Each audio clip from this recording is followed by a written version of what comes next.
Hey there kids, it's me, MrCreepyPasta, and I wanted to take a quick second before we get started with tonight's story to actually talk to you about something, a little bit more serious.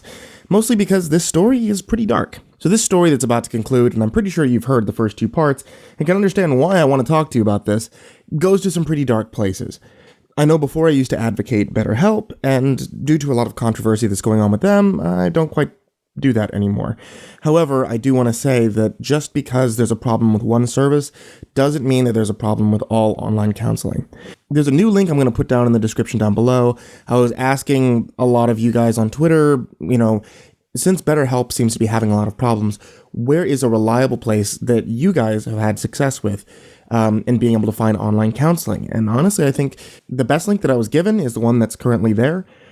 It's more of a list of other online services that gives you a comprehensive guide of reviews as well as prices. Seeking online help and seeking online therapy for your depression and other mental issues is actually really important. Not just to me, but it should be important for you to take care of yourself as well. So I want to make sure that you guys are aware of where you can go to as well as the options that you have.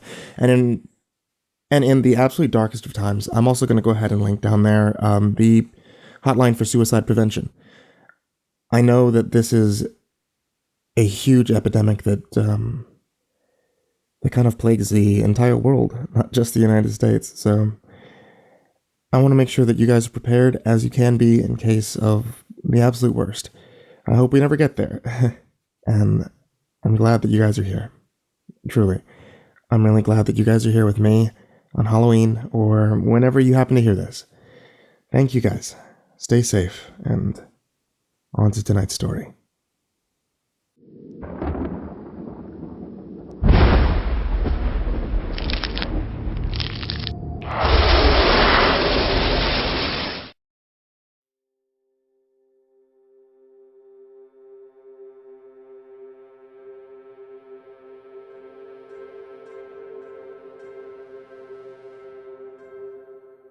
Robert Edward Keenan killed himself in the fall of 1999.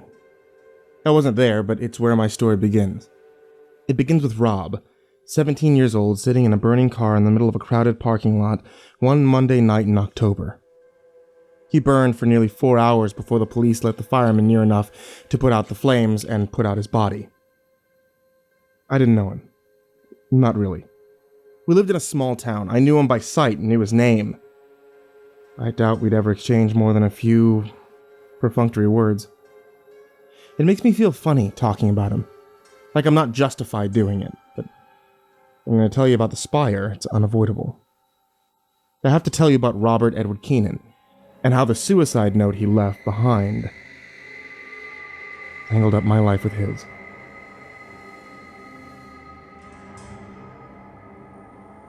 Back then, we both lived in a sleepy town in New England, a little over an hour northwest of Boston, just across the New Hampshire border. It's the sort of place that's nice to live, if you're the sort of person that doesn't like doing very much. There's really only 3 reasons anyone stepped foot in my hometown. The first is that they're on their way over to Nashua, the shopping mecca of the Northeast. The second would be the ice cream. We have a dairy farm where they sell the world's best ice cream, all of it made right there on the premises. And the third is because they bought one of those haunted New England books. So usually you can find our town listed in those books twice. The first entry will likely be the story of how our high school is one of the 10 oldest in the country, came to have the Silver Spectre as its mascot, and I always loved the Spectre. It reflected how steeped in folklore rural New England once was, and as mascots go, it's much more interesting than the fighting fill-in-the-cat species here, and everyone else seems to have saddled with. Way back in the 1890s, there was a terrible blizzard. A proper nor'easter. It dumped several feet of snow across the whole region. There were many, many casualties, mostly the very young and very old, stuck in their homes without heat. One of the exceptions was neither very young nor very old. It was Jennifer Wilkins. She was a teacher trapped in the school when the blizzard hit.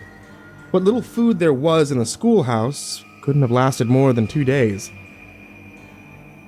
And folks say by the 5th, she had resorted to boiling her boots to soften up the leather for eating. It was 2 weeks before anyone was able to reach her. They found her body, thin as a matchstick, wrapped up in a gray wool blanket. If only they'd had paste in those days, she might have made it.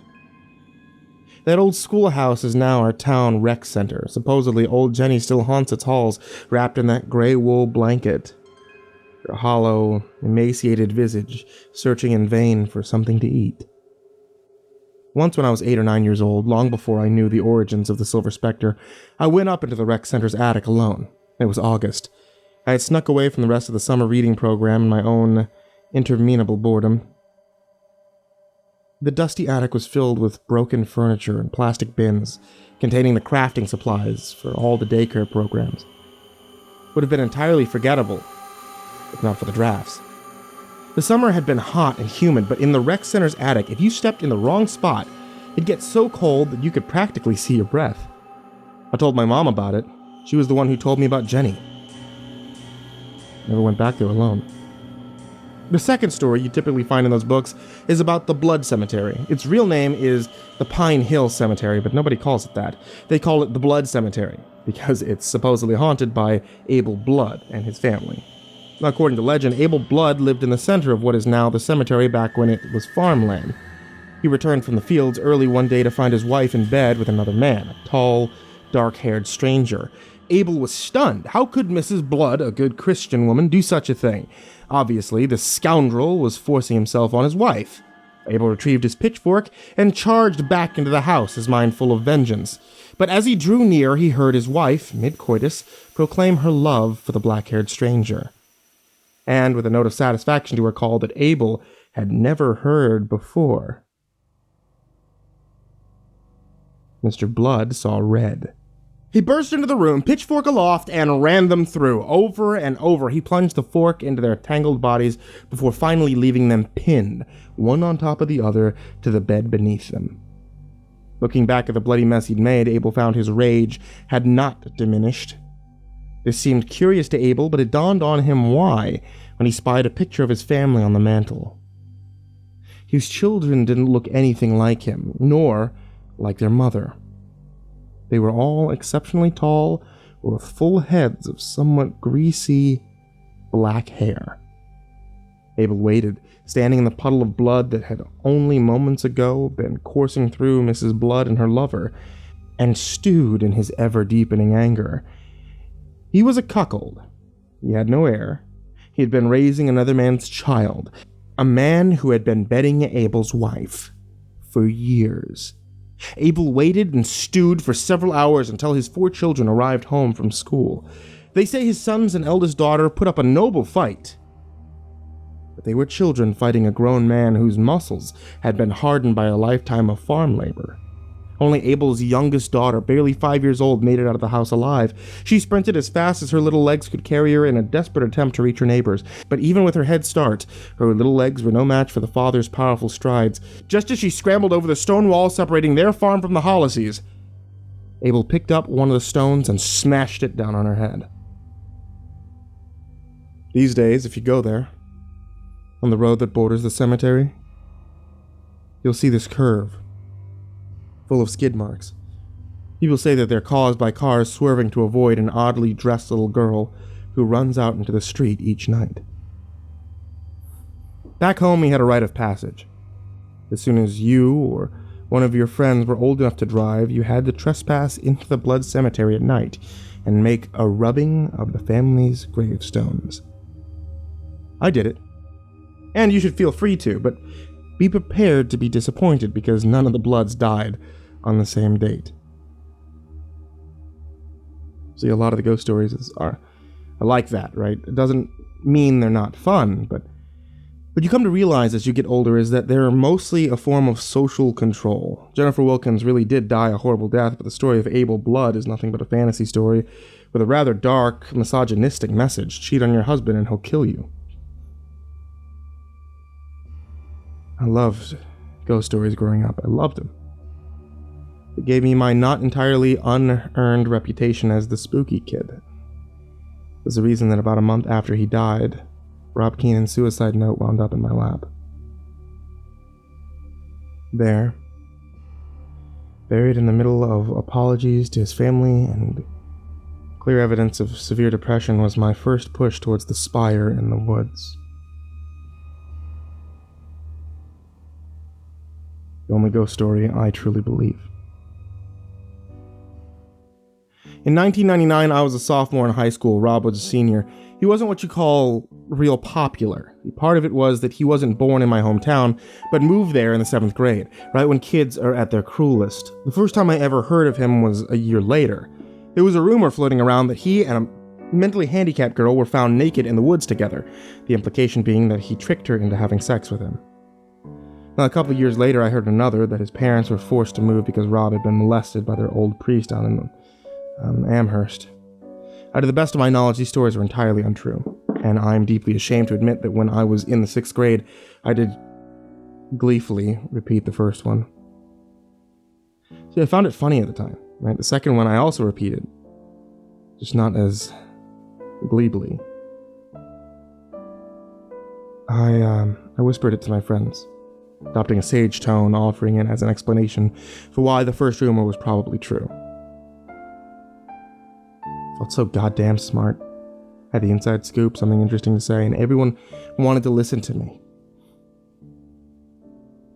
Wish I'd kept my mouth shut. I wasn't smart. I was just kicking a kid while he was down, spreading lies that may have contributed to him killing himself.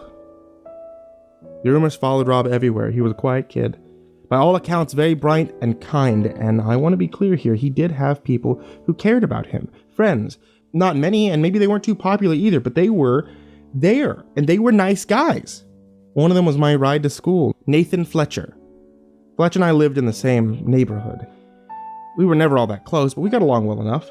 He was a lovable goofball, always saying the wrong thing at the wrong time, but it never got him down. He had this grin that stretched from ear to ear, and he always managed to get me excited about his latest musical discovery or restoration project. Fletch used to buy old cars, fix them up, resell them. While it helped pad his savings for college, it also meant that he was stuck driving whatever hunk of junk he hadn't managed to fix up enough to sell yet. That year, Fletch was driving a 1984 Honda Civic. I still hate that car. Found out something was wrong on Tuesday morning when Fletch's rust bucket didn't show up in my driveway, like it usually did. Instead, his dad, an Air Force officer, nowhere near as affable as his son, was waiting for me. I liked Mr. Fletcher fine. He was a good, if not particularly affectionate father to his boys and respectful neighbor, but his presence in my driveway was odd, especially since I could see that Fletch wasn't in the car. Sir, is everything okay with Nate? Yeah, he's fine. We're just giving him the day off school. Come on, grab your bag. I'll explain on the way. Mr. Fletch had turned around and started back toward his car before he even finished speaking. I grabbed my backpack and I hustled after him. You know the Keenan boy? He asked as we pulled out of my driveway. Not really. I know who he is. One of Nate's friends. Mr. Fletcher nodded, never taking his eyes off the road. He killed himself last night. He said it as evenly as if he'd been announcing we needed to stop for gas. He what? My brain couldn't even process what I was hearing. I'd seen Rob Keaton in the hallway yesterday. How could he be dead? Mr. Fletcher proceeded to lay out the cold, dry facts. Rob had hand-delivered a letter to the house around 7 p.m. Fletch wasn't home when Rob dropped it off, so he didn't open it until later that night, at 9:45 or so. Upon reading the letter, Fletch went white as a ghost and tore out of the house without permission. He raced to, I'm going to omit this detail just so you don't know its location, that Rob had killed himself, but when he arrived, the car was already burning. Apparently the letter was a suicide note. Nathan's too upset for school. Something in how he said it made it seem like Mr. Fletcher was implying there was something unmanly about his 17-year-old son being too upset to sit through pre-calculus after one of his best friends had killed himself. He should have called you, Mr. Fletcher continued, but he didn't think to, and it didn't occur to me until it was too late for you to catch the bus. Sorry about that. My initial shock gave way to resentment. No one could have made Rob Keenan's suicide pleasant news, but it was difficult to imagine anyone being more callous than Mr. Fletcher. No wonder Fletch complained about his father so much. No, don't worry about it, I mumbled. We rode the rest of the way in silence. I got to school and found it changed compared to the day before. It was an alien landscape. It reminded me of Tartarus in Greek mythology, a bunch of people milling about, a vacant and lost look in their eyes, unsure of what to do, what to say to one another. Friends clustered silently in small groups. It was like Rob's funeral was being held in the hallways. Classes weren't canceled, but nothing was done. Mainly the teachers made us aware of special counseling being offered for anyone closely affected, and told us that we could come into them if we ever needed to. Their nerves were also frayed. I recall specifically my study hall teacher, normally a very soft-spoken man, banging his head on his desk and swearing that it was completely fucking unnecessary, adding a moment later that no one needs to do that, no one. All of us drifted through the day in a haze. You'd hug your friends, you'd ask them how they were holding up, or how well they knew Rob. You'd hear about who was there that night at the omitted location that was a popular teen hangout, and you heard about the cops that could have saved him, but didn't. I mentioned earlier that Rob Keenan was left in his burning car for 4 hours. So that's not an exaggeration. It was 4 hours. Later reports say less time had passed, but Fletch was there, screaming himself hoarse, screaming at the cops and firemen and anyone who would listen that was his friend in there, and he was dying. It was 4 hours. Being teenagers, we were quick to question the actions of the police, but I now believe that while their delay proved to be without merit, they made the best decision they could have with the information available to them. Rob hadn't lit himself on fire to be dramatic. He didn't intend for there to be a fire at all. Rob had wanted to shoot himself. Back then, in the 90s, in the pre-9/11 world, terrorism wasn't part of the zeitgeist. I mean, it was bad, absolutely terrible, and we knew it. We'd had Timothy McVeigh and his failed bombing of the Twin Towers, but we hadn't entered into that neo-McCarthyism that marked much of the early 2000s, where the mere whisper of the word could get you thrown off of an airplane or placed in an FBI watch list. And there was a certain cliche, a mystique, that came with the equipment and ideas surrounding terrorism carried in the imaginations of adolescent boys. Which is probably why Rob Keenan, like virtually every other guy I knew growing up, had copies of the Anarchist Cookbook and the Terrorist Handbook, saved to the 3.5-inch floppy that he had stashed in his room. When he failed to get a gun, he built one. I'm a little wary to Google it, but if my memory serves, the instructions for it are listed in one of those text files as the Homebrew Blast Cannon. Rob's blast cannon consisted of a little more than a lead pipe capped on one end and filled with gunpowder and bits of metal. I mean, it did the trick, but it also launched burning gunpowder all over the interior of his car.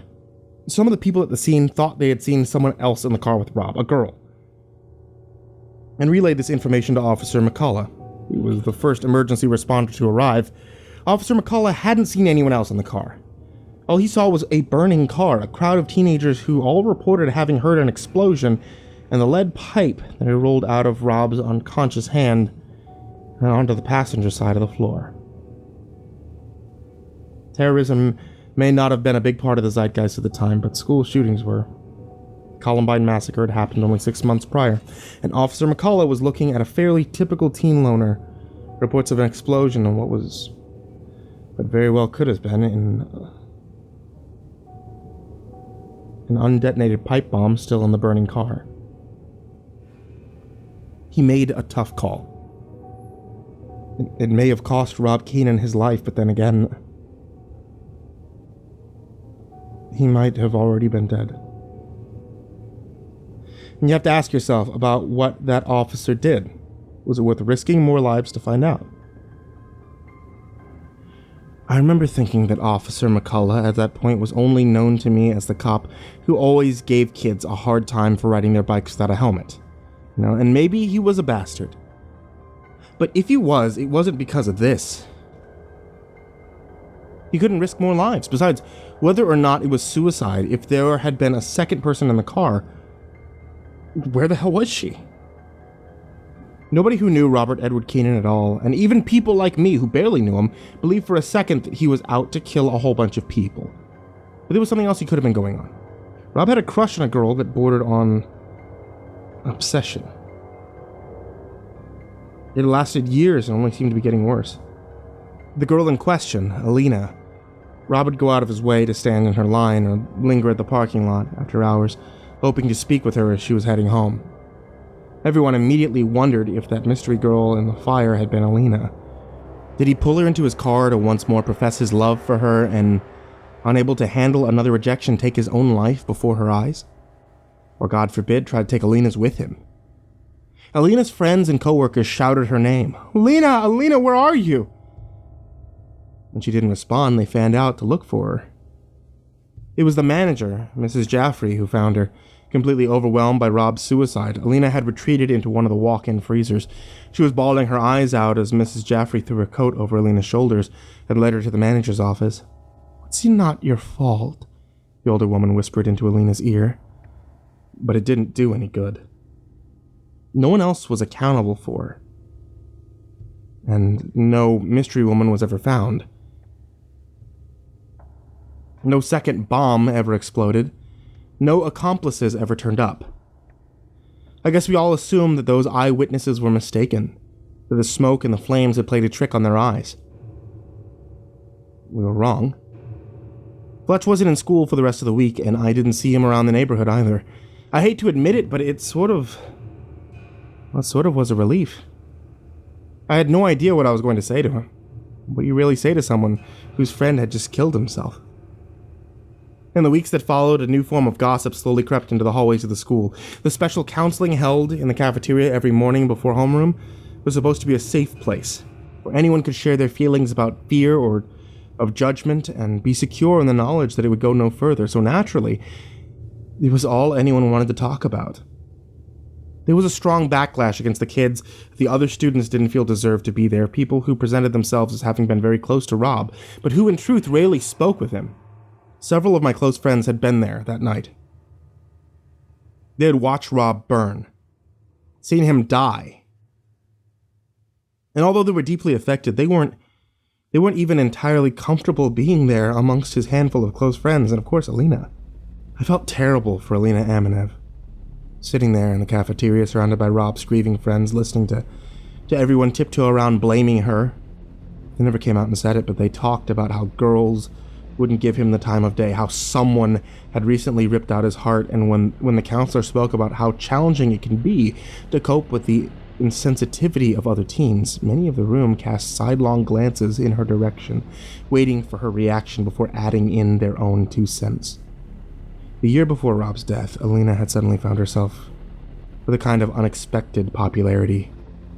She was born in Russia, but her parents had managed to immigrate to the United States when Alina was still an infant, which was during the tail end of the Cold War. It was not an easy feat. Kids used to tease her about her family being Soviet spies. When she started coming into her own, teasing turned into flirting. She never quite reached the ranks of our school's alpha females, but her je ne sais quoi was undeniable. Alina was pretty, sure, but not unattainably so. She was smart, but not so much so that it was intimidating. She had fair skin and wild hair. Her eyes would sparkle whenever she said something clever, and she had this smirk that spread like a wave from left to right across her lips. Most alluring of all, Alina had this attitude, this way of carrying herself. It was like she was sure wherever she was the place to be. It was infectious. In short, Alina Amenev was exactly the kind of girl that an unpopular guy could fool himself into thinking he had a chance with. God knows, I did when I found myself suddenly talking to her in late November of 1999. Alina had grown quieter in the weeks that followed Rob's death. Even as the rest of the school began to show signs of moving on, she continued to retreat. She quit her job, and though I don't quite remember when the season started and stopped, either quit or never signed up for cross-country that year. She just sort of shut herself off from the world and everyone in it, which was why I was so surprised to see her at Drew DeLuca's birthday party. She was nervous. This used to be her element, and no one at Drew's that night was indicated to blame her for Rob's death. This was not his circle of friends, this was hers. But whenever she approached someone or tried to join in on a conversation, she looked like a gazelle approaching a watering hole. I wasn't sure if it was safe. And when she was in the conversation, she mainly shifted her weight from foot to foot or fidgeted with some part of her outfit, never really engaging anyone unless they addressed her directly. I was telling a friend of mine about a recent trip I had taken to Greenfield with Scary Carrie, the only one that I could drag along on a ghost hunting trip, when I felt a gentle tug on the back of my shirt. I turned around, having to see DeLuca's kid sister, but it was Alina. "Can we talk?" "Oh, yeah, sure." "Outside?"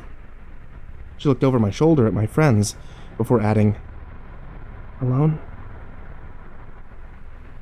If it had been spring, I would have been thrilled by the prospect of Alina Aminev pulling me out of the party to talk alone. But it wasn't spring. It was New Hampshire, in late November. We stood on the back deck, our jackets pulled tightly around us, our breath hanging in the air, plain to see. She said she heard from Christy McDowell that I knew a lot about ghost stories. Christy was quite possibly my oldest friend in the world, and yes, it was true. I knew a lot about ghost stories. I was raised Catholic and blessed with kind, warm-hearted parents who I was always eager to please. This meant that I took my Catholicism and my schoolwork very seriously, which eventually led to a struggle between my rational and spiritual beliefs that was only exacerbated by my growing awareness that the sexual abuse scandal and the church's subsequent cover-up. I had hated losing my faith. I wanted desperately to believe as I had a child. So when most teenagers had shut the book on ghost stories, relegating them to little more than childhood memories or an excuse to scare a girl you wanted to put your arm around, I doubled down. I thought if I could find something, some shred of evidence in support of the supernatural, that would keep the door to the spiritual world open for me. Even if only for a time. Of course, I didn't share all that with Alina. Instead, I tried to act casual. Casual, bordering on slightly disinterested. Yeah, well, kinda. I think she could see through me. Why? Alina began fishing around inside her jacket. "You have to swear to me that you'll never tell anyone I showed you this." I swore. Alina pulled her hand from her coat, her dainty fingers clutching an envelope like it was a particularly delicate piece of glass. She handed me Rob's suicide note. Opening the envelope and unfolding the pages felt like a profound invasion of privacy, but who could resist reading it when it was handed to you? What were Rob Keenan's last words to the girl he'd been obsessed with for years, the girl many of his peers believed was the reason he killed himself? 13 years have passed, leaving me with little more than an impression of what the note said. But even if I remembered it exactly, I think this would be where I draw the line. What I'd say is, it was very earnest. Rob had been depressed for a long time. He felt horrible about leaving his family and his friends to deal with the aftermath of his suicide, but he also felt isolated, and in a very profound way, and more than anything, he just wanted it to stop. I also don't mind sharing that he was very effusive in his praises for Alina, but I got the distinct impression that he didn't know her as well as he thought. He wrote about her in 3 florid terms full of superlatives. Once he said that he didn't think he could live without her, but ultimately nothing he said was very specific. Everyone thinks that the first love of their life is the most special, the most attractive person in the world, and that no one could appreciate them as deeply as they do. I felt for him, I really did. But reading it, I didn't feel as though I'd gotten to know him any better. Not really. As I finished reading, I looked up and I met Alina's gaze.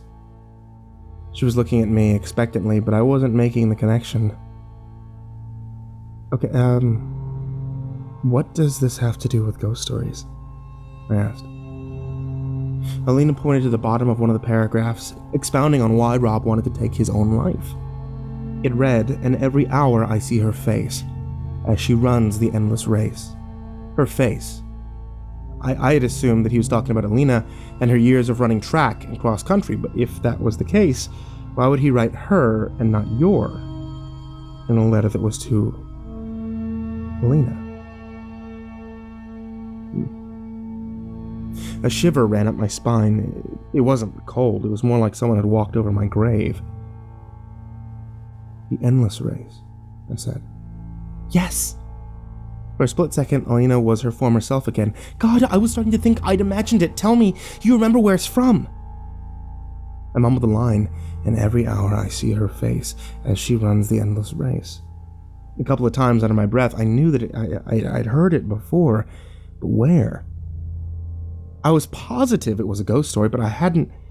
Oh, I'd read literally hundreds, if not thousands of them, and they had a tendency to bleed together. No. Shit! Elena banged her fist against the railing of the deck. But it was a ghost story, right? Yeah, I know it. I just can't... I trailed off, racking my brain. Elena started drifting back towards Drew's house. Well, if you think of it, I cut her off. Absolutely! So much for slightly disinterested. As she reached the door, she turned around and looked at me. She stared at me for a long time, longer than any pause in a conversation should be. I think he mentioned it in the one he wrote to Nate Fletcher, too. I stared back at Elena. Fletcher's letter? Yeah. Could you find it? That's a line I didn't think I could cross. Yeah.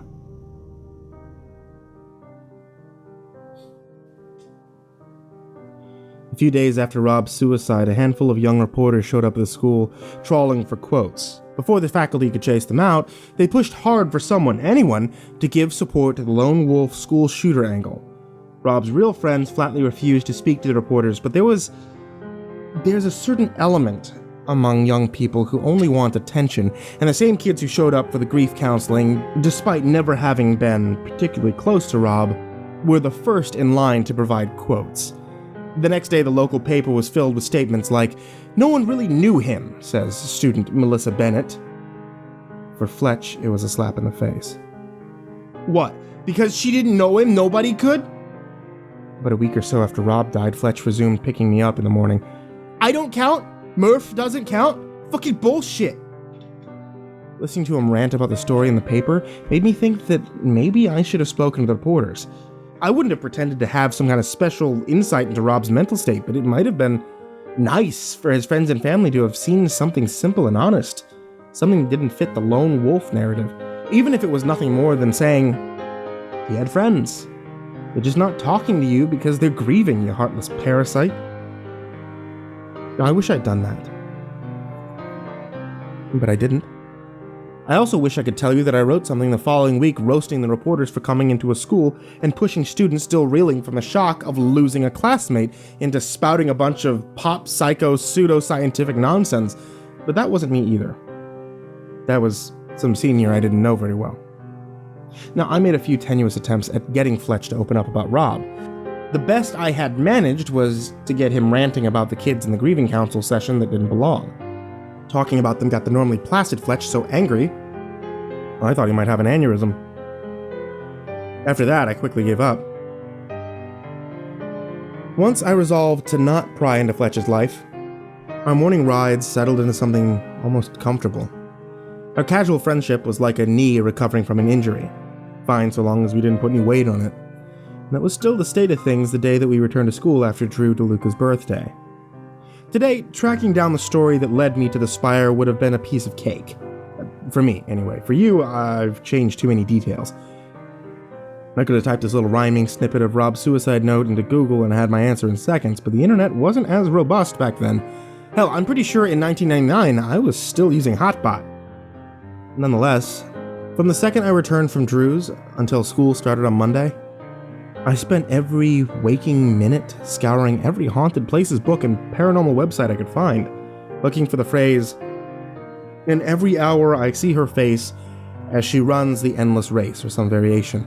By the end of the weekend, half the contents of the bookshelf had been redistributed throughout the house, and I had skimmed countless GeoCities pages, scrolling past Dancing Ghost GIFs and Dancing Ghost GIF until my eyes bled, but still, I had nothing to show for it.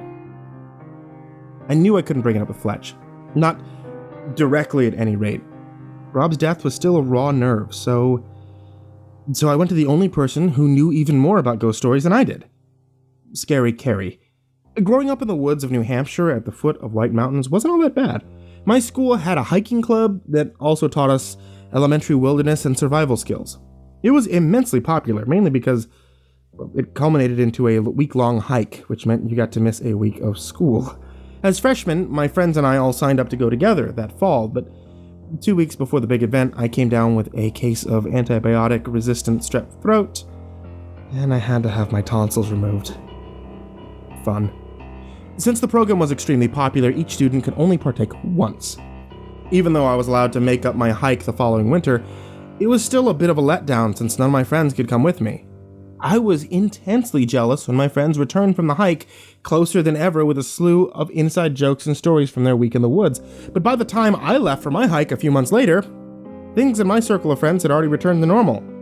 I was mainly just concerned about being stuck in the woods with random classmates I had little in common with. If you spent all day hiking with a large frame pack, you may not appreciate how grueling it can be. It's a high washout rate of kids who get sick or throw in the towel and have to be picked up and taken home. There's an even higher rate of kids who never shut up about how much their feet hurt, and by the time that we stopped for lunch on the first day, any concerns I had of loneliness were replaced by my seething hatred for that group of kids. Those of us capable of keeping our mouths shut, at least about our feet, quickly bonded. That's how I became friends with Scary Carrie Peterson, the last person on Earth I'd ever imagine I'd become close to. Carrie was one of those unlucky people that seemed scientifically designed to be picked on. She was nearly 6 feet tall, quite overweight, crap at school, poor by the standards of my admittedly affluent town, and cursed, with a head the size of a large pumpkin. I'd had classes with Carrie on and off for the last 9 years, and before the hike, I doubt I'd spoken more than 2 words to her. Although, in fairness to me, in middle school she had deepened her own isolation from most of the class by becoming intensely goth on the baby bat way of the late 90s teens. There was a blonde girl on the hike. I think her name was Stephanie Foster, that 2 hours later I had found very cute, and despite her whining, I was still thinking I might like to get to know her a little bit better before she let this gem slip. God, I just wanted to miss school. Why do we have to walk so much? I rolled my eyes. I didn't say anything. Carrie, however, could not let it slide. What the hell do you think this hike was? Stephanie looked at her like Carrie was something she'd scraped off the bottom of her boots. Nobody's talking to you. And nobody wants to fucking listen to you. I couldn't help it. I laughed. I still didn't think of Scary Carrie as a friend yet, but it was suddenly a lot harder not to like her. After lunch, our line of hikers silently and seemingly unconsciously rearranged our marching order, with the whiners taking up the rear, and those of us who could keep our aches and pains to ourselves leading the pack. By dinner time, Stephanie and the 3 other girls from her clique, perhaps unimpressed by the franks and beans we were having, decided to throw in the towel. It gets dark early in the winter. Dark and cold. On the fall hike after dinner, my friends were able to wander around the campsite quite a bit, but for us, there was only one thing to do. Sit close to the fire. And that's where Carrie and I really bonded. Someone half-jokingly asked if anyone knew any good ghost stories. Well, there was the usual student reluctance to step up and put yourself out there to be judged, and our chaperones weren't terribly interested in anything but double-checking our work setting up the tents. But after a few false starts from other kids, I decided to tell an old standby. Story of an old woman that lived in Maine, who had been caught abducting pets and small children. It was said that she was a witch who ate the flesh of her victims and turned their bones into china.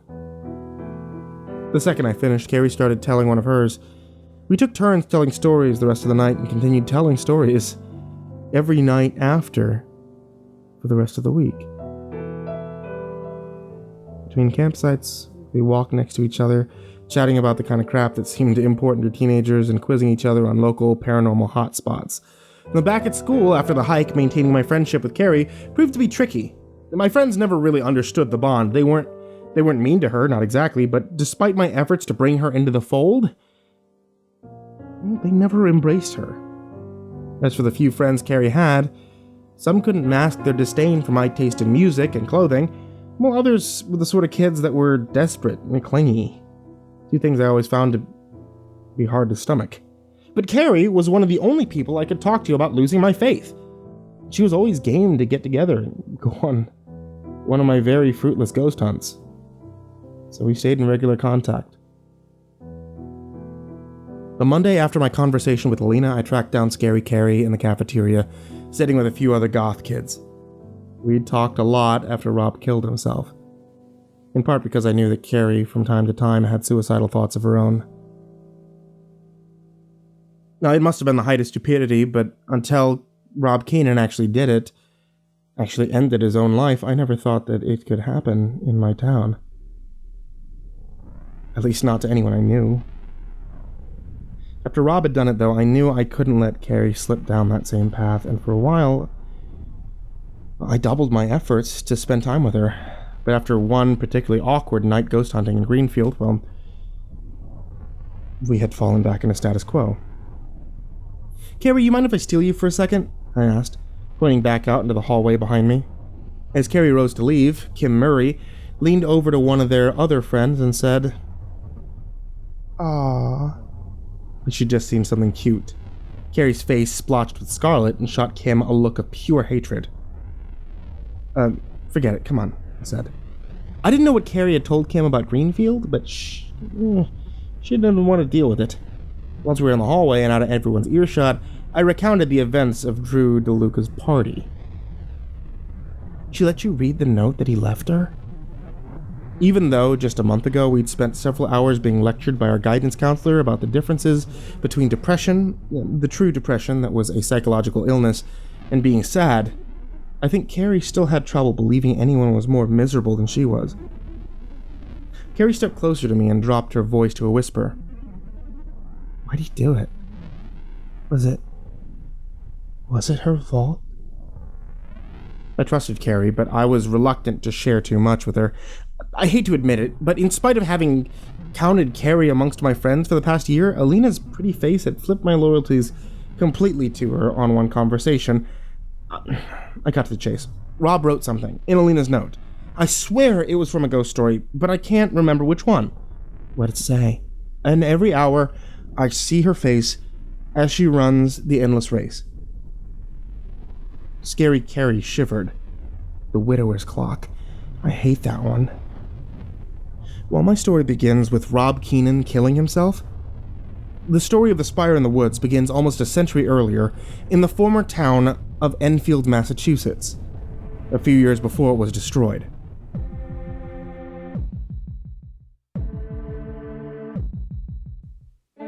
In the late 1920s, an elderly clockmaker from Boston married a beautiful young girl, and the two of them settled in Enfield. He was a master craftsman, the finest in the world, able to create machines of such complexity and precision that he was often called the Da Vinci of clockworks. No small feat, considering Da Vinci himself had designed clockwork automations. She was a great beauty. Refined and cultivated before meeting the clockmaker, she had been celebrated by the Boston Brahmin for her wit and for throwing the very best dinner parties. The clockmaker had amassed a great fortune, but he, like all great artists, was unsatisfied by all the products of his lifetime of labor. He wanted to build one more clock, a clock that would surpass even Munich's Rothus Glockenspiel in its artistry and complexity. He completed his plans in the spring of 1931. They were beautiful. His designs were classic, yet modern, complex, yet clean. Each hour, when the bells called out the time, the automations would dance forth from their hidden chambers and symbolically reenact different battles of the Civil War, each day telling the story of how the North came to vanquish the South. Lowell and Boston both desperately wanted the clock tower, as did a few other larger manufacturing and shipping companies, but before construction could begin on any town hall, courthouse, or corporate headquarters, the Depression hit. All the suitors disappeared in short order, one after one, leaving the clockmaker alone with his plans. Miserable and depressed, The clockmaker feared he would die before he had the chance to see his vision complete. He resolved that he wouldn't let it happen and began spending his considerable fortune building the tower on his own, as an addition to his house in Enfield. One day, the clock tower nearly complete, the clockmaker returned home from picking up a custom-made part. He arrived much earlier than anticipated to discover his wife in bed with another man, one of his laborers. The clockmaker burst into the room and screamed at his wife and her lover. He had never been so angry or humiliated in all of his life, but he didn't yet know what humiliation was. Rather than begging his forgiveness or cower before him or even flee the room in shame, the clockmaker's wife and her lover laughed at him. They told the clockmaker that he was an impotent old man. They were unafraid of him. "Run along back to your little gears and springs," his wife said. "Maybe if you're nice and quiet, I'll fix you your dinner tonight." The clockmaker, in a state of shock, slunk back to his gears and springs, but rather than going to work on the clock, he went to work on a plan. He removed the automations from their posts, and he set all of his meager strength to coiling the huge spring that ran beneath their tracks. He laid out his tools so they would be near at hand, and then he waited, listening to the rhythms of his marriage bed, slamming again and again against the wall. Eventually, the rhythmic thuds reached their crescendo and then fell quiet, and soon after he heard his wife calling out to him, but he said nothing. Her calls grew urgent, and repentance crept into her voice. Would she really be concerned for him, after what she said? Still, the clockmaker stayed silent. When the laborer entered the room, which was little more than a giant gearbox, the clockmaker stared at him but did not move. The laborer leaned back out of the room and called to his lover, "He's in here!" "He hasn't done anything stupid, has he?" "No, he's fine." The clockmaker was not fine. The laborer approached the clockmaker as cautiously as a man approaches an unfamiliar dog. "It's your fault, you know." The clockmaker, his watery eyes unblinking, only responding by staring at the younger man approaching him. "Fine lady like that, fancy. You can't keep her in a cage, especially around here in this dreadful place, and expect she won't get bored." It was at that exact moment that the laborer stepped across the path of the automaton's track, and the clockmaker yanked out the pin holding the spring coiled. The post, unburdened by a man-sized figure, brimmed with heavy metal gears, racing along the track and collided with the soft flesh of the laborer's leg. The crack of the bone splintering was even louder than the man's screams. The clockmaker's wife called out at the sound of her lover's cries, "I'm coming!"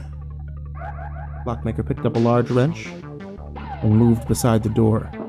As his wife rushed in, her eyes searching for her lover, the clockmaker crept up behind her and brought the wrench down on her skull. She awoke several hours later, with shooting pains running through her legs. She tried to look down, but her head was in agony to move. The clockmaker stood over her, his mallet hammering the metal support rods into her thighs. Her lover was already mounted to the post, ready to fill in for the automaton and dance when the hour struck. Just as with the Rathis Glockenspiel in Munich, the clockmaker's creation was hailed as a great artistic achievement. The crowds gathered on the formerly quiet street to watch the myriad Union and Rebel automatons zip across their tracks, round and round in an endless race. It was weeks before anyone noticed something wrong with two of the automatons. Their lacquered veneer bulged in weird places and looked slick, as if it were wet. Then one day, the finish gave way and the crowd, which was mostly children at this point, watched in horror as two corpses zipped along the track, chasing and stabbing at each other with bayonets. They say that even after the clock was stopped and the lovers were laid to rest, all those who saw the wife's face were haunted by visions of her endlessly running across their track. I didn't have to ask why Scary Carrie hated the story of the widower's clock. She was the one who pointed out to me how ghost stories were frequently used as a form of social control.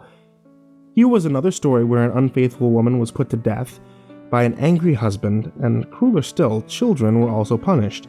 Children whose only crime was having seen the corpse of the unfaithful woman, the corpse that enraged husband put on display. I couldn't wait to tell Alina. I didn't have any classes with her, but we had lunch the same period. Alina was sitting at the table with her friends.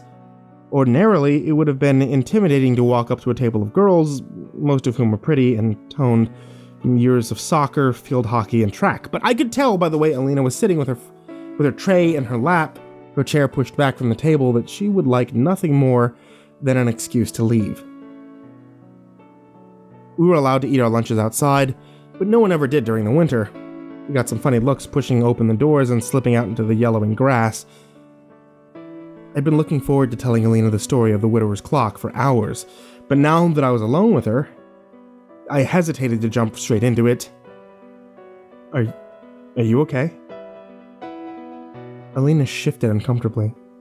Yeah, but I haven't done so great with crowds lately, especially when I'm eating. We were huddled in the corner of the doorway, trying to use the building to block the wind. I was nervous as I reached out to rub her arm, what I hoped was an understanding and reassuring gesture. She didn't flinch or pull away, she just stared at my hand for a long second before she whispered, "Thanks." I started telling her the story, exactly as Carrie told it to me, but had barely begun when the switch flipped in Alina's head, and she remembered where she heard it before. East Boston camps. Pretty much everyone in our town went to summer camp there when we were kids, but it was only 15 minutes outside of Nashua. One of the counselors there had been like Carrie and me. She used to delight in telling her ghost stories to younger campers. He loved it. He used to delight in telling ghost stories to younger campers. He loved it when the kids were too scared to sleep and kept their cabin chaperones up all night. For a second, I forgot why we were trying to track down this story and got lost in memories of camp. But Alina didn't. Do you think this has anything to do with why he killed himself? Her voice was steady, but she fixed me with her eyes, and I could see how desperate she was for me to answer yes. Desperate to believe that it wasn't her fault. I think he suffered from depression. Alina's lip quivered, and her eyes filled with tears. I hugged her. Hey, listen to me. You didn't kill him. Alina gripped the collar of my flannel shirt and buried her head against my chest. I stood there, holding her, as she cried. The two of us were late to 5th period. At the end of the day, Fletcher was waiting for me in the parking lot. He'd already turned his car on and cranked the heater up to full blast. Even still, we were halfway home before it was warm enough for me to open up my jacket. He stared out the window. Dude, what's going on with you and Alina? I tried to look at him. His jaw was set, and for the first time in our lives, Fletch reminded me of his hard-ass father. I really didn't want to answer him. She asked me about a ghost story. Fletch's only answer was to let his eyes drift from the road. He studied my face for a long moment before he finally said, "Which one?" "The widower's clock. It's the one where..." "I know that one."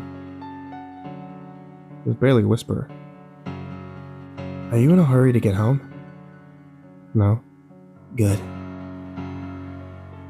Fletch pulled over by the side of the road, took a shuddering breath and punched the steering wheel twice and started bawling. He let it out. Everything he'd been holding in at school, everything that he'd been holding in around his dad, everything. Alina had been sad. Fletch was purging. During the days following Rob's suicide, seeing people break down like this was common, and it continued on longer in the morning counseling sessions, but at some point people put their guard back up. What had been appropriate emotions one day was suddenly back to being taboo the next, and for people like Fletch, they weren't ready to be in that emotional space again. Once he'd gotten most of it out, we started talking. Really talking. "I know it's unfair," he said. "I know it's not.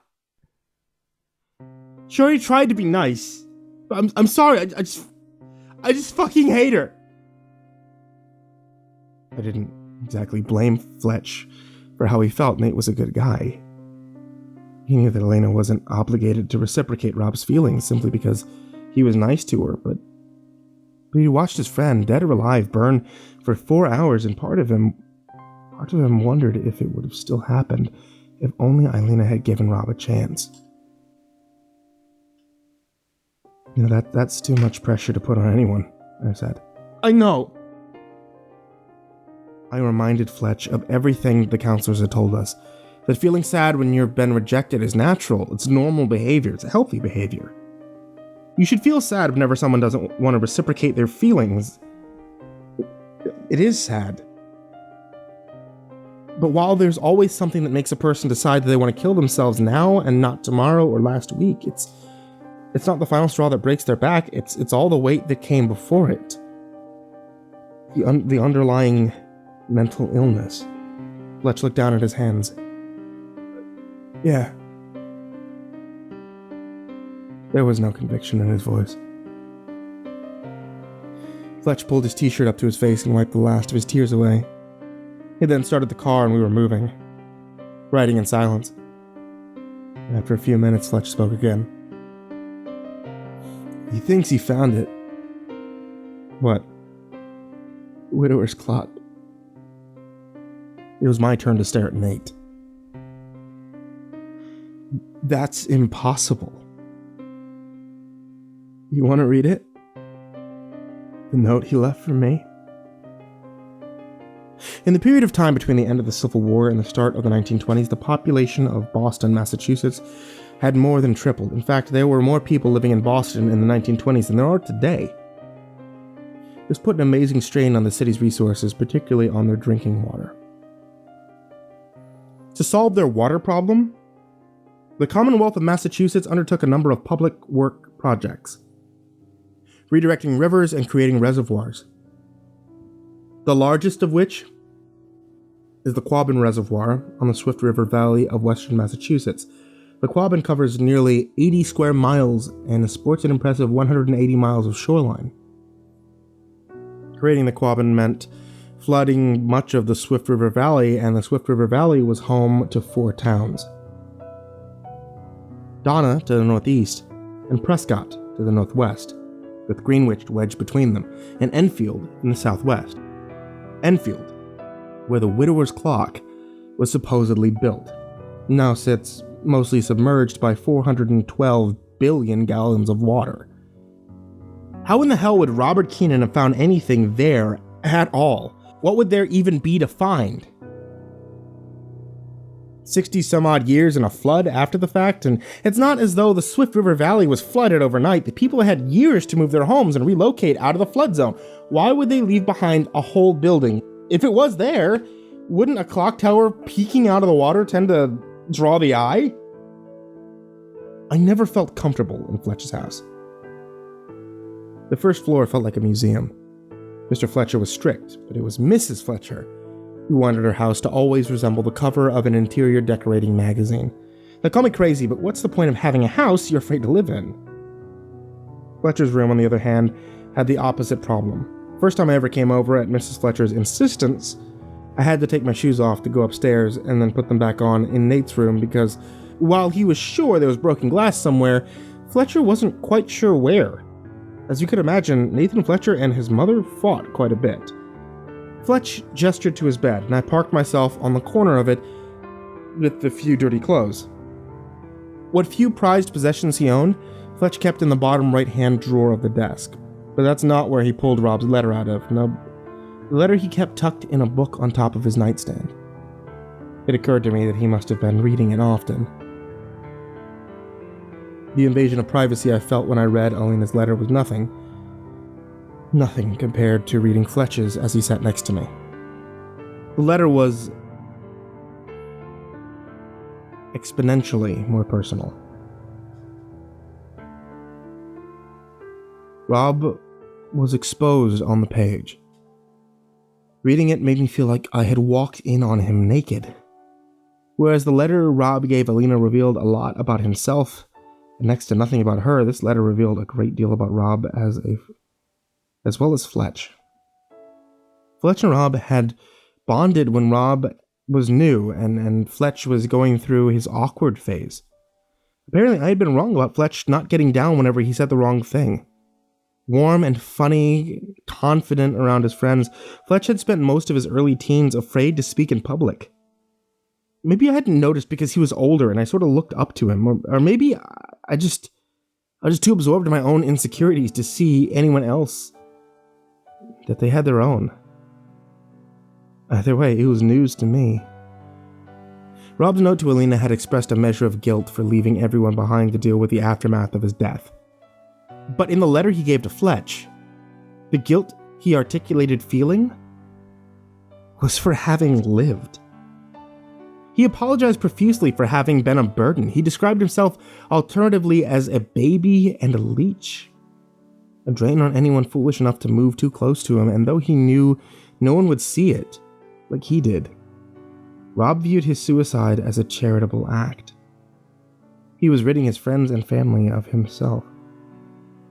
Despite my discomforts, reading such a personal letter, I devoured every word. I consumed the letter, hoping after each line that the next would finally illuminate for me what Robert Keenan had to do with the widower's clock, and finally, tucked amongst a list of reasons why he was going to go through with it, was what I'd been looking for.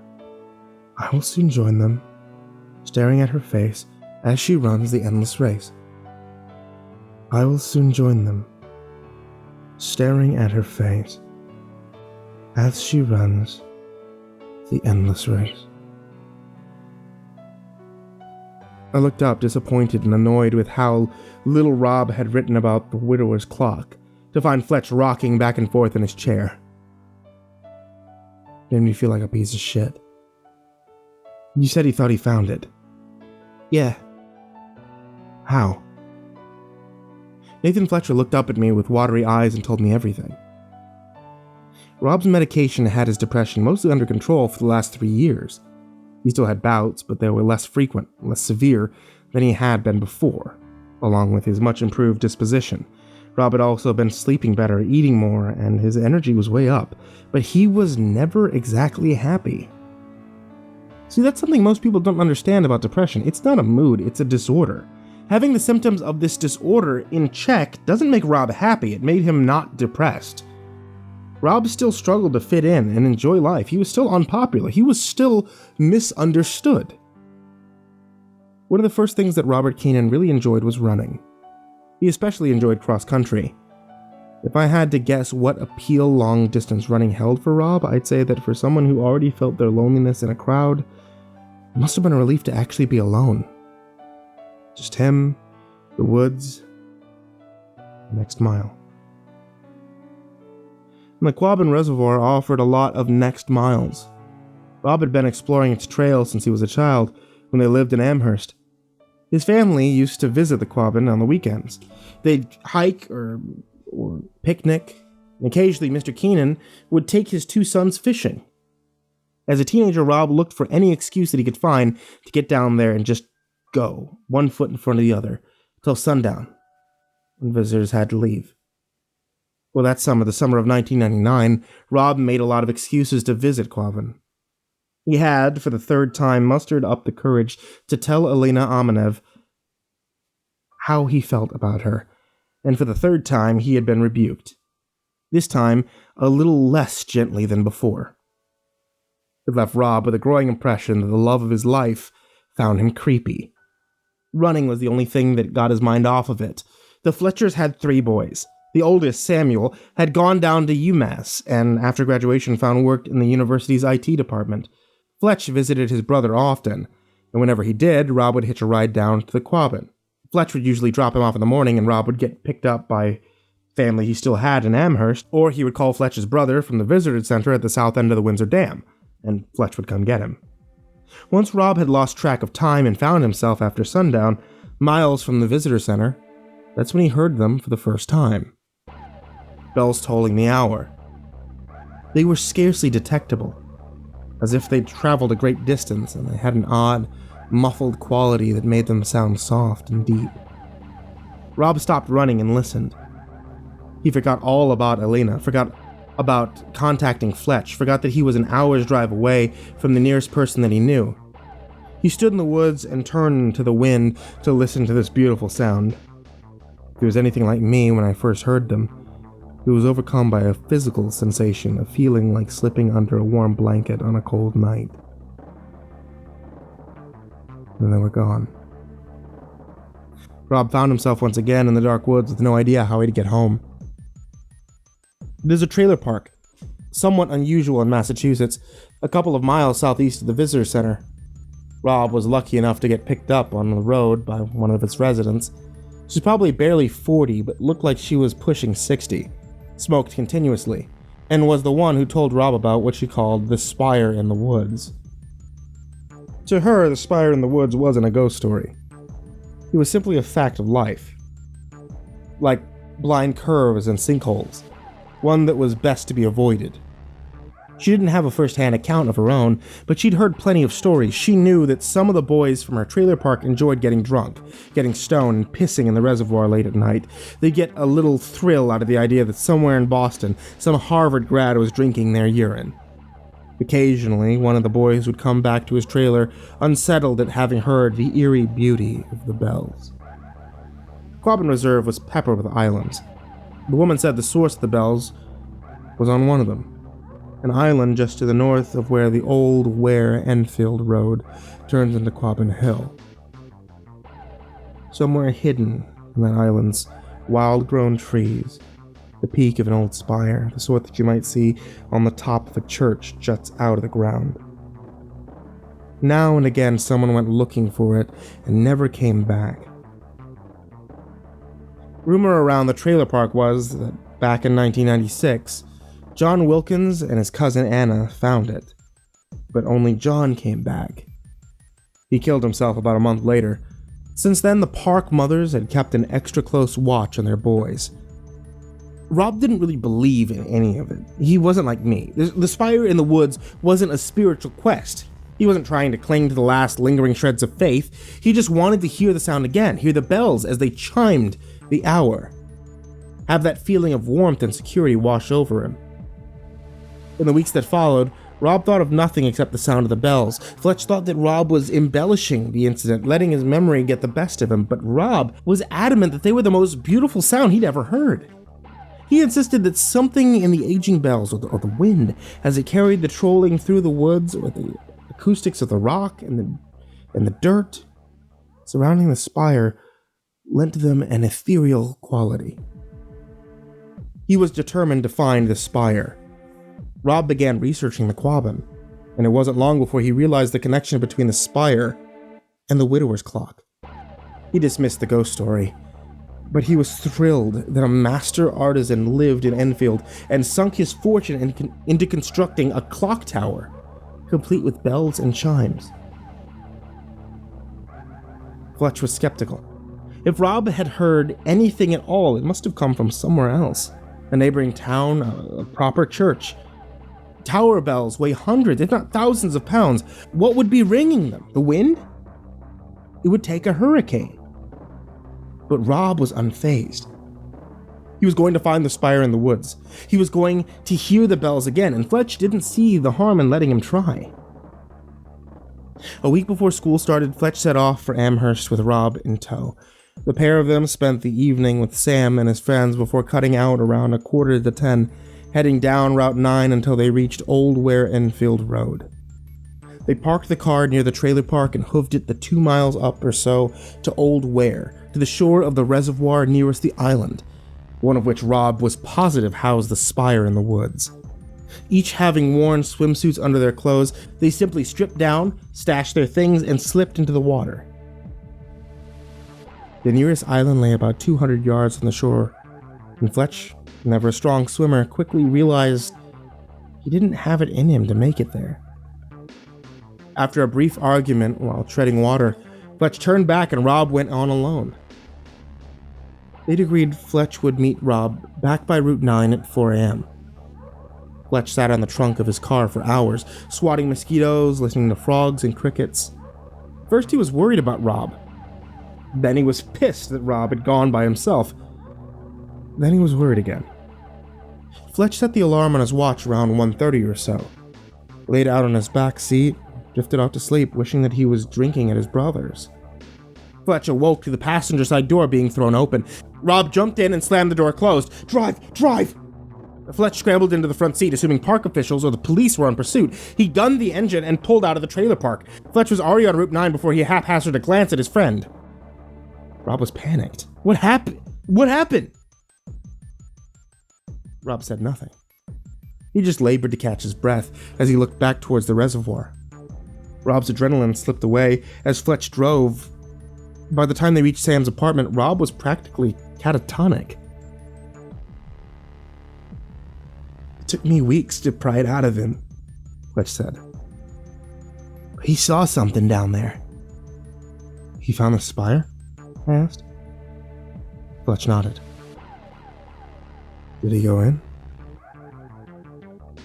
Rob had reached the first island. He'd been searching fruitlessly for nearly 40 minutes when he heard them. The bells. Being so much closer now, they were even clearer. He fell to his knees, letting their sensation, their warmth, wash over him for just a moment. He knew bliss. The bells rolled back like the ocean at low tide. Rob found himself shivering on the ground. He could hear nothing but frogs and crickets. He rose on unsteady legs, sure of only one thing. In an hour, he'd be there. He'd be standing before the spire. He'd hear the bells, feel them up close. He ran to the shore and dove into the waters. Rob emerged from the reservoir onto the rocky bank of a second and far larger island. He stumbled barefoot through the woods, increasingly aware of how dark it was beneath the trees, and the bell's siren call faded in his mind. He began to doubt himself. The island was nearly 2 miles long and a half-mile across. He could search it all night and never find a damn thing. The bells chimed once more. He turned to face them. And there it was. In the center of a grove of dead trees, the spire jutted out from the ground like a pike set to receive a charge. Its white paint was oddly untouched by age. Small windows adorned each of its sides, framed by the dead trees and bathed in moonlight, it called. Unable to resist their song, yet too overwhelmed by their warmth to walk, Rob crawled to the spire like an infant to its mother. He pushed against the slats of the window. They gave way and he squirmed his way inside. Rob landed onto the top of the staircase. As the bells continued to chime, he pulled his shuddering body down the stairs, deeper and deeper into the enveloping darkness within, until he found himself once more in the ethereal sounds and their radiating warmth. Once the silence returned, Rob strained in vain to see. The air was humid and black as ink. He'd feel wood, dank and rotting, pressing against his bare calves. It gave him the impression he was sitting Indian style inside of a living thing, like Jonah in the whale. Slowly, Rob rose to his feet. He held his hands out in front of him, and he groped blindly. He hoped that he'd find a wall or a banister to the stairs, anything that would give him a clue about his surroundings. Instead, he found nothing. Forcing himself to shuffle deeper into the impermeable darkness, his outstretched fingers recoiled from the soft surface they encountered. What was it?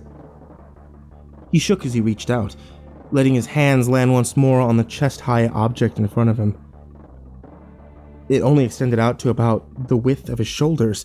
The cloth hung loose over something hard that his hands couldn't identify. Rods? Dowels? His probing fingers traced up the object's outer edge until he felt something he could identify. He froze. His fingers were in the eye socket of a skull. His thumb rested on its teeth. The bells rang again, if only inside Rob, as his mind's eye showed him the endless dance. He sat there in the dark, his unseeing eyes transfixed by the clockmaker's wife as she was dragged on her post through the twirling gauntlet of union automations.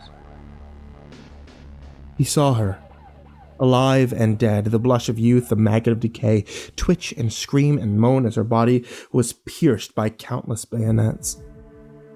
He saw her face as she ran the endless race. Rob shrank and shriveled, collapsing to the floor.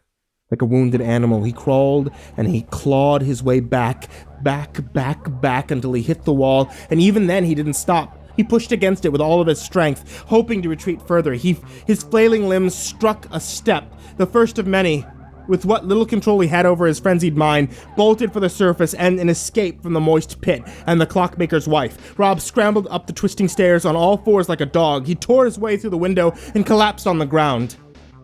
Fresh air felt alien in his lungs, as if it were his first breath. He took 2 more as he lay on the ground, but realized that although he hadn't a clue what time it was, he couldn't be there when the bells chimed. He ran and swam and ran and swam, and he didn't look back until he was in the car. Fletch put his face in his hands. I shouldn't have let him go alone. So you believe him? I tried to say, in as comforting a tone as I could, but I think it came out a little accusatory. Fletch hesitated. Yeah, I do. I had so many questions I wanted to ask him, but I didn't think Fletch could take it. He choked up several times while relaying Rob's story, and the way that his shoulders were slumping reminded me of the way Rob's parents had looked at his son's funeral. I should have gone with him, he said, looking up at me. I let it lie. As I left Fletch's house, every hair on my body was standing on end, but at that point, as much as I wanted to, I still wasn't ready to accept the story of a spire in the woods. Not at face value. When we studied the fall of the House of Usher in English earlier that year, Mrs. Thorne had made it a point to draw our attention to 2 of Poe's opium references, and how Roderick Escher displayed symptoms of withdrawal. She explained that Poe's stories frequently incorporated both blatant and subtle references to intoxications and hallucinogenics, in order to enhance the sense of phantasmagoria and help more skeptical readers suspend their disbelief. I knew very little about depression, and even less about antidepressants, but at the time, I didn't think it was beyond the realm of possibility that Robert Keenan's encounter with the clockmaker's wife had more to do with the sudden onset of major depression episodes than with a dead woman. I spent the night reading about depression, tricyclic, MAO inhibitors, and SSRIs. There were no answers, just endless possibilities. It wasn't unheard of for major depressive episodes to be accompanied by delusions or even outright hallucinations. Psychotic disorders were sometimes less obvious in patients whose presenting problem with depression. Hallucinations were rare side effects of SSRIs, and MAO inhibitors could cause serotonin syndrome, which can cause hallucinations. That was before getting into the countless drug interactions, which, without knowing exactly what Rob was taking, couldn't begin to map out. I knew Scary Carrie would love to hear every detail Fletch had told me about the Spire in the woods, but on Tuesday morning, I just didn't feel like tracking her down. I wanted to talk to Alina. The ride into school hadn't been as awkward as I had anticipated. Fletch was quieter than usual, and I was content to stare out my window and daydream about what I was going to tell Alina. I wondered what she thought about Fletch's story, and whether or not I should gloss over my own doubts. I also wondered if she'd cry. I feel embarrassed, even all these years later admitting it, but a part of me was hoping that she would. Then I'd have an excuse to hug her again. They could be dependable, comforting, boyfriend material. It was the kind of fantasy that marked me as a beta male, the sort of guy who even in his own daydreams couldn't think of a single reason that he deserved the girl. I roved the junior high hallways and the cafeteria, but I couldn't find Alina anywhere. I heard from DeLuca that she called out sick. I spent the rest of the day in a funk. Carrie and I had gym 7th period, the last class of the day. It was too cold to go out to the field, so we had to choose between 3 or 4 indoor activities.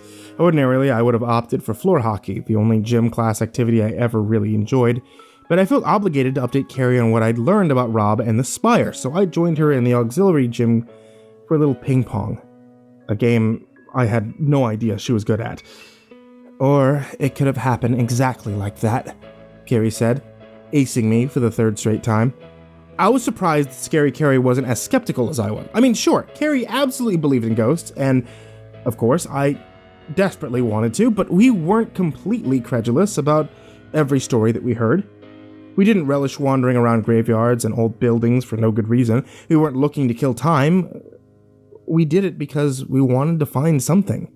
We wanted to pull back the curtain and glimpse the grandeur of creation. We wanted to feel small in the presence of the infinite and know, if only for a moment, it was more than food, sex, and the petty minutia of social interaction.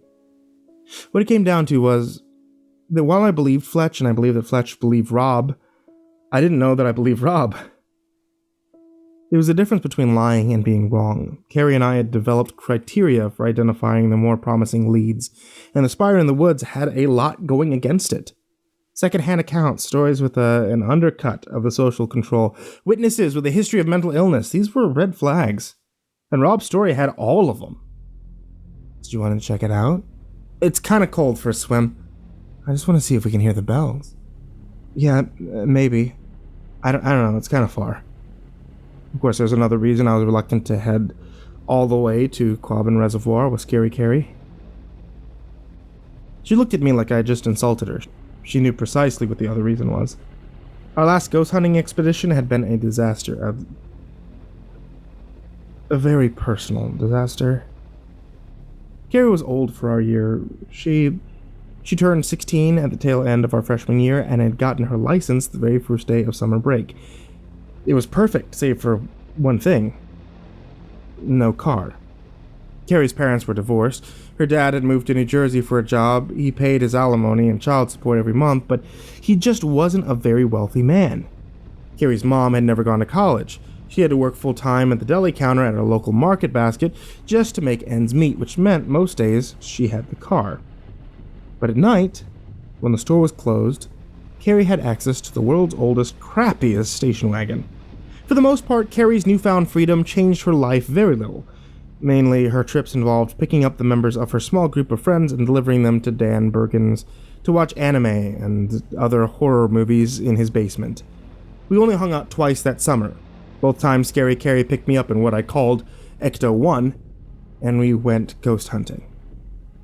Our first trip was to the blood cemetery. That's how we discovered the story of Abel Blood was, well, a steaming load. We dressed in all black, par the course in Carrie's case, and brought flashlights, wax paper, and crayons.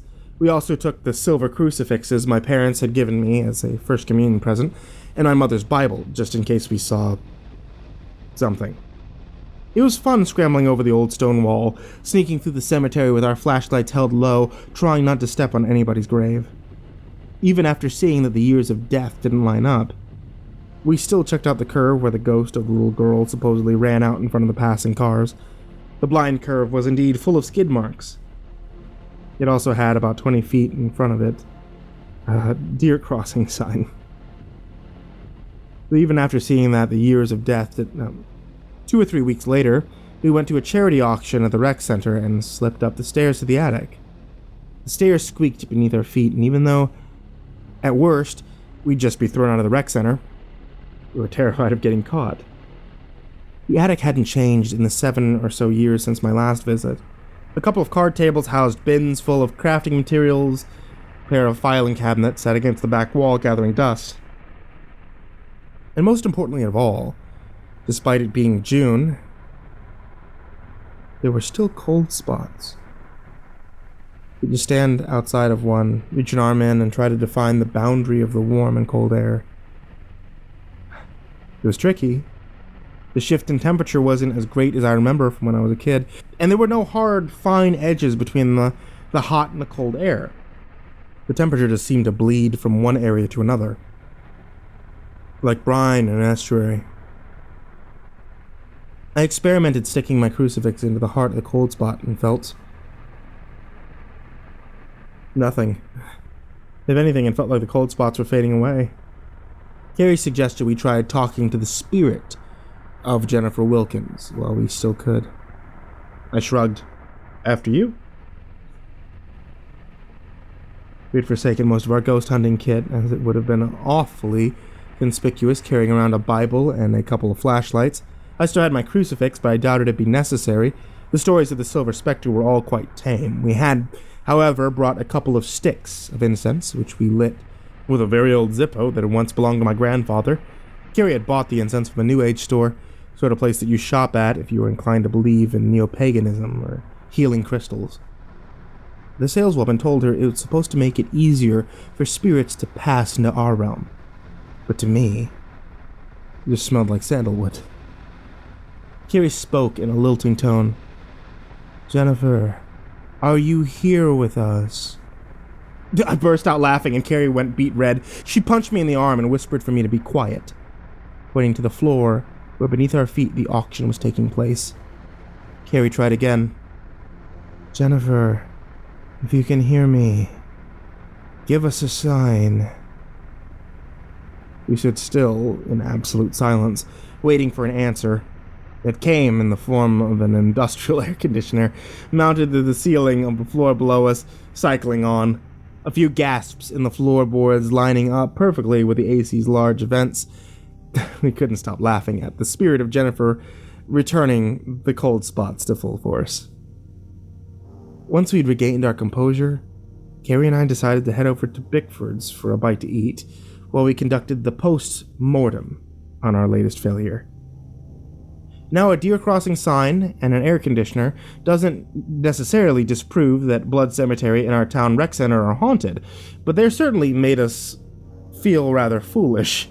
So while I'd gorged myself on Eggs Benedict, which I had only recently discovered, and Carrie nursed a cup of coffee, we started tossing around ideas for other expeditions. "No local place," she said. "Gotta stay objective. Can't be some place that we've grown up thinking is haunted." You just don't want anyone we know hearing our little sing-talking to the spirit world voice. Carrie, in mock anger, reached over, grabbed a home fry off my plate, and threw it at me. It had taken her a long time to get comfortable with me teasing her. I guess after a lifetime of being mocked about her weight and her appearance, the idea that it was only the way I expressed affection took some getting used to. There was a few places in and around Boston that we wanted to check out, but most of them were landmarks or buildings that were still in use. Neither of us was eager to get arrested, particularly not Carrie, who was going to have a hard enough time getting into college, so Boston was out. And most of Lowell, too. We dismissed a couple of nearby legends, the Gelson Road Cemetery, which had no actual history surrounding it, just a hodgepodge of random urban legends, and the Blue Lady out in Wilton, New Hampshire, who sounded somewhat promising, but was most frequently sighted during the harvest moons, which we wouldn't get until late September. Eventually, we settled on Eunice Williams Covered Bridge in Greenfield, Massachusetts. It had everything going for it, a traumatic event, consistent sightings, and no air conditioning. The only downside was that for us, Greenfield was a solid 2-hour drive each way, and that was if the MapQuest directions were up to date.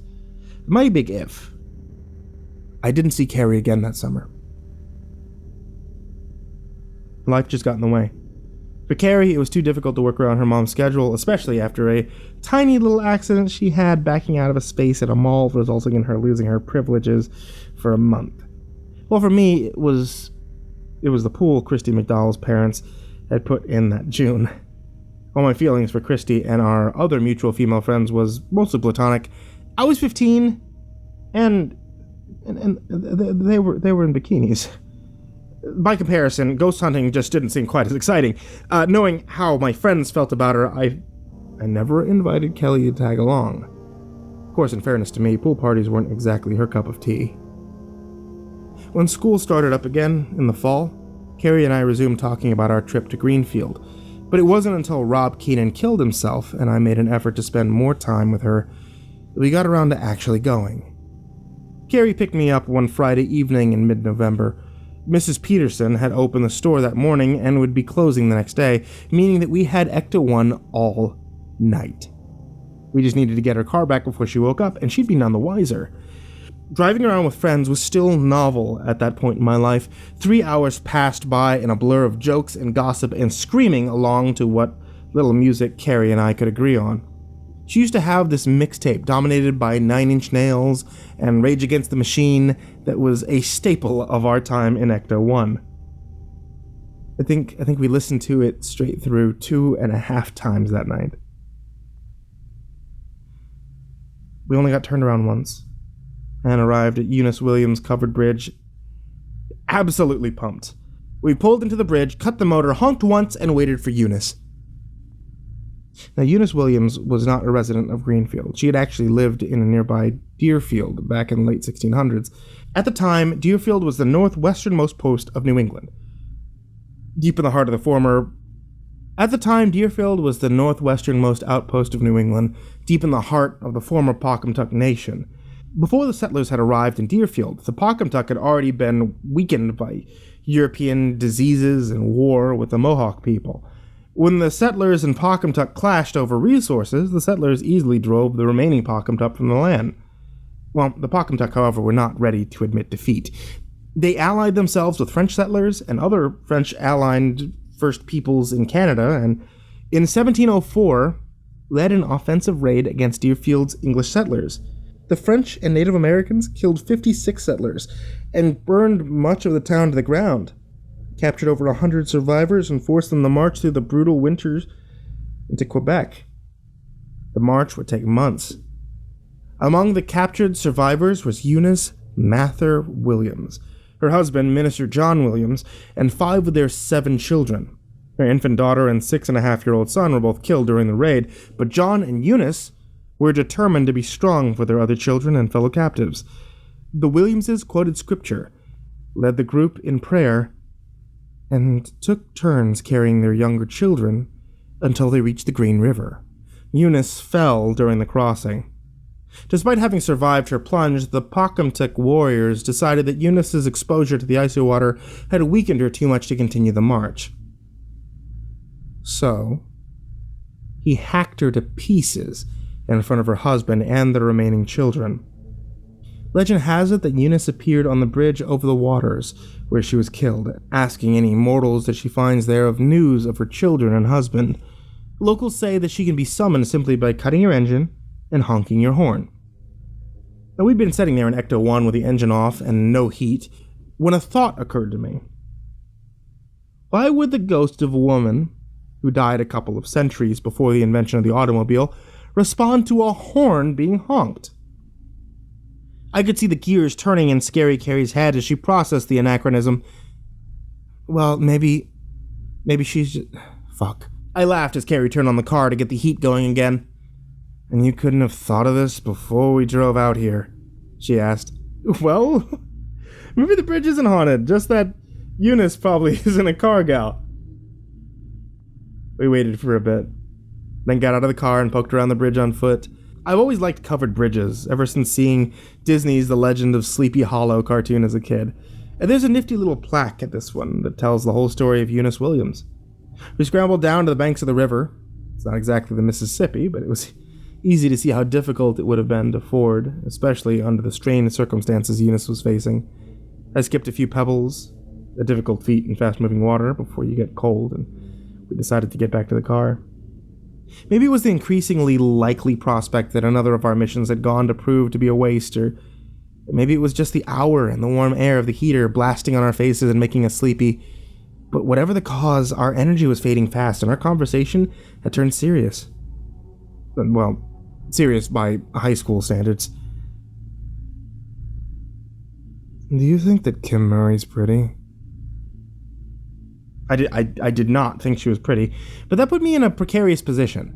Physically, Kim had her faults, but objectively speaking, she was significantly more attractive than Carrie, a girl Drew DeLuca once described with what was, for Drew, a considerable amount of sympathy as unfortunate looking.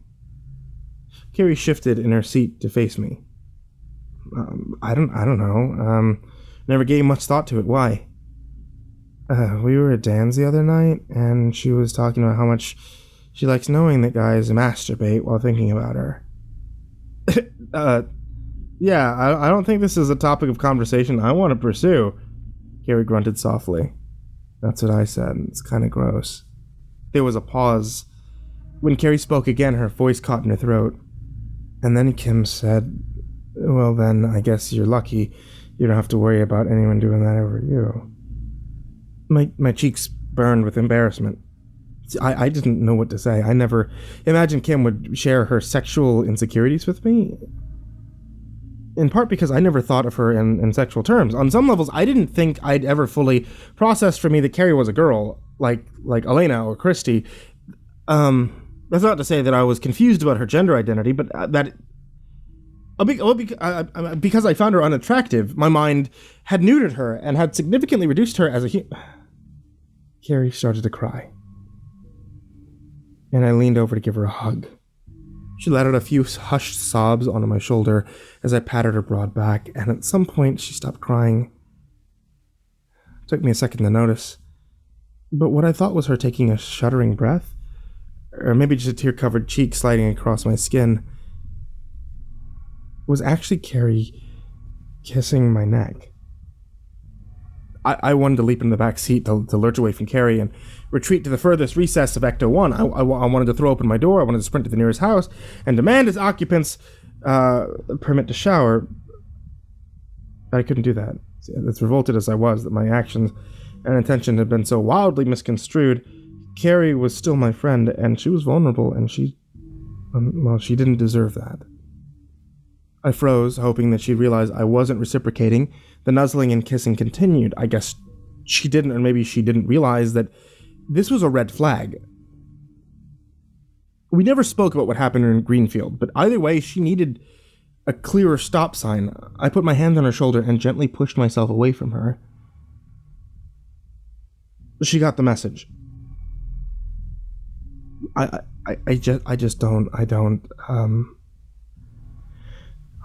don't think of you like that.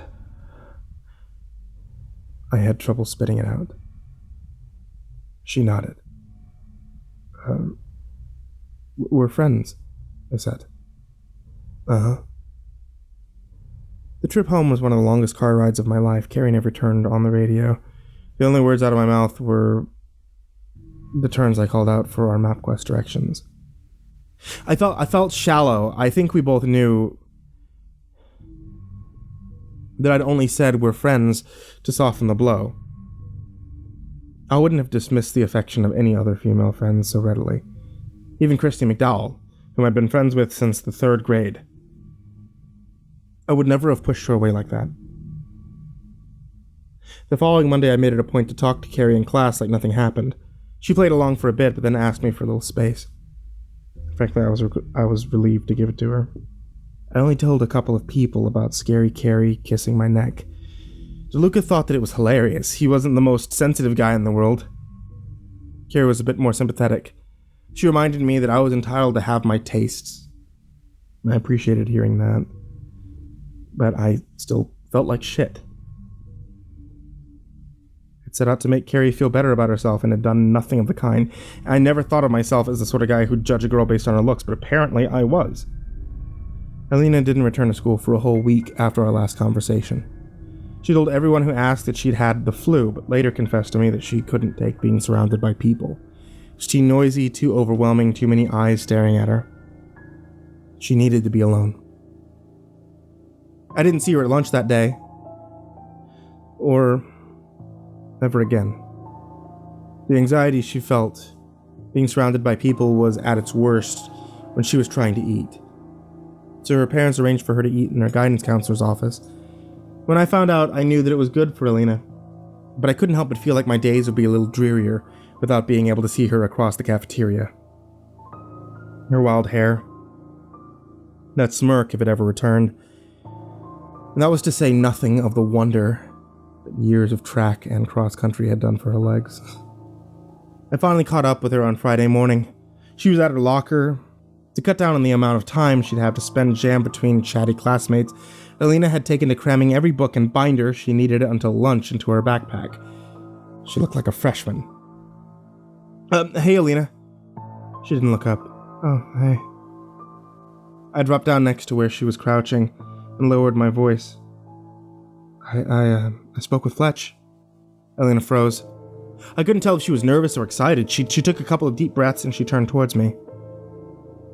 You see it? Yeah. Basically, said the same thing as yours. She deflated but continued. But then he told me what happened. Are you going to be at lunch? She bit her lower lip, and she considered for a second. No. Oh, well, we could... What do you have last period? Gym? Can you skip it? I'd never cut a class in my life. Absolutely.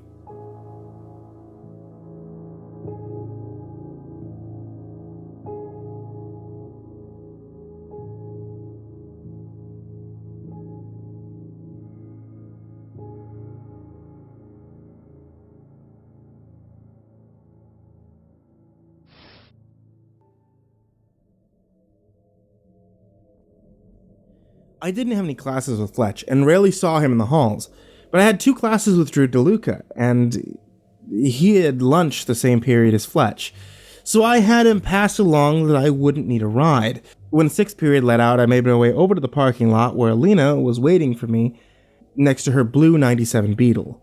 We got in and blasted the heat. Unlike Fletch's ancient Civic, Alina's Beetle actually warmed up pretty quick. Everything but the silence was comfortable. Do you want to get right into it? Elena looked at me out of the corner of her eyes.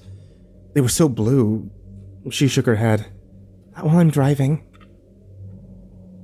We rode in silence until we pulled up in front of an old, good-sized colonial house. Is this okay? Yeah, sure. I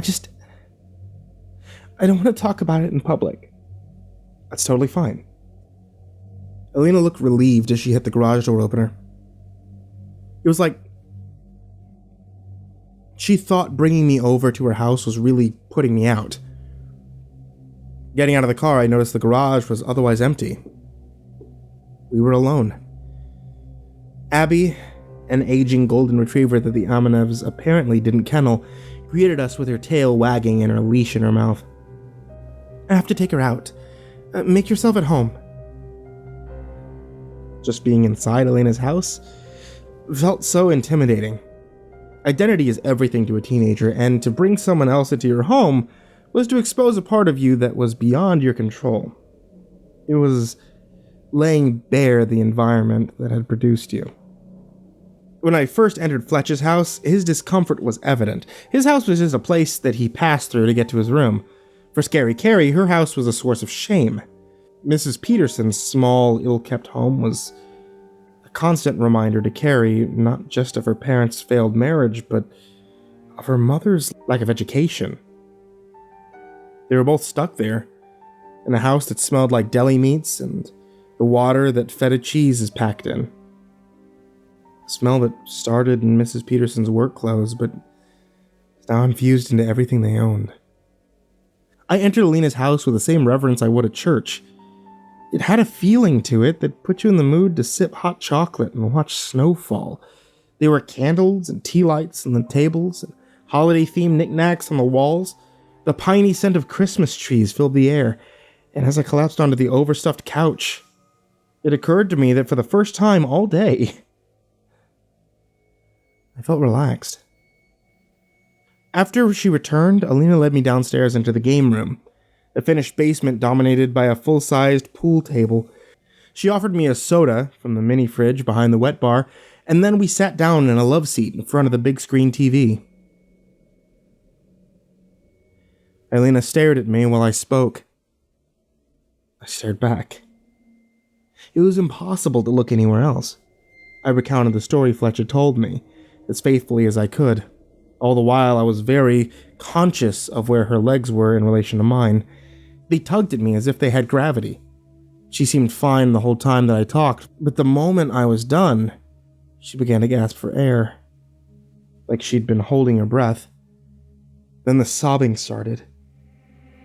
I was quick to close the gap between us. I held her for several minutes, while her slender frame shook and quivered. When she regained her composure, she slowly withdrew to her end of the love seat. God, I'm so sorry, she said, wiping her eyes with her sleeves. Don't be. I'm such a mess. I feel ashamed when I'm happy. I'm like a victim when I'm ashamed. It takes everything I've got to keep it together. It's exhausting. Have you talked to anyone? Seen a... Yeah.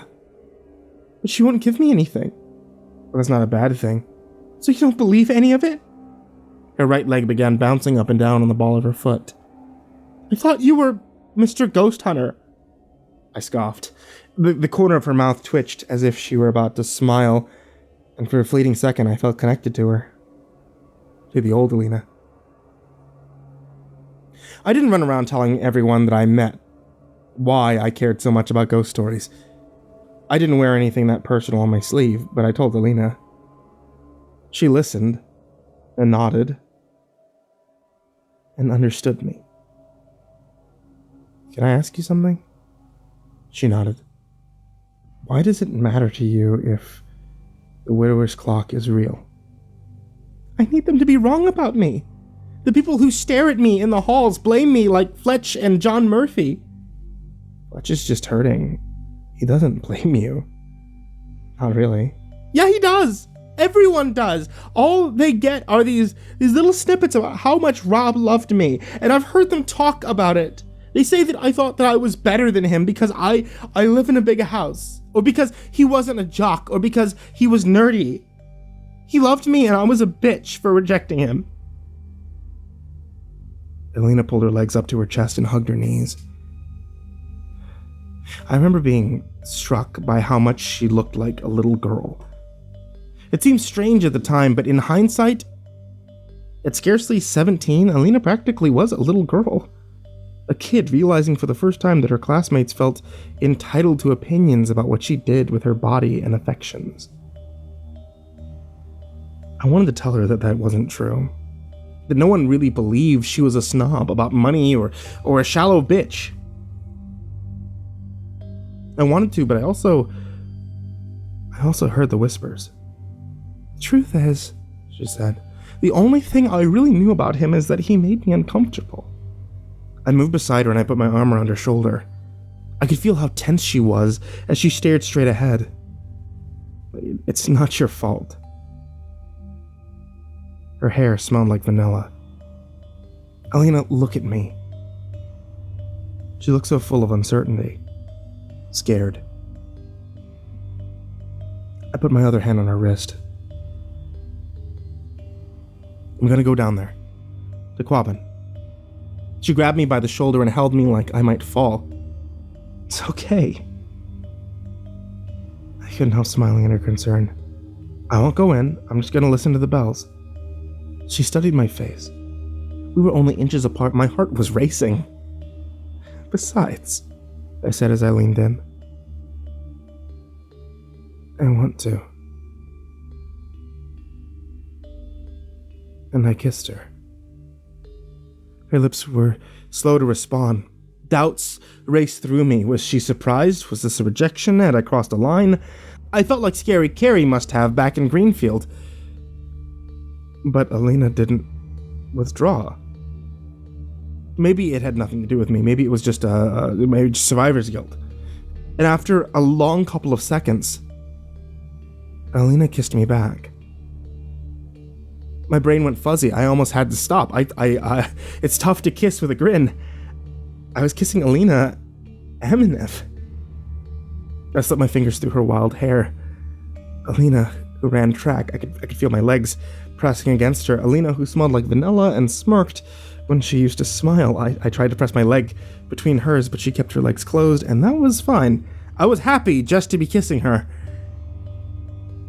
We spent the next few minutes on the love seat. It wasn't the sort of first kiss that you would imagine. I was nervous, and she was still.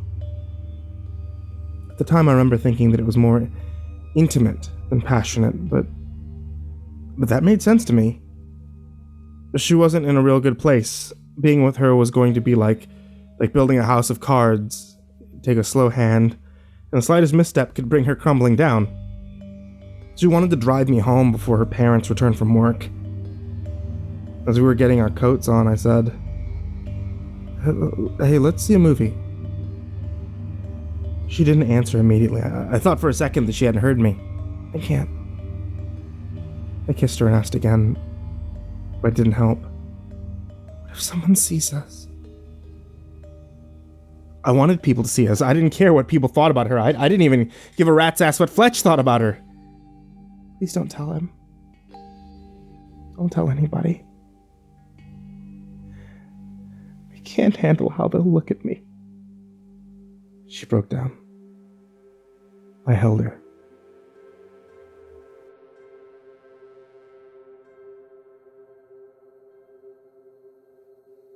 As I lay in bed that night, I found myself fantasizing about Alina. It wasn't sexual. Hell, it wasn't even about the kiss. It was about the most mundane things. Spooning her while we watched TV, holding her hand while we walked down the hallways at school, having little arguments over who'd sit at whose lunch table. And that's when I resolved that I had to find the spire in the woods. Right in the middle of the fantasy, Alina apologizing for not wanting to sit with my friends and telling fantasy me that I was the most important thing in the world to her. I had to find it for Alina. To get her out from under some guilt that she held on her shoulders. And was it really so crazy to think that maybe there might be some truth to it? Even if I was skeptical of the connection to the widower's clock, couldn't Robert Edward Keenan have followed the sound of the bells? Couldn't he have discovered a spire sticking out of the ground? Maybe he even found a body. Hadn't Fletch mentioned someone had gone missing from that trailer park?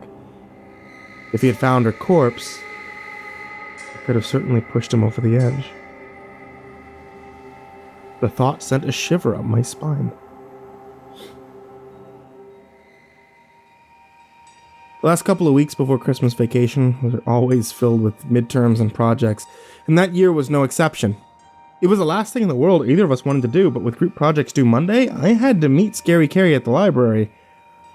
We were bullshitting while I busted my rear looking for resources for our presentation on Spire. I had practically carried Carrie through the whole first half of European history when I told her that I had changed my mind. I wanted to visit Quabbin. Carrie was thrilled. So when do you want to go? I don't know, sometimes over break, I guess. We try to figure out everything about them. Who? The clockmaker and his wife. Only one of my Haunted New England books told the story of the widower's clock, and maybe it was because I'd intentionally been skeptical that the story was grounded in any sort of reality, but in honesty, it never occurred to me that there was anything more to know. But if there was a clockmaker, he'd had to have made clocks, and if there'd been a murder, there must be an obituary. Carrie disappeared into the basement where the library kept their microfiche. With her gone, I was able to finish researching our paper in short order, and by the time I wandered downstairs, she had found out quite a bit. The clockmaker was a German immigrant named Adolf Reifler, born in 1857. He was hired somewhere between 1905 and 1907 to construct the clock for the Custom House Tower in Boston by an architect named Robert Swain Peabody. The clock was a failure. In an effort to show up his two brothers, who were also master clockmakers, Reifler attempted to miniaturize several of the motor's components. While the clock ran, it failed to keep accurate time. The clock was referred to by many as Adolf's Folly until the mid-1930s, when Hitler's infamy outstriped Reifler's. The bride was Robert Swain Peabody's niece, Amy Lowell Putnam, born 1897. She was just 16 when she married Reifler, who was by that time 51 years old. I suppose the age difference wasn't that unusual in those times, but back in 1999, when Aylin was 17, the idea of her with a man in his 50s made my skin crawl. It also made me regret Amy Lowell Putnam with more sympathy. Imagine being married off at 16 to a man more than 3 times your age. Imagine 20 years of marriage to that man, waking up to find yourself in your mid-30s, still in the heat of your sexual prime with a husband in his 70s. I mean, of course she was attracted to other men. We couldn't find an obituary for Amy Lowell Putnam, nor for Amy Putnam Reifler. Scary Carrie took it as a sign that the Putnams, Lowells, or Peabodys, all powerful families, had covered up the scandalous manner in which Amy Lowell had died. I, on the other hand, chalked it up to the microfiche being a bitch to work with. What we did find of interest, though, was a picture of Enfield in 1938.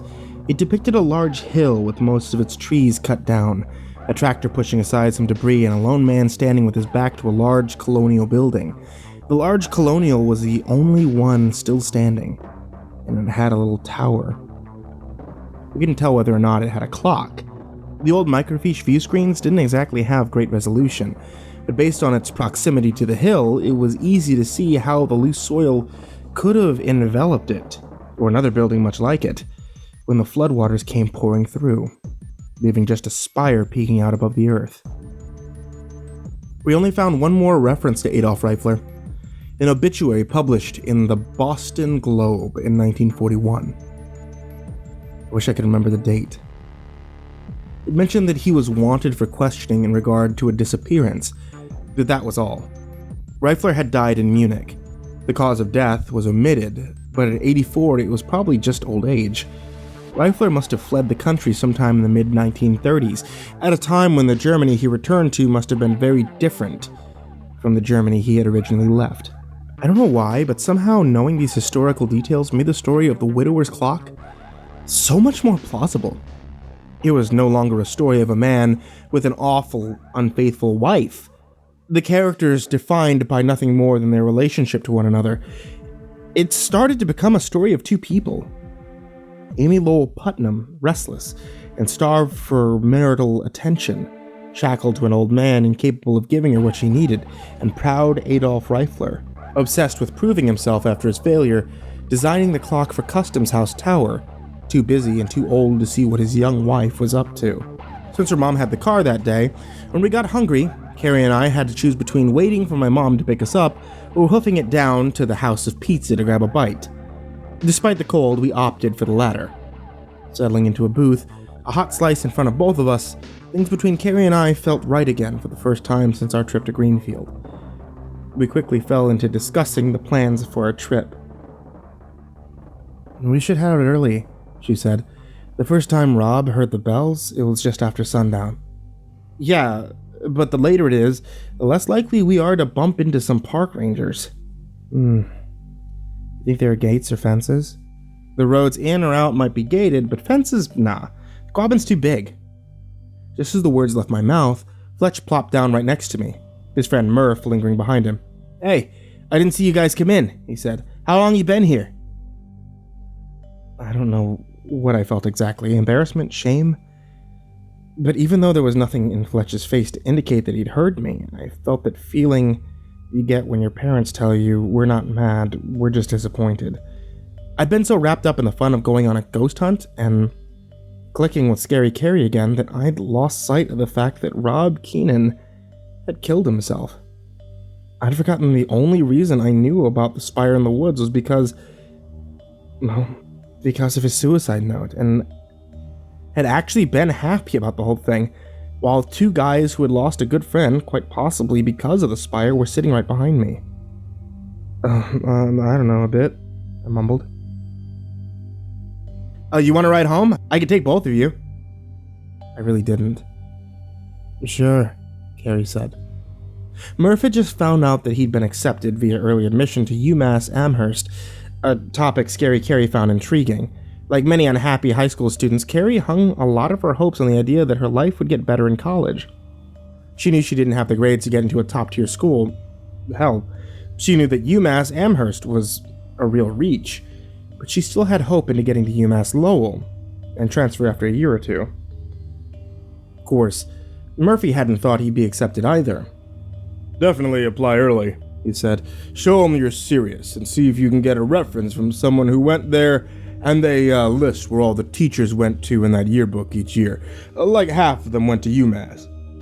Carrie was hanging off Murph's every word, but I wasn't paying much attention to what he was saying. I was too busy hoping against hope that after we dropped Carrie off, Fletch would announce that he wanted to hang out with Murph some more and, as such, would have to drop me off next. That didn't happen. And soon, we were alone in the car together. The second the door closed behind Murph, Fletch dropped his mask, and I knew that he'd heard me. "After what I told you, you're going to the Quabbin?" "Yeah." "Are you fucking retarded?" Fletch was a pretty big guy. Coupled with the hurt and anger in his voice, intimidated me into silence. We drove on, listening to nothing but the heater, struggling in vain to dispel the cold. After a few miles,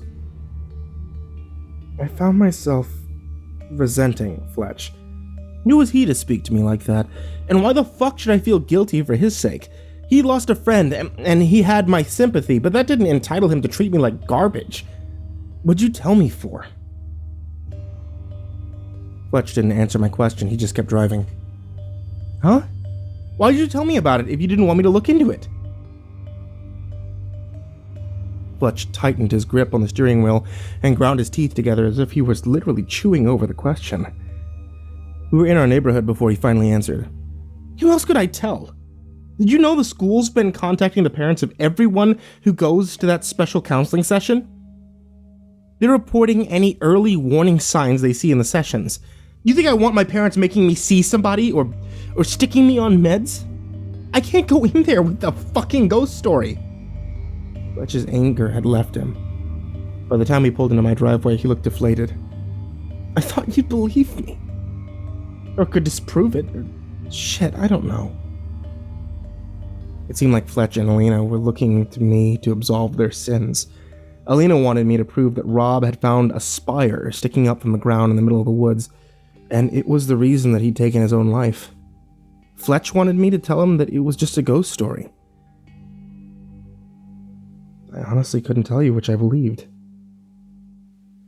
But I had to know. I haven't even told Murph, he said. I couldn't handle it if he blamed me for letting Rob go on his own. What would you have done if you'd been with him? I don't know. Fletch wouldn't look me in the eyes. But at least he wouldn't have been alone. Well, you don't have to worry about us. We just want to hear the bells. It's not like we're gonna swim out there or anything. Yeah, I know. I'm not gonna let you. I had no idea how Fletch intended to stop us. It's not like we needed his permission to visit a public park. I told him this as much. Fletch looked at me like I was an idiot. If you're going, then so am I, he said. I didn't argue. But if he felt guilty for letting Rob go looking for the spire in the woods alone, maybe being there with Carrie and me would help him get over it. As Fletch backed out of the driveway, I realized there was another reason I didn't protest. Scary Carrie. Yeah, things that day felt normal between us, but I was still gun-shy about spending that much time alone with her. Especially on the shore of a moonlit lake. And as an added bonus, now we didn't have to worry about getting Ecto-1 for the night. Alina kept her distance to school, especially after I attempted to steal a kiss from her the Wednesday before winter break. I had left class to use the bathroom and bumped into her on my way back. There were these moments, a few minutes here and there, where she seemed like nothing was wrong, where her smile and laugh would come easily, and walking her back to class that day was one of those moments. The corridor was nearly deserted. Just before we reached the door to her classroom, I stopped her. I slid one hand around her slender waist, and I slipped the other through her hair towards her neck. I leaned in to kiss her, and she withdrew from me, from my touch, as if I was on fire. And just like that, the old Alina was gone, and the broken one was left in her place.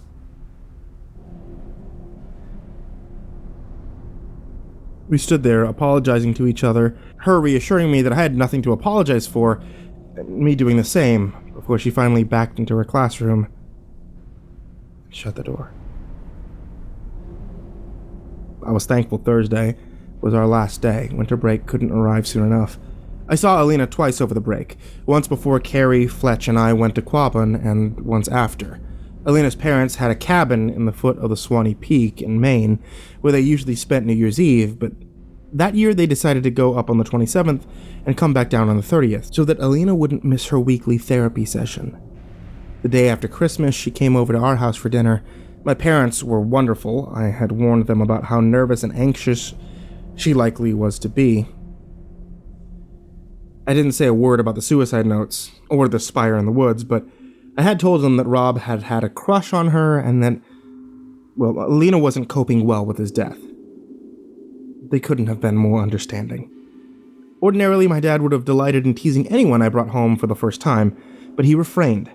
Instead, whenever there was a lull in conversation, he teased my younger brother, who had gotten for Christmas that year, among other things, a Furby, and insisted on bringing it to the dinner table. "Don't let me catch you feeding that thing after midnight." My brother was too young to catch the reference and looked up confused. "It's only 6:30. Well, it's always after midnight somewhere. My mother, from her part, also resisted in the natural instincts. Usually whenever someone came over to my house for the first time, she'd practically interrogate them, stopping just shy of shining a flashlight in their face. This habit of hers had been particularly rough on Scary Carrie, whom my mom was briefly convinced was on drugs. After dinner, my dad suggested that I show Alina the TV that I had gotten for Christmas the day before. The TV that was in my room. God, he really was a great dad. I really like your family, Alina said once the door shut behind us. I scoffed. Believe me, they were on their best behavior. Drew DeLuca was a film advocate of the idea that a romantic movie was not the best movie to watch with a girl that you wanted to get romantic with. For starters, most of them were, in his view, very crappy movies, and the good ones ran the danger of actually holding the girl's interest. What you wanted was a movie that was pleasant and charming, but light enough to make you miss a good chunk of it without feeling lost and needing to rewind. The sort of movie that you stumbled across while watching TV on a Sunday afternoon, and finish even though it was already midway through. I threw in Mavericks. Alina sat on the floor, and I followed suit, but not before grabbing a couple of pillows off my bed. Her movements were stiff as she settled down on the pillow. I tried not to appear too eager as I got down behind her and draped my arm over her waist. As the movie started, I kept thinking about those fantasies I'd had the night after our first kiss, about how pleasant it'd be just to lie next to Alina watching TV. Just being near her and nothing more. I was right. But actually being beside her, my hand resting lightly against her flat stomach, I found other ideas even more enticing. I pulled myself closer to her, savoring the fragrance that her vanilla-scented shampoo left in her wild hair. My fingers crept slowly, almost imperceptibly, up her toned body. Alina stopped me. "Do your parents ever come up here?" she whispered. "No, we're alone." "Actually, would you mind if we just watch this? I haven't seen it before." No, that's cool," I said, mentally cursing the day DeLuca had been born. I spent the next hour knowing the agony of a man without any fresh water, stuck in a life raft adrift at sea. After the movie, my luck didn't improve much. The credits began to roll, and I had it in my head that Alina might feel more comfortable expressing her affection for me if she felt that she was in control. I kissed her neck where it met her jaw and pulled her lithe little body on top of mine. The pressure of her weight pushing down on me was an excruciating pleasure. My eyes rolled back in my head, conscious thought melted away. My fingers found their way to the bare skin of her lower back, and I could feel the slight bumps of where her vertebrae rose above her skin. It was oddly intoxicating. When had I become attracted to spines? I brought my cheek to hers and angled my face so that our mouths aligned. Her lips parted tentatively. I listened for subtle changes in her breathing that would tell me when it'd be safe to make the next move. Her breathing deepened. I slid my hand up her back, all the way to her Santony bra strap. I'd never touched a bra before in my life, and only had a vague idea how to guide the hooks from my eyes. I nibbled her ear as my fingers fumbled beneath Alina's shirt, and that's when I felt she was crying. Hey, it's okay, look, I whispered while pulling my hand out of her shirt. See? She sniffled and she turned her head away from me. I was so scared. I knew I couldn't be too eager with her. I knew that I couldn't press her too hard. She was in a fragile state, and there I was, thinking with anything but my hand. My only defense was that I wanted to make her feel good. I'd thought since she liked me, she'd like my touch as much as I craved hers. But I thought wrong on so many levels. I gently pushed her chin up to look me in the eyes. I didn't mean to push you too fast. Okay. Are you okay? She nodded, and I held her until she pushed herself up off of me. Alina paced around my room, doing a breathing exercise her therapist had taught her. I went downstairs to grab us a couple glasses of water. It was less than the least I could do. While I was in the kitchen, my dad gave me a questioning look and a thumbs up behind my mother's back. I shook my head no, and I felt like a failure. When she was calm enough to sit down, we sat on the bed, far apart from one another, sipping the water and talking. It's not you, she said. Yeah, don't worry about it. I know you like me. Elena gave a little nod as she stared down at the water. Hey, this'll pass, I said. People at school will move on to something else and leave you alone, and you can get back to normal. Elena got up and started pacing again. My parents don't even think I can skip a session for New Year's. How's that for normal? I hate that we're not going to be up at Shawnee for New Year's. She put the glass down on my desk, her hands as fidgety as her legs. Every year, we go skiing in the morning. Then we drive into North Conway and we have dinner and we watch the fireworks until my mom gets too cold and wants to head back. That's all I want. I can't even handle that. What if I find something down at Quabbin? Elena stopped, practically mid-step, and stared at me. I hadn't noticed until just then, but she had bags under her eyes. Would that help? When are you going? Tomorrow. Elena stared at me. The energy in the room had changed. I could practically smell her desperation as easily as her vanilla-scented shampoo. She needed me to find the spire in the woods and to prove that it was the widower's clock. Prove that Rob hadn't killed himself because she broke his heart, but because he'd been haunted by the ghost of Amy Lowell Putnam. And if Alina Amenev needed that, so did I. To hell with Fletch. To hell with just hearing the bells. I was going to find the spire. What's with the bag? Fletch asked as I tossed my duffel bag onto the back seat and got inside his car. If memory serves, it'd been 25 or so that day, and felt even colder in that little Civic. Supplies, incense, Mom's Bible, a couple flashlights, some miscellaneous crap I borrowed from Carrie. Fletch acknowledged that he'd heard me with a soft grunt, and we were on our way to pick up Scary Carrie. Truth be told, while the bag did have my mother's Bible and the flashlights, the miscellaneous crap I borrowed from Carrie was actually a bicycle pump and a pool raft shaped like a small boat that I'd borrowed from Christy McDowell earlier that day. I didn't see the sense in telling Fletch yet that I wanted to do more than just hear the bells. At least not while we were still in my driveway and he could back out. Better to wait until we were down there, and the worst he could do was leave us without a ride home. We grabbed Carrie and were properly on our way shortly after 8 o'clock. For the first hour or so, the drive was surprisingly pleasant. Carrie asked Fletch questions about where he was going to college, which schools were his safeties, and how he was going to pay for it. Fletch answered all of her questions and was even joking around a bit, but as we got deeper into Massachusetts, his nerves started to creep in. He fell silent around the time we reached Worcester. It didn't take a mind reader to know that he was thinking about Rob. It was impossible not to. We were retracing the steps of a boy who had killed himself. Whatever he'd found down here, whether it was supernatural or not, whether it was something or nothing, Rob had blamed it for driving him to his madness and death.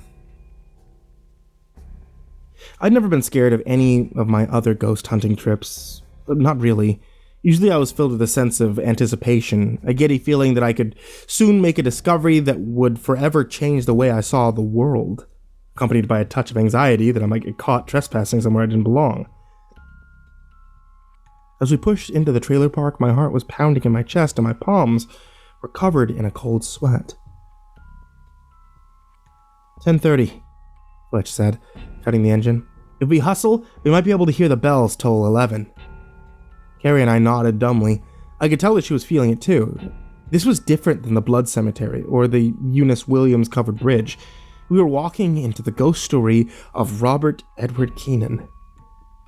And the only thing we knew for certain was that he was dead. Pass me my bag, I said to Carrie as we stepped out of the car. Fletch wordlessly led the way. The crunch of the dead leaves beneath our feet echoed out into the forest, even though the moon cast more than enough light for us to see. I fished the flashlight out of my bag just to have something to do. It hadn't snowed yet that year, at least not at the Quabbin, but it was cold. The temperature had dropped into the high teens, and the wind ripping through the bare trees wasn't helping matters any. It was no surprise we didn't see anyone as we crossed into the park. We were in the middle of nowhere. Hell, if it weren't for those metal poles that served as a gate stretched across the old Ware infield road, we probably could have driven in without anyone noticing. The smell of wood smoke hung faintly in the air. Somewhere miles away, people were sitting around their fireplace, probably commenting on what a good night it was for a fire. I bet they felt cozy. Fletch rubbed his nose and sniffled. Could have just been the cold making his nose run a little, and maybe he smelled the smoke too. Either way, it reminded me of something I'd read once. Firemen say that when a person burns to death, their flesh smells like pork. I pitied Fletch. Thank God I hadn't been there to smell Rob burn. By the time we reached the fork where the access road splits off from Old Ware Enfield, my legs felt like blocks of ice.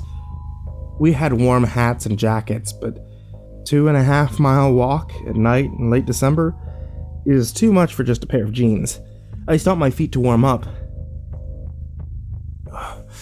What I wouldn't give for some ski pants. At least you brought gloves, Carrie said. She had one hand buried deep in her coat pocket, the other holding the flashlight I had given her with her sleeve pulled down over her fingers. Fletch cast a baleful eye in our direction. Even though we hadn't been particularly loud or said anything disrespectful, he looked at us as if he'd caught us dancing on Rob's grave. As far as Fletch was concerned, we were on hallowed ground. We pressed on in silence until, from just ahead of us, we heard whispering gently through the trees. Sounded vaguely like the Friday the 13th soundtrack was being carried in the wind across a great distance. What was that? Ice, I said. Ice makes noise? Yep. People think of ice as an object, solid and inert, but ice expands and contracts a great deal. Slight variations in temperature, small eddies and imperceptible currents prevent the water from freezing uniformly. Little fissures turn into big cracks, and the ice strains against itself until it buckles and splinters into plates. What we were hearing was like continental drift in miniature. Big ice plates pressing against each other until something snapped, with the resulting sound echoing over the reservoir's frozen surface. We cleared the tree line, and sure enough, the Quabbin was frozen. I was surprised. Bodies of water as big as the Quabbin don't usually freeze until mid-January or so. Guess we won't be needing a raft, I thought. That's when the bells chimed 11. My body shuddered. I felt like I was beneath Alina, the weight pressing down on the parts of me that strained to meet her. My flesh tingled. It was as if the smooth skin of her back that my fingertips had danced slightly across now surrounded every inch of me. In that lingering moment, I was sated. The bells had nourished me like a feast nourishes the starving. I wanted nothing but to be exactly where I was, hearing exactly what I was hearing, feeling exactly what I was feeling. Then all was silence. I was once more out in the cold. I heard them, Carrie breathed. I turned to her and saw that she had a wistful gleam in her eyes. It was the first time, and the last time, that I ever truly saw her happy. Fletch fell to his knees, and tears rolled down his cheeks. "Oh my God," he said. "Oh my God." He was laboring to breathe. That was beautiful. I sat down beside him. The dirt beneath us was hard as a rock. The echo coming off the ice sounded like a gentle tide lapping on the shore. I looked up at the sky. So far away from the light pollution of Nashua or Boston or Lowell, I could see a myriad of stars I'd never noticed before. It's the sort of thing that makes someone feel small. But not me. I just peeked behind the reality's veil and discovered... Well, I don't know what. Just that there was more. Not up there around distant stars suspended on the far side of an unfathomable great abyss, but right here. with nothing between us and this undiscovered country but a few hundred yards of ice and an hour's time.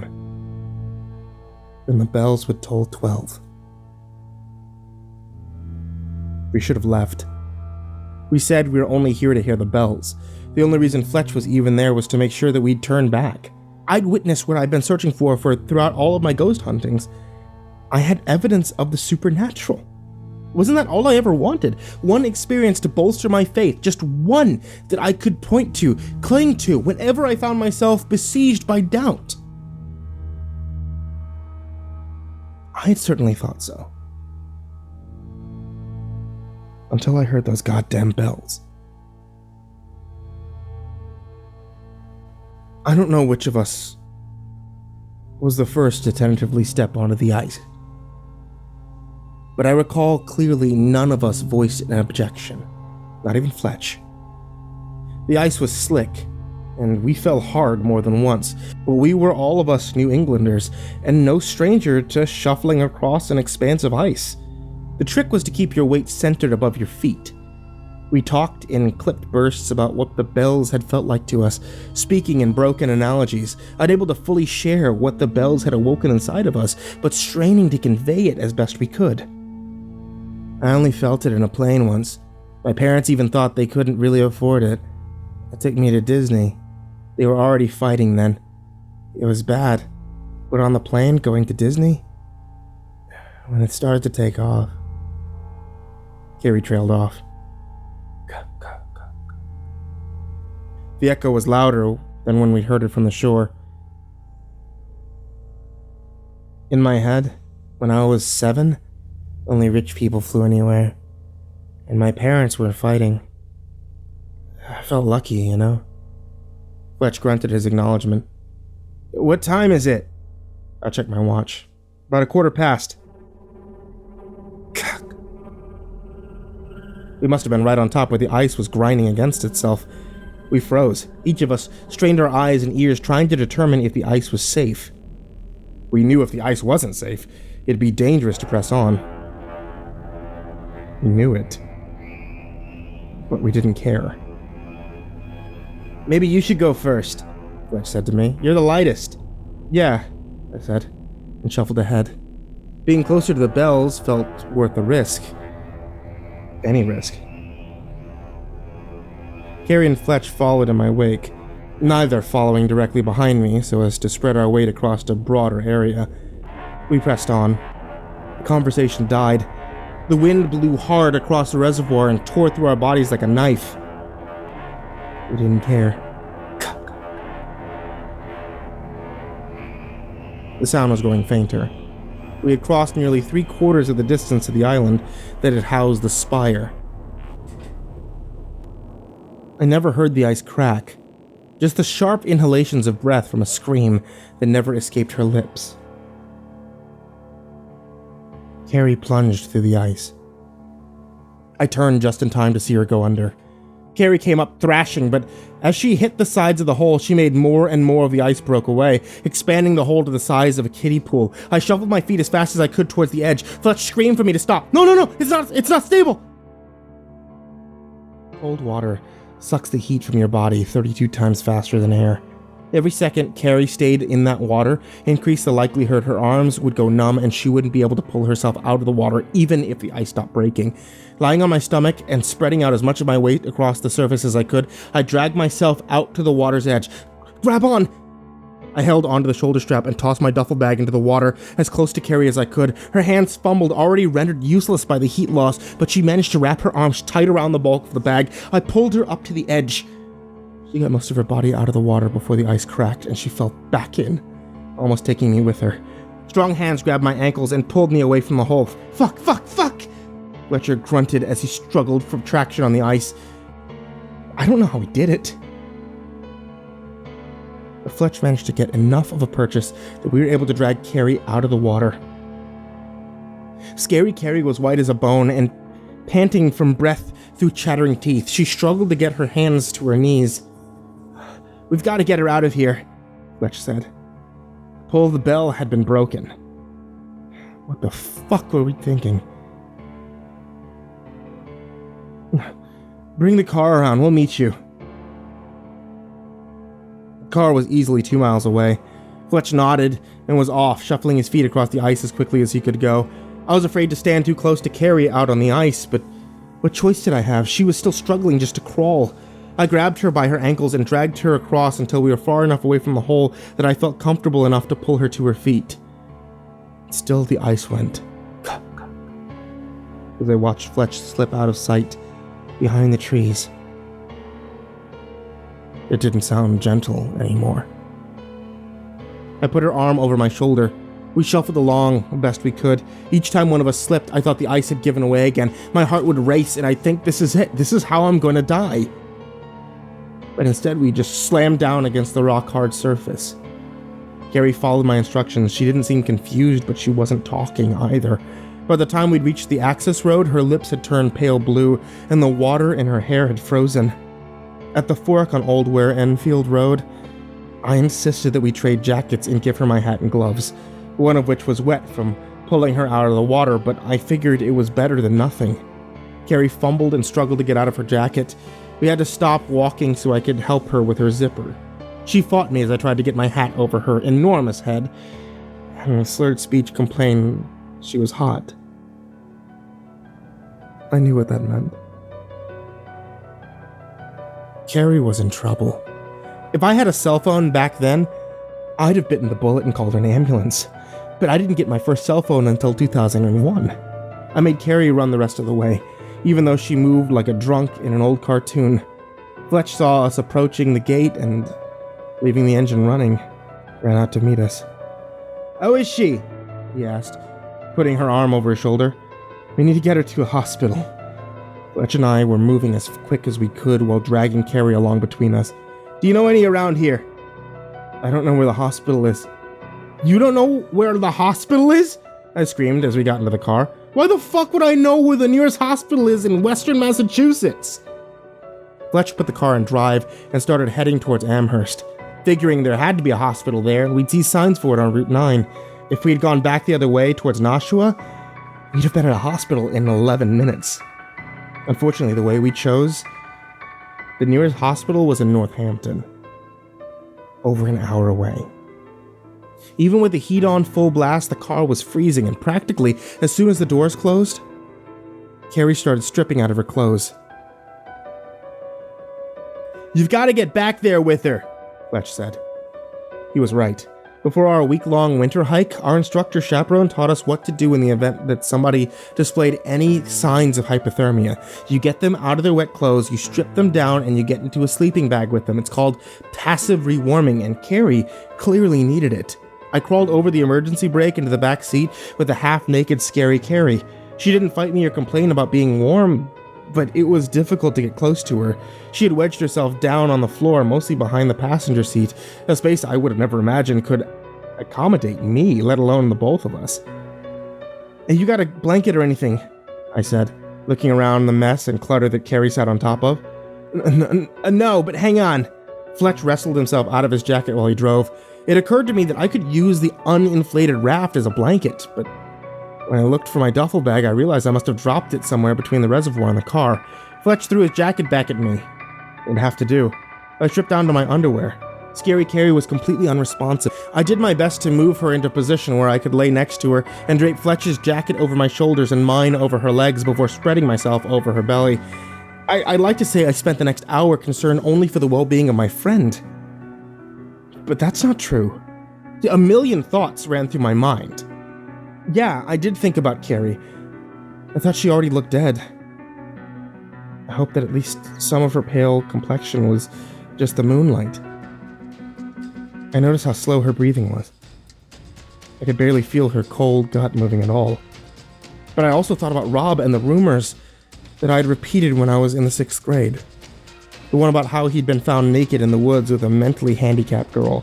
I thought about how everyone said that he tricked her into sleeping with him, and even as my friend lay beneath me, for all I knew dying, there was a small part of me that was thankful that we were far away from home and nobody would hear about this. Shortly before 1:30 in the morning, we pulled up in front of the emergency room at Cooley Dickinson's hospital. Fletch got out of the car and ran for help. Carrie was unconscious when a pair of nurses and orderlies, or whoever they were, pulled her out of the car and put her on a stretcher. When they asked me, I couldn't remember the last time I'd checked to see if she was still breathing. It had been at least a few minutes. At least. They couldn't find a pulse. Fletch and I were forced to stay in the waiting room. We couldn't do anything else for her. Carrie was in their hands now. In a way, that was worse. At least for us, when we were in the car, we had a goal, something to focus on. We had to get Carrie to a hospital, and once we had arrived, the adrenaline had been coursing through our veins, and it returned to whence it came, and it left us with nothing but doubts. Could we have done more? Had we been fast enough? She'll be fine. She'll be fine. Fletch rocked back and forth in his chair, repeating his little mantra, as if he could will it to be. She'll be fine. She'll be fine. It was over an hour before we were able to get an update. Carrie had survived, but only just. When they initially started checking her vitals, Carrie's core temperature had fallen to 64 degrees Fahrenheit, and her heart rate slowed to 29 beats per minute. For a girl Carrie's age and size, you'd expect her resting heart rate to be in the neighborhood of 74 beats per minute. The emergency room doctor felt Carrie's hypothermia was too severe for external warming techniques and elicited to irrigate Carrie's stomach and colon with a warm saline solution. Every 15 minutes, the saline, by then cold, had to be pumped out and replaced with more warm saline. We had hoped that we'd be able to see her, but at that point, they'd only managed to raise her body temperature about 4 degrees, and Carrie's still unconscious. She also had 3rd or 4th degree frostbite on several of her fingers and toes and only one of her ankles. But they wouldn't have to worry about that tonight. There's a saying about frostbite. Frozen in January. Amputated by July. The nurse, a young, homely woman, looked at us like we were criminals. I guess she blamed us for the state Carrie was in. I'm not sure she was wrong. Is there someone your friend would want us to contact? Her mom? Yeah. I said, I'll do it. Payphone? Follow me. The nurse turned and led me back to the admittance desk. It's funny, as scared as I was that my friend's life was still in serious jeopardy, somehow I was also scared to be in trouble with her mom, and by extension mine.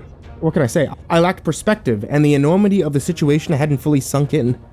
The lady let me use one of the hospital's phones. What? What do you want? Why are you calling my house at 3 fucking o'clock in the morning? Mrs. Peterson screamed into the phone. Carrie's been in an accident. What are you talking about? Carrie's asleep. Hold on. Carrie? Carrie? I could hear Mrs. Peterson lumbering through her house and bellowing for her daughter. She certainly had her faults, but lacking affection for her daughter wasn't one of them. I'd often suspected that Mrs. Peterson had been one of those sad sacks who had known their marriage wasn't going to last and insisted on having a kid anyway. Not to save the marriage, but just to have one person in the world that loved them unconditionally. What happened? Where is she? I told her that her daughter had fallen through some ice. Nothing else, and emphasized at every turn that she was alive and being cared for, which was true.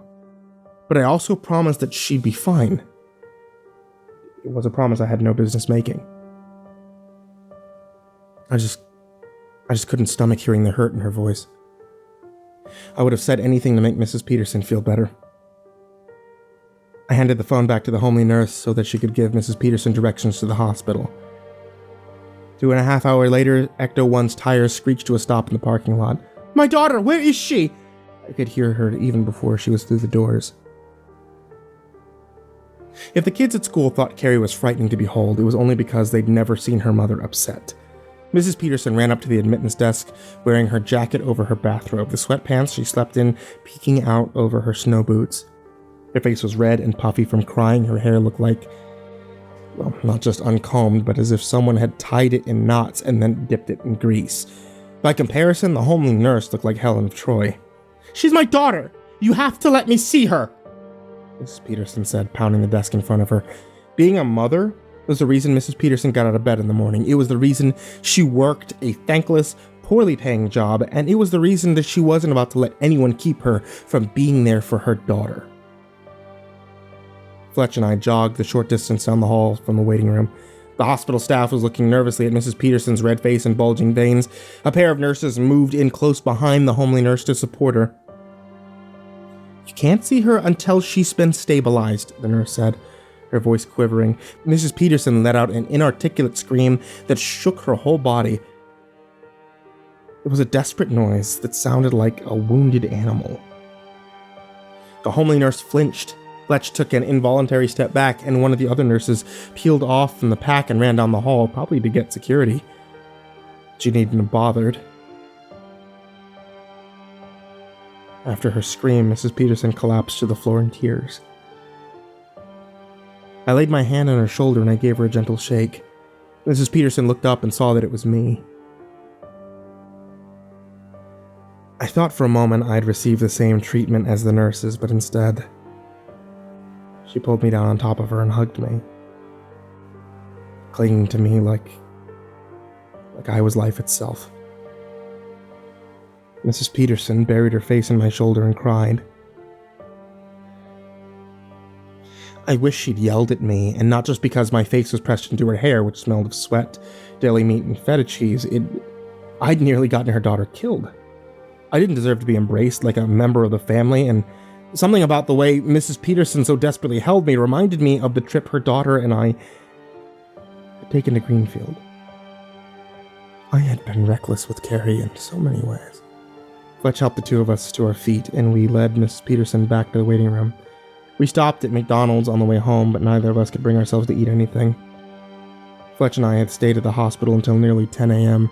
By that time, Carrie's temperature had returned to normal, but at no point had she regained consciousness. We'd have stayed longer, but we'd been awake for nearly 24 hours at that point, and our bodies were beginning to shut down. I left Mrs. Peterson my parents' number and told her to call me if she needed anything. She took it, and she thanked me for watching over her little girl. Sitting beneath the fluorescent lights, waiting for Fletch to finish his coffee, I felt like Judas, minus the silver. I should have stayed at the hospital, but I copped out. I couldn't stand Mrs. Peterson being nice to me. I never should have brought you. It was the first thing Fletch had said in hours. We'd have gone anyway, I said. Smearing ketchup around my tray with my hash brown so I wouldn't have to look him in the eyes. We'd have gone. She'd have fallen. And you wouldn't have been there to pull her out. I could have driven, or I could have tried to warn her, but I couldn't have done both. Fletch didn't respond. Guess he still felt like it was his fault. She'd be dead right now, Fletch. Me too, probably. I haphazard a gaze up, and I wish I hadn't. He was giving me the same look that I had given Mrs. Peterson an hour earlier when she thanked me for watching over Carrie. Neither of us was ready to be forgiven yet. Well, he said, we should have left after we heard those fucking bells. I couldn't argue with him there. Fletch finished his coffee in silence. After he was done, neither of us moved to get up. It was probably around 10:30 or so at that point, and neither of us had called our parents. We knew we should have. Should have found the nearest payphone. We knew we couldn't hide what happened. Couldn't lie. At least not about Carrie. But even if it was only a couple of hours, we wanted to push that eventuality off for as long as possible. Our parents would know soon enough.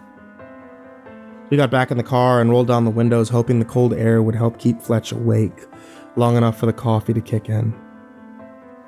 Fletch stopped for the light at the intersection at Amherst Road and Daniel Shea Highway.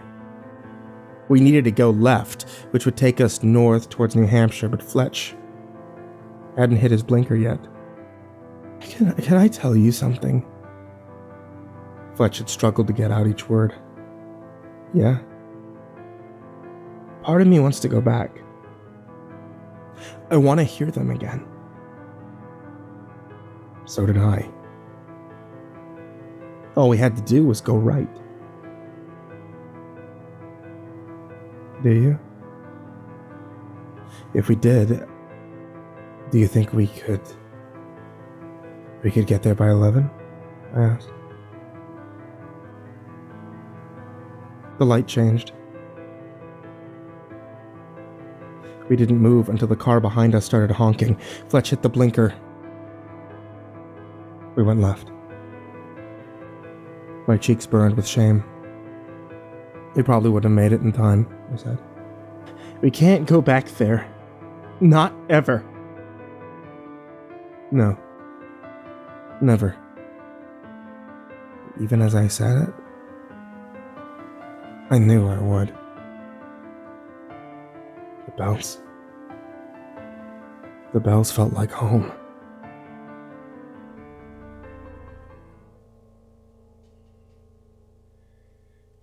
My parents woke in the morning of December 28th, 1999 to a quiet house. Nothing unusual about that, they were typically the first ones up. My mother made coffee and my father turned on CNN and got on the treadmill. My brother woke up next. My mother made him French toast. She made some for me as well, figuring that I could reheat it whenever I came down. It was a couple of hours before my absence was felt. It's no big deal, they figured it was vacation. They might as well let me sleep in. Then around 11 o'clock, they got a call from Mr. Fletcher. He was in a bad mood. Did Nathan stay over at your house last night? No, I don't think so. Well, if he did, wake his ass up and tell him he's in trouble. My mom covered the receiver with her hand and hollered for my dad to go wake me up. That's when they found out I was missing. When Fletch and I showed up in the driveway 2 hours later, I'd say my parents were more annoyed than angry. My parents weren't strict disciplinarians.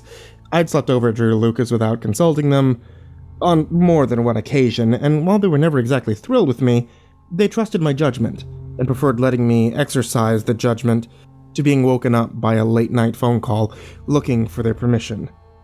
When they found my bed empty, they'd figured that we'd stayed up late playing video games, or, at worst, watching Skinamax movies over at some friends or another's, and were just too tired to drive home. Fletch's parents weren't so understanding. They called everyone Fletch was friends with. They called my parents looking for the names of my friends. Nathan, you'd better get your butt home, my dad said. Then he held his thumb and forefinger up about an inch apart and added, your dad sounds like he's about this close to going through the phone book in alphabetical order looking for you. He was trying to be funny. But Fletch and I weren't in much of a mood to laugh. We exchanged one last tired look, but knowing things were going to get worse before they got any better, we parted ways. I stood on the front steps of my house with my father watching Fletch drive off down the road. Boy, am I glad I'm not him right now, my dad said. He didn't know the half of it. Dad, I have to tell you something. They didn't yell. And they didn't scream.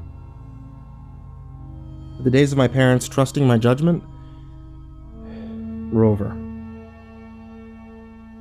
I had stayed out all night without permission, driven deep into another state, and gone out onto unfamiliar, recently frozen ice in the middle of the night. That was stupid. That was so stupid. My father got up from the table and headed for the phone. He'd never been good at sitting still when he was agitated. Why were you even in Amherst? My mother asked. We wanted to visit Sam, I mumbled. I'd never been a particularly good liar, but Fletch and I had agreed to leave Rob's suicide note and the Spire in the woods out of our story.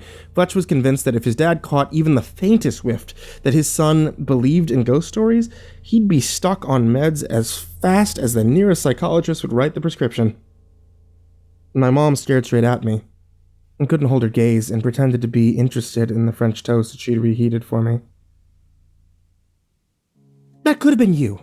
Do you understand? That could have been you that fell through the ice, and with no one else around... My mom was too choked up to finish her thought. I wanted to comfort her, but I didn't want her to look at me. Yes, you have a patient there named Carrie...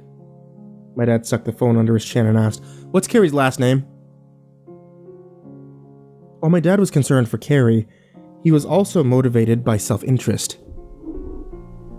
I could hear in his voice that he had spent the first 10 years of his career working in litigation at the law firm of Ropes and Gray and believed the importance of CYA covering your ass. It didn't matter how slim the chances were that Mrs. Peterson would attempt to hold our family or the Fletchers accountable for what happened to her daughter. That risk was unacceptable. "If you need any help," he said, once he'd gotten Mrs. Peterson on the phone. "You know, around the house, driving Carrie to school." He was feeling her out, trying to get a sense of whether or not Mrs. Peterson blamed us for what happened to her daughter.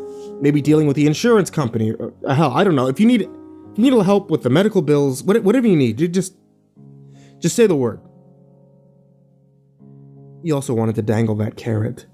He knew Mrs. Peterson wouldn't be able to cover Carrie's emergency medical care out of pocket, and he doubted slicing meat at the deli counter in the market basket conferred with it amazing health insurance. Mrs. Peterson would need help, but it would come with strings attached. Looking back at my father's actions, they seemed cold. And maybe they were. But isn't protecting your kids what good fathers do? Don't they protect their children even when their children don't particularly want to be protected? Had Mrs. Peterson had a vengeful bone in her body, I'd have deserved the brunt of everything she could muster. Despite my exhaustion, I had trouble falling asleep. I kept thinking about Carrie. She was in the hospital, and it was my fault. I hadn't talked her into anything, but I had involved her. I brought her along, and now she was the one lying in a hospital bed with her mother crying over her. As a Catholic, you're taught that God created us as rational beings. You're taught that he gave us the dignity to initiate and control our own actions.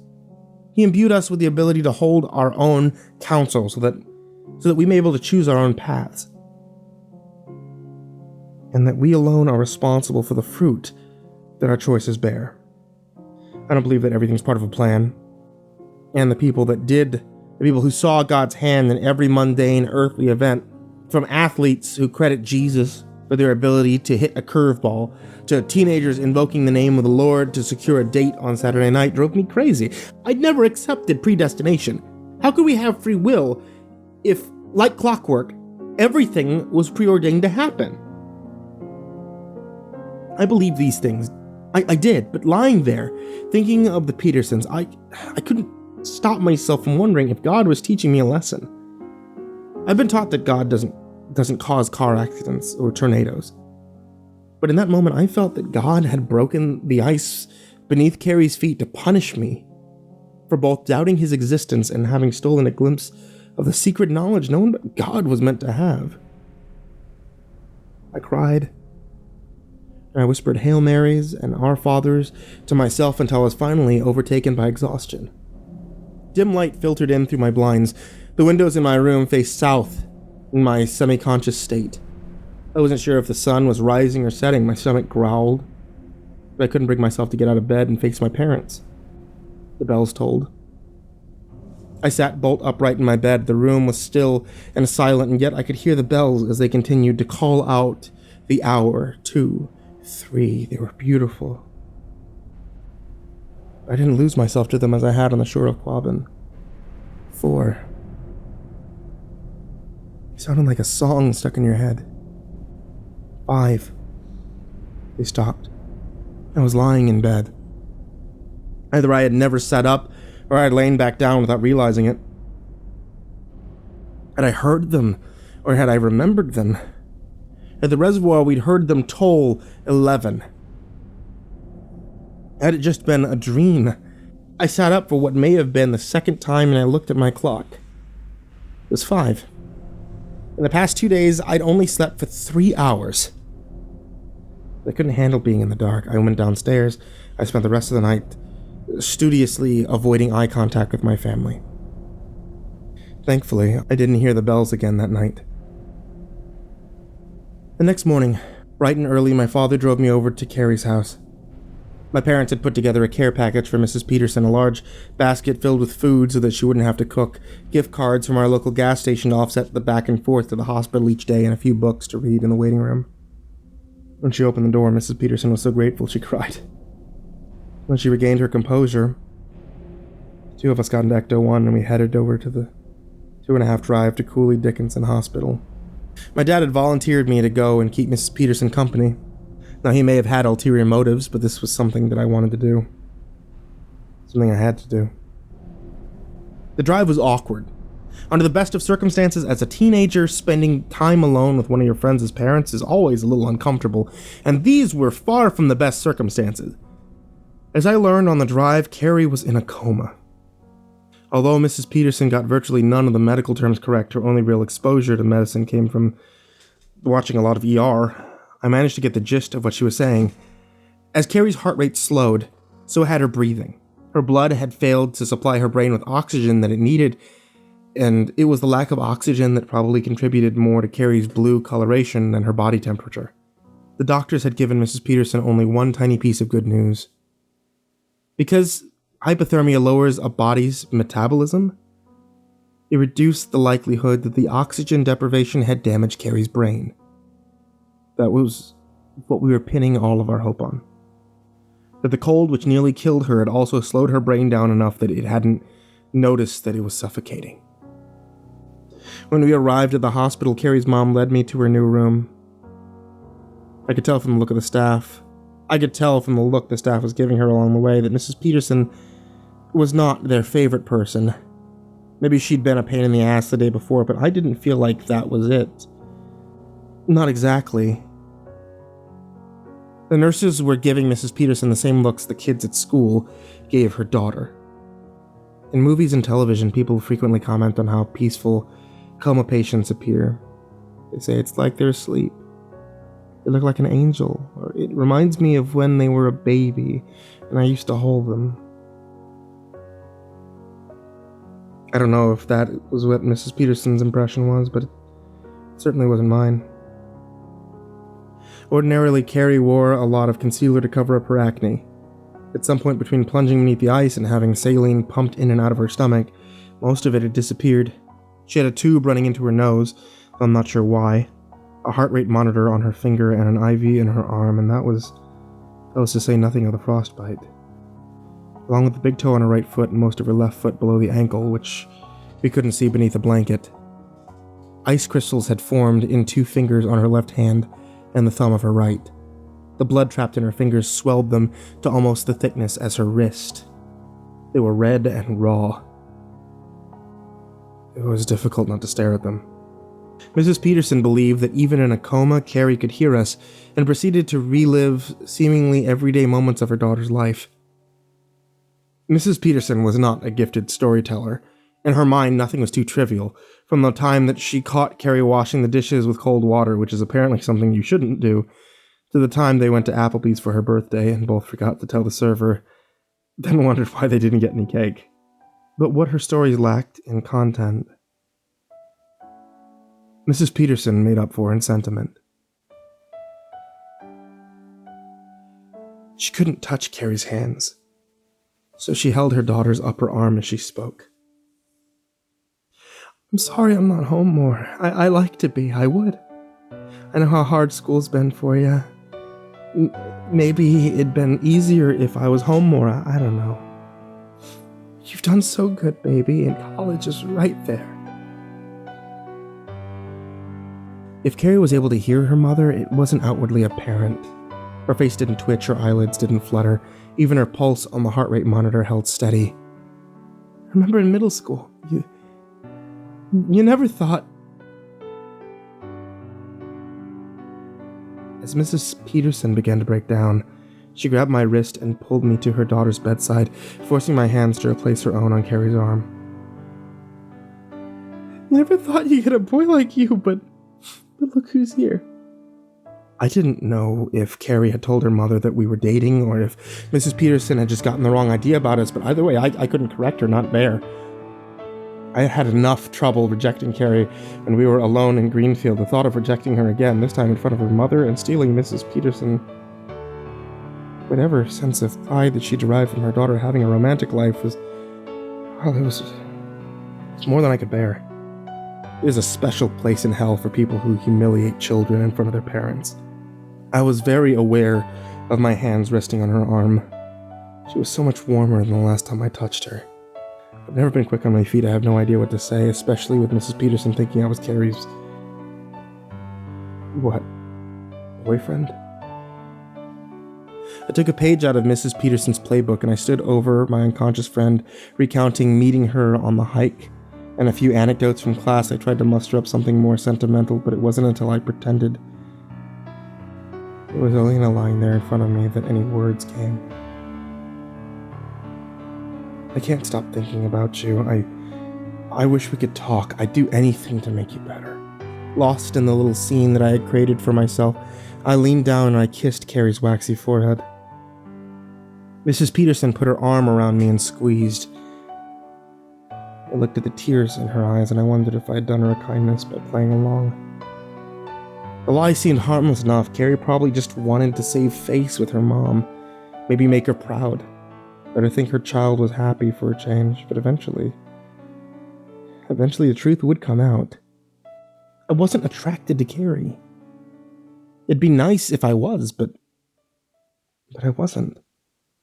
I also resented being blindsided.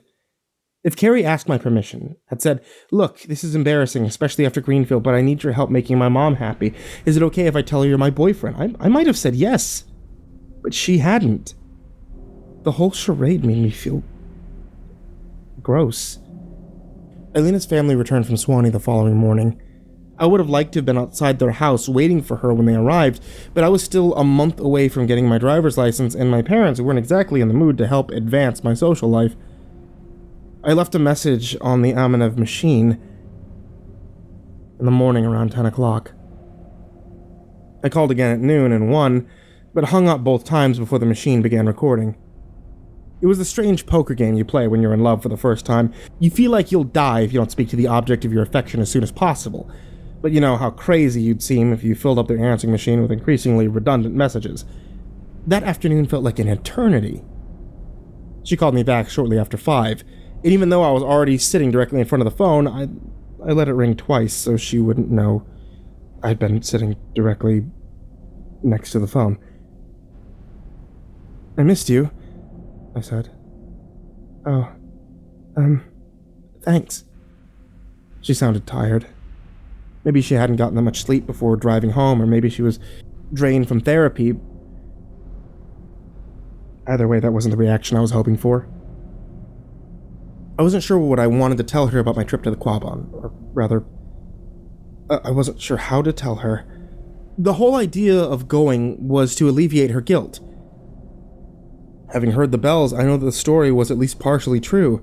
There was more to the Spire in the woods than the side effects of an antidepressant. But I also knew that Elena wouldn't take the news of Carrie very well. For that matter, I wasn't taking it all that great either. How was Maine? Too short. Trying to convince my parents to drive us back up. If not tonight, then tomorrow. But my dad's sick of driving. I wanted to tell her everything, but it had to be face to face. If she took it hard, I couldn't comfort her from halfway across town. Not properly. There was a long silence as I weighed my options. When she broke the silence, her voice sounded small and young and distant. Did you find the widower's clock? Do you think that you could come over today, after my parents go to sleep? There was another silence, though not as long as the last one. Why? It's not really the sort of thing that you tell someone over the phone. I stood by my window looking out of the front lawn. Its yellow grass illuminated by a couple of our tackier Christmas decorations. The wind shook the dead branches of the trees that grew next to the driveway. Something about the scene reminded me of the Quaban and the sound the ice makes when it's quiet. It was nearly midnight, and I wondered if Carrie would dream of those bells. Being in a coma might not be so bad if they sounded as lovely in sleep as they did in real life. There have been times in my past when I've been lonely. Consider the virtue of trading the world for a lifetime of dreams. Today I'd make that trade in a heartbeat. It meant never hearing the bells again. Headlights flashed into my windows, interrupting my thoughts as Alina pulled her little beetle into my driveway. I crept downstairs to meet her. Despite everything that had happened in the last couple of days, I couldn't help but feel excited. She was shivering when I opened the door and didn't appear to have showered that day, but she looked so beautiful, framed as she was by the Christmas lights surrounding our door, and with the porch light behind her head casting a glow around her. It was like she was separated from everything dark and dead outside. I hugged her. She hadn't worn a jacket, just the sweats that she probably slept in during the winter. She stood stiffly, and I rubbed her back and arms in an effort to warm her up. I figured she was nervous about what I'd tell her, but was still disappointed that she hadn't greeted me more enthusiastically. I led her into the kitchen and set about making us a couple of mugs of instant hot chocolate. Alina leaned against the island behind me, but that didn't last for very long. Before I'd even gotten the mug in the microwave, she was pacing and chewing nervously at her lower lip. "So, what happened?" I handed her her mug. "Do you want to sit?" No, I sat enough today." I brought her into the den, which was further away from my parents' room. The embers in my father's wood stove still glowed brightly, and I added a couple of small pieces of kindling.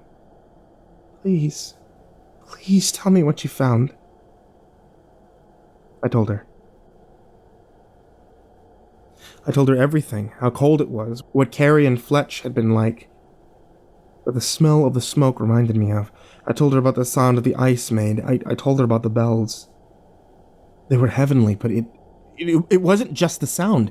They fed something inside of me. You know, that part of you, that voice in your head that kind of experiences what happens and sees through your eyes.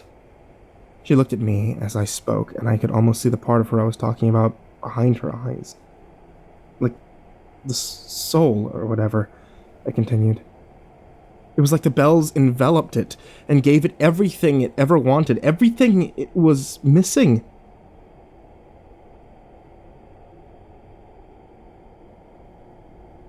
For me, it was you. It was a bit embarrassing, describing to her how the bells had reminded me what it felt like to lie beneath her. But how else could I have conveyed the contentment in their presence, and the need in their absence, the bliss and the longing? It was romantic, too, I thought. It could be more flattering for Alina to hear that my admission, that my purest desire was to lie close to her, to feel her body against mine.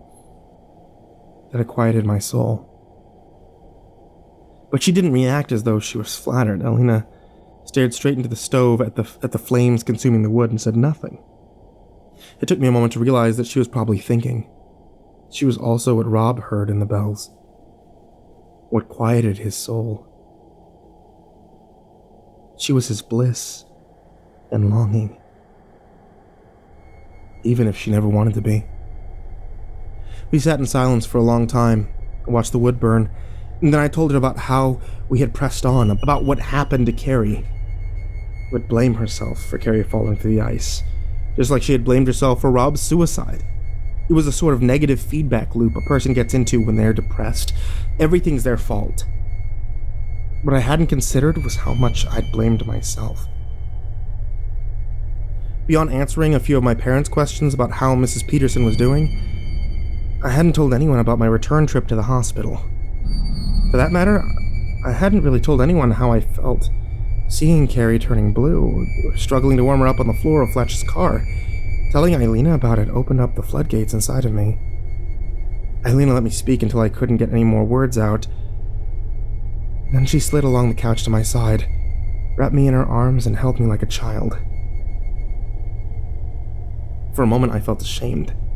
I'd never judged other guys for crying. I had sat beside Fletch when he was overcome by grief. But this was different. Carrie hadn't died.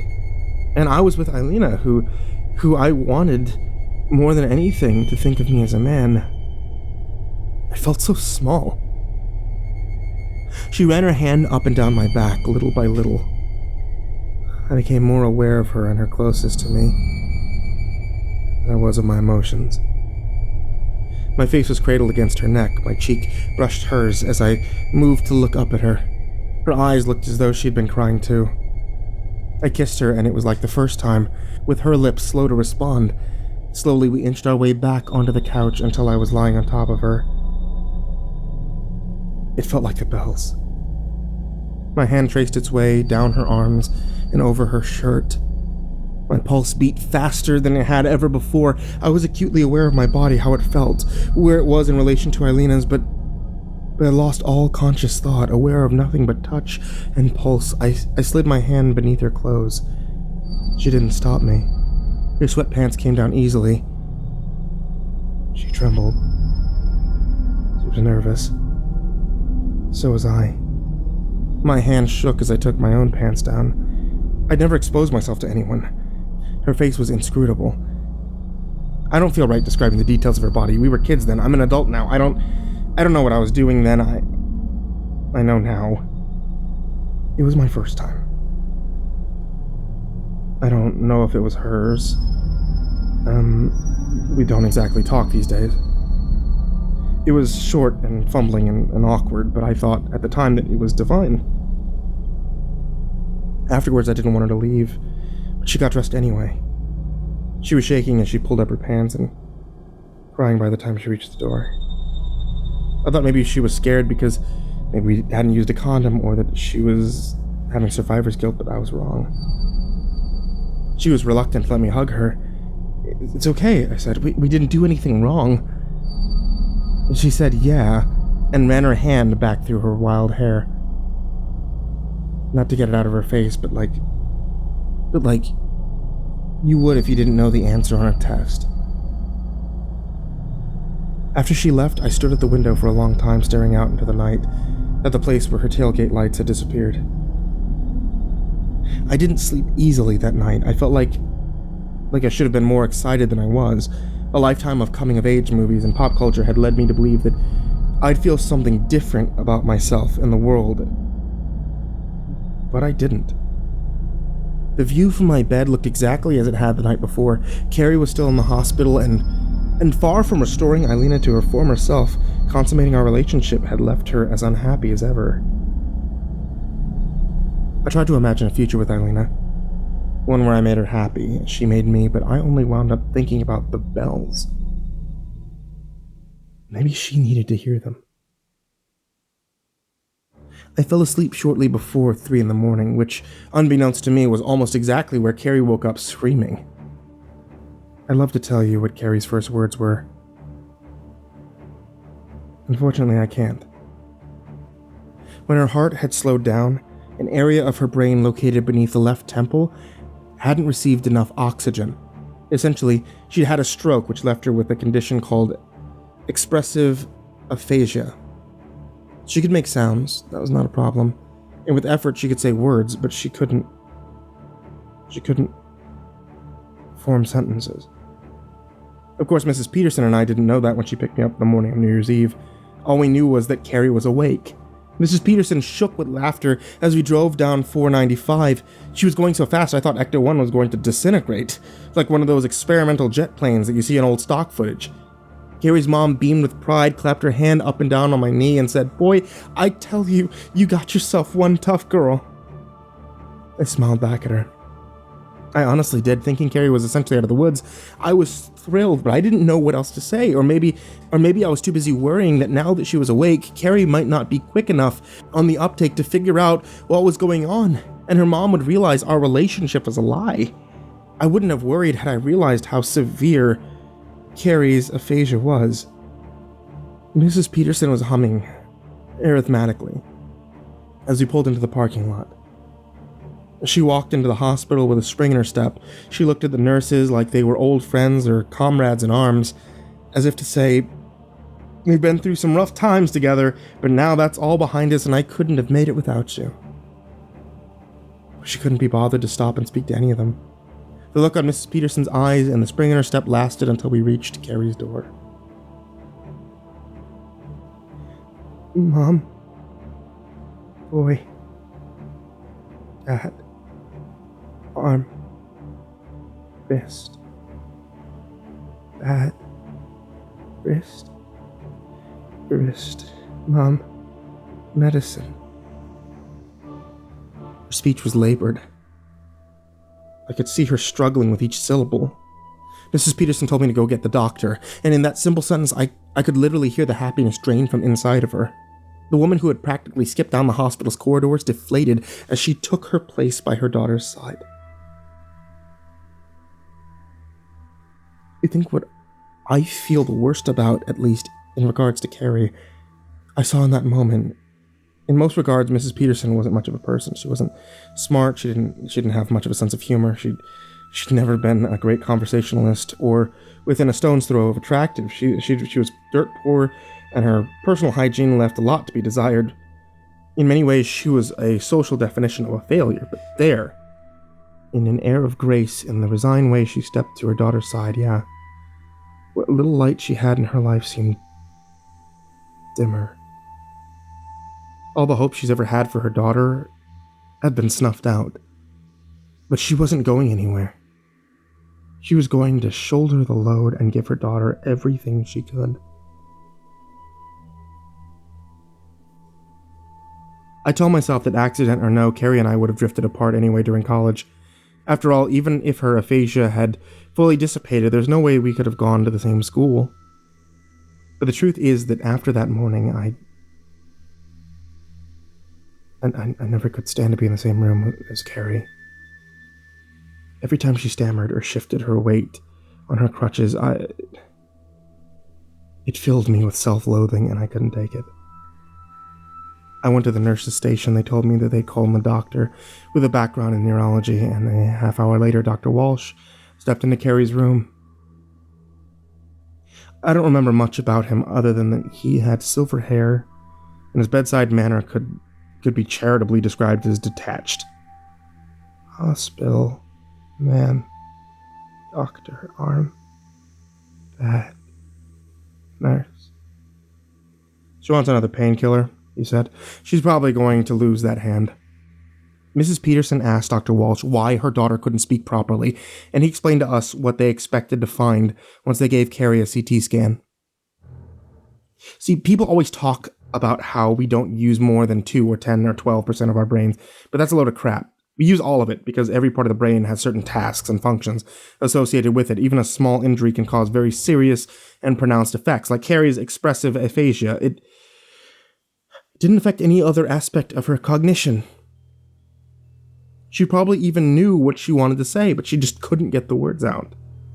Now, luckily, Dr. Walsh said, the brain is fairly elastic, so given time, some of the undamaged areas surrounding the affected region could compensate and she could regain her normal speech. Aphasia isn't uncommon in stroke victims.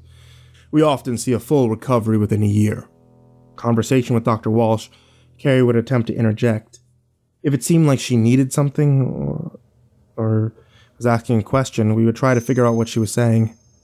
Otherwise, Mrs. Peterson would just stroke her daughter's hair until she settled back down. Mostly, Carrie seemed concerned with pain from her frostbite, but just as Dr. Walsh was excusing himself, she said something, shouted it, really, that made her hair stand on end. Hear sounds. Hear sounds. Ring. Ring. Ring. Ring. Ring. She fell silent. Mrs. Peterson looked up at Dr. Walsh. What does she want? Dr. Walsh took out a small flashlight and shined it into Carrie's eyes. Her pupils were unresponsive. She may also have damage to her auditory cortex. We'll know more once we get her scanned. I glanced down at my watch. It had just turned 10.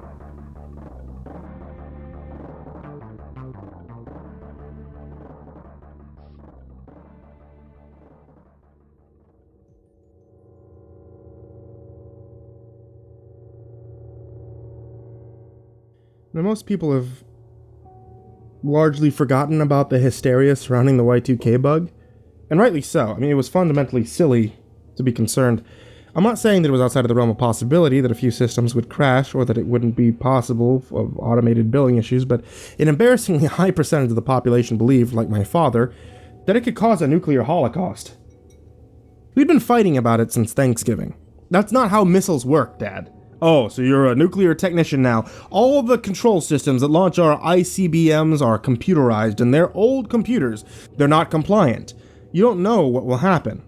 I know missiles don't launch unless they're told to. It's not like they're sitting around in their silos going, oh, can I launch yet? Can I launch yet? How about now? And the computers are sitting there going, no, wait, what year is it? 1900? Crap, I haven't been invented yet. Release the dogs to war. I've been fighting with my parents for weeks, so let me go to the Drew DeLuca New Year's Eve party. But in addition to the imminent threat of thermonuclear war, they thought 15 was too young to stay out all night at a co-ed party. Originally, they had wanted to pick me up at 10. After I brought Alina home, my dad suddenly reversed his position. I could stay over at Drew's. In the past, I had always been at home when the ball dropped. Usually my brother would fall asleep around 11, and my parents had long since outgrown the compulsion to make New Year's Eve special. This usually left me alone with Dick Clark and my daydreams of having someone to kiss at midnight. Of course, that was all immaterial. There was no way Alina would turn up at DeLuca's. And after finding out what had happened to Carrie and having to tell my parents about it, well, I didn't exactly feel like celebrating either. My dad actually stayed up with me that year. He was convinced the power would go out at midnight. Part of me hoped that he was right. Sure, it might have meant the end of the world, but at least it would have taken my mind off of how crappy I felt. At midnight, the ball dropped. So many things had happened to me that year. So many things that I thought would make me feel happy, maybe just fulfilled. But the girl I loved was still miserable. That of my best friends had brain damage, and there was nothing I could do for either one of them. The world had been the same miserable place it had been that morning. No more, no less. I tried calling Alina before I went to sleep, but I hung up when her dad answered. The next day we spoke only briefly. She seemed more distant than ever, but assured me it was only because her parents were in the next room.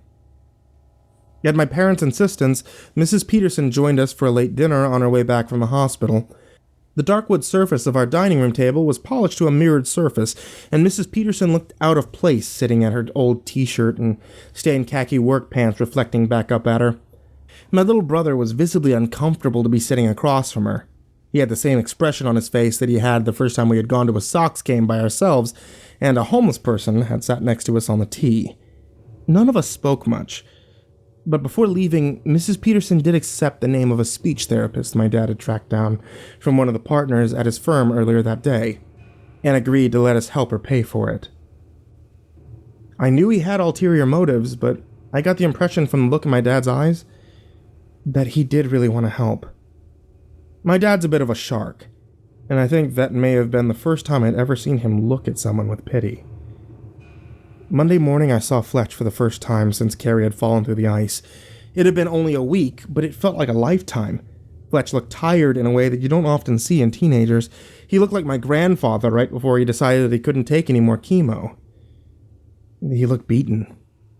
If he didn't know already, I didn't think that he could handle any update on Carrie's condition. We rode in silence. School was torture.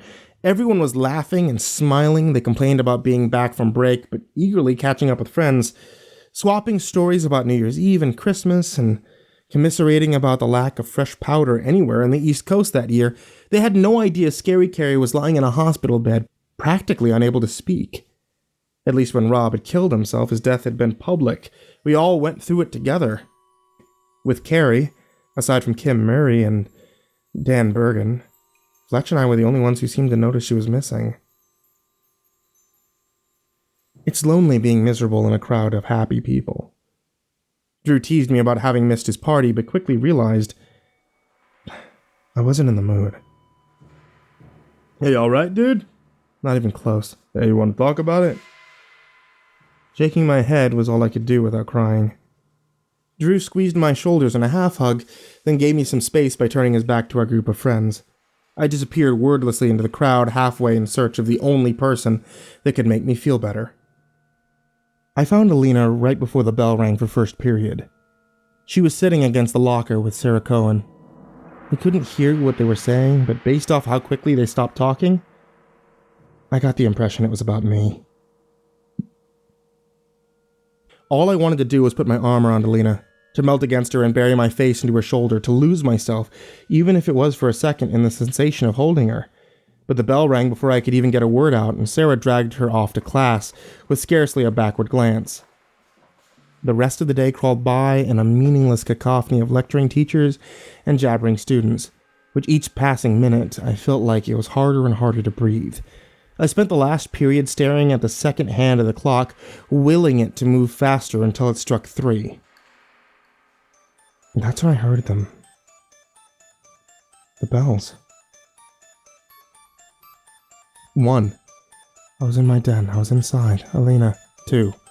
Writhing against her, I felt as though I'd melt and explode at the same time. 3. I never wanted the chimes to end. But they did. I was sitting in my desk, breathing hard. Everyone else around me was packing up their bags, and I took a moment to collect myself and follow suit. They'd sounded as loud as they had from the shores of Quaban, as loud and as beautiful. That Wednesday, Fletch and I were in a car accident. He was on the way to school. We were running a little late for some reason, although I don't recall why. Fletch had slowed down the car to make the turn on the Cold Spring Road and then froze, letting the car drift into the trees on the other side of the road. For my part, I was yelling, but he didn't seem to notice for a full 8 seconds. He just sat there, his foot lightly pressing the gas, his car pressed up against a grove of small pine trees, its wheels spinning up dirt and fallen needles. I didn't need to ask what happened. It was 8 o'clock. He heard the bells. When he snapped out of it, Fletch was visibly shaken. Oh God! Oh God! I'm sorry! Are you alright?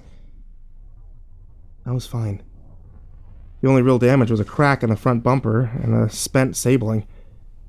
We'd been lucky. If we had just been a few seconds earlier or later, it would have struck 8 while Fletch was doing 30 or 40 down our winding street, and trees would have been a lot less forgiving. Have you heard them? Since we were out there? Yeah, twice. Carrie's heard them too.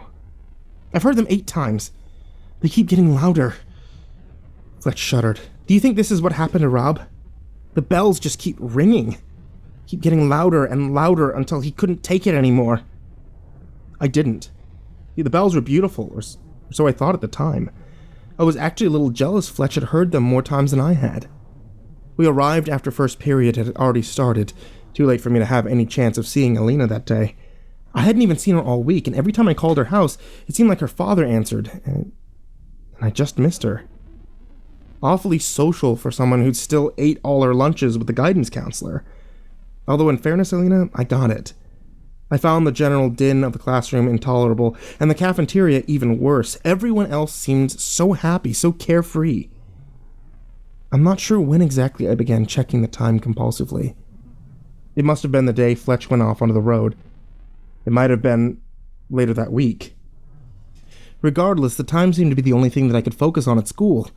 Suddenly I was holding my breath, whenever an hour approached, every time hoping that I would hear the bells again. I remember thinking that it was funny. Back before I knew for sure there was something lying beyond the realm of our senses, I'd always turned to prayer. And now, after years of seeking out the supernatural as a way of bolstering my faith, after having found the evidence that I was searching for, I found myself unable to complete so much as a simple Hail Mary without my thoughts straying to the sublime beauty of the bells. I guess it was foolish of me to think that finding the widower's clock would reaffirm my Catholic faith. I still didn't know if there was a God. All I know for sure is that there were bells. And the bells were housed in a spire in the woods on an island in a reservoir just a car ride away, and I'd be getting my driver's license in a little over a week. I tried to dispel the thoughts of returning to Quaban, but the unhappier I was at school, the more I longed to return. There was no question, Elena was avoiding me. I kept trying to call her and kept getting her parents. I didn't want them to think I was a pest, so I tried to keep my calls down to 1 a day. But it was so hard. I took to calling and hanging up if she didn't answer. It's pathetic, I know, but I couldn't help myself. We were taught in Sunday school that hell's worst torture is how exquisitely your soul feels the absence of God. If that's true, surely a teenager's worst torture is how exquisitely they feel the absence of their first love, especially when it's a rejection. The dirty looks started on Tuesday, the 11th, just over a week after we'd come back from break. I'd gone looking for Alina in the juniors' hallway, same as I had every morning, and there was Sarah Cohen, looking at me like I was filth incarnate. It stopped me dead in my tracks. I didn't know Sarah very well, but she always seemed so friendly. Seeing that disgust directed at me, it was shocking. I wasn't really popular, but I had never elicited that sort of reaction, mostly at school, away from my handful of friends that I was invisible. I wasn't really that popular, but I had never elicited that sort of reaction. Mostly at school, away from my handful of friends, I was invisible. Next day at lunch, I noticed it wasn't just Sarah. When I went up to get my food, I noticed the whole table of sporty girls that Alina used to sit with before Rob's suicide, were staring at me. It was the sort of reaction I'd seen people have to Scary Carrie, like they simply didn't want me to be there. While I didn't know any of these girls especially well, I had met one or two of them through Christy and thought that we were on good terms. I tried giving them a smile, tilted my head back, and that hey, and a gesture, and some of them turned away quickly. A few of the others pursed their lips in an expression I couldn't read. After that, I noticed that she kept looking over at me throughout the rest of the lunch period. I picked at my tray for a while, then I left without eating. I missed feeling invisible. I tried calling Alina again that night. I know I wouldn't like hearing whatever it was that she had to say, but I had to hear it. Her answering machine picked up. I thought about leaving a message, but I didn't see the point. How could she treat me like this? All I ever wanted to do was help her and make her feel good, and I felt like someone had scooped out my inside and left me as a liquid husk. I couldn't imagine feeling worse. I couldn't sleep. I stared up at the ceiling and tried to convince myself that she really did care about me, that her happiness, that we were together and we had made love, and that had brought her survivor guilt rushing back. Christ, I was practically praying the girl I loved was suffering from psychological problems. I don't remember if there was 3 or 4 in the morning when I heard them. These fucking bells. They sounded so sweet and so clear. I felt like I had after the first time I kissed Alina. I saw the version of us from my daydreams walking in the halls, holding hands, smiling and laughing as we argued about whose friends to sit with that day. It felt full again. Next thing I knew, I was waking up. Thursday the 13th was a snow day. As desperately as I wanted to see Alina again, even just to bump into her, it was a relief not to be at school. I stayed in bed until nearly noon and then had breakfast with my brother. It was so calm and peaceful. Nothing to do but play video games and watch the snow fall. Maybe I'm romanticizing it now, but January 13th, 2000 was the last normal day of my life. Friday was my birthday, 16 years old. It should have been one of the happiest days of my life, but all I really felt was resolve. I decided I had to know what was going on. Enough is enough.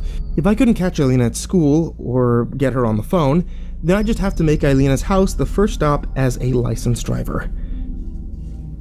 Fletch and I got to school early.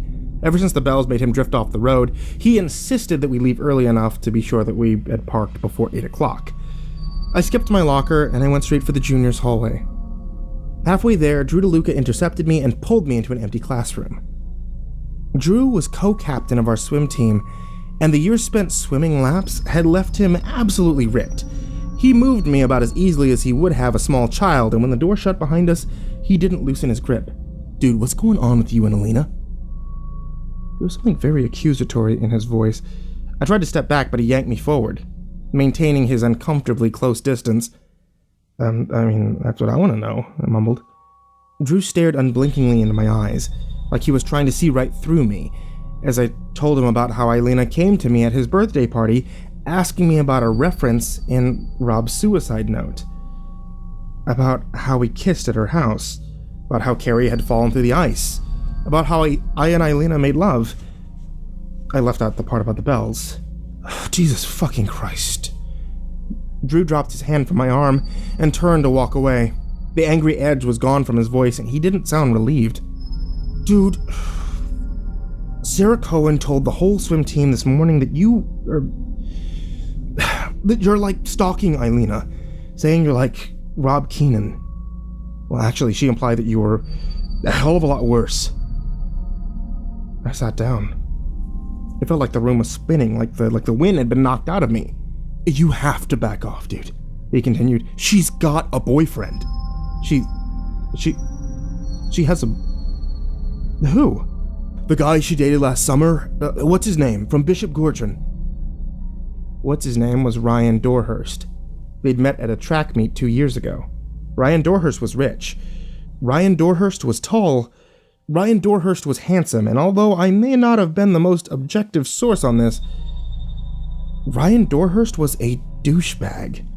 The first time I'd ever spoken to him, I was wearing a Radiohead shirt, and he quizzed me about their album titles, as if I was some bandwagon follower who had to justify my fandom to him. How could Eilena do this to me? Take my virginity, then backslide with an old boyfriend? How could she be so shallow? Ryan Dorhurst? Happy birthday to me. I would have liked to have stayed hidden in that empty classroom, but the bell rang. Emerging into the crowded hallway, I could feel people staring at me. Whispered conversations halted at my approach. John Landry, who was on the track team with Eilena, shouldered me as I came out of the stairwell near the gym's locker room.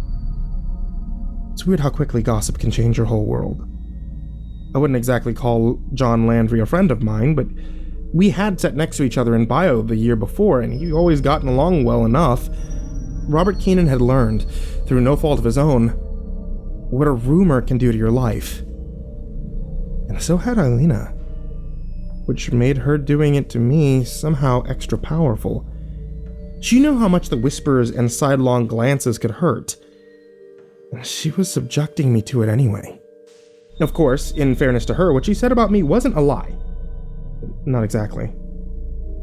If only she had talked to me, I wouldn't have had to go to her house that day. My mom picked me up from school a little earlier and took me to the DMV. I passed the written exam and the driving test with flying colors. She offered to let me drive home, but I declined. It would turn 4 while we were still on the road, and I didn't want to risk an accident.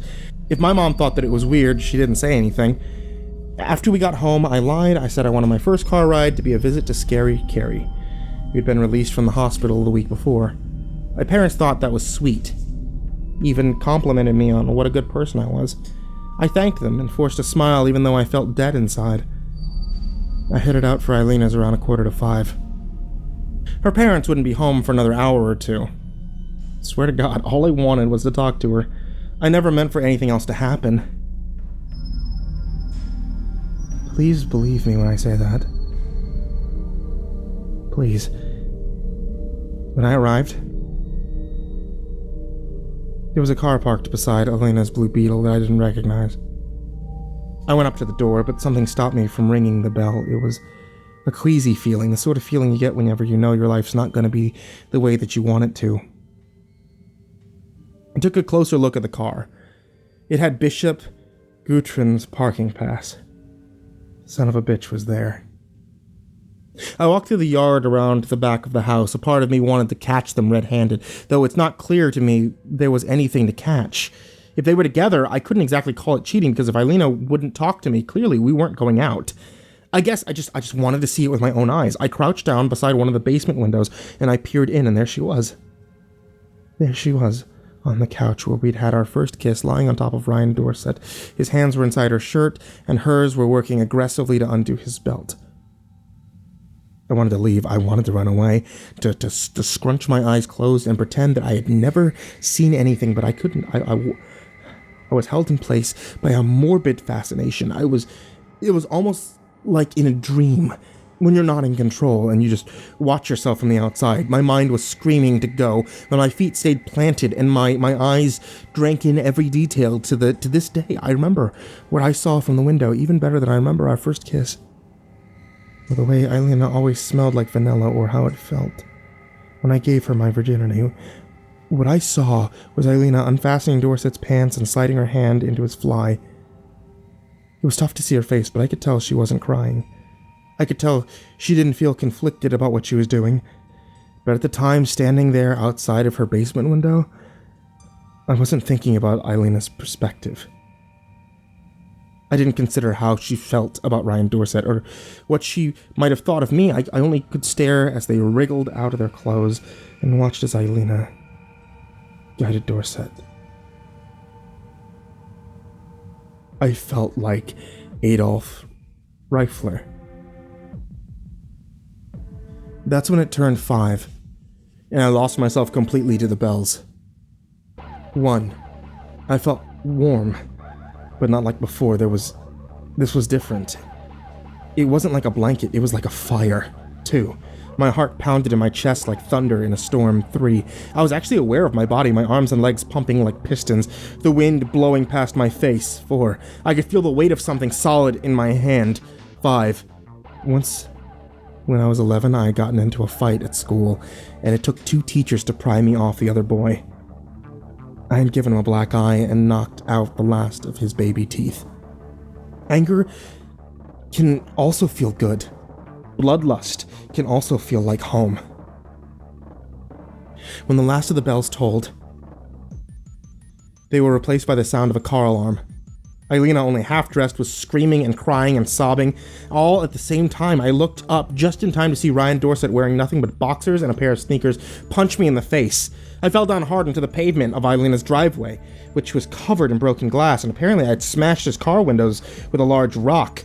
Dorset grabbed me by my jacket and pulled me up into a seated position so that he can get a good grip on my throat. "Stop it! Stop it!" Elisa shrieked. I'm sure somewhere one of the neighbors was already calling the cops.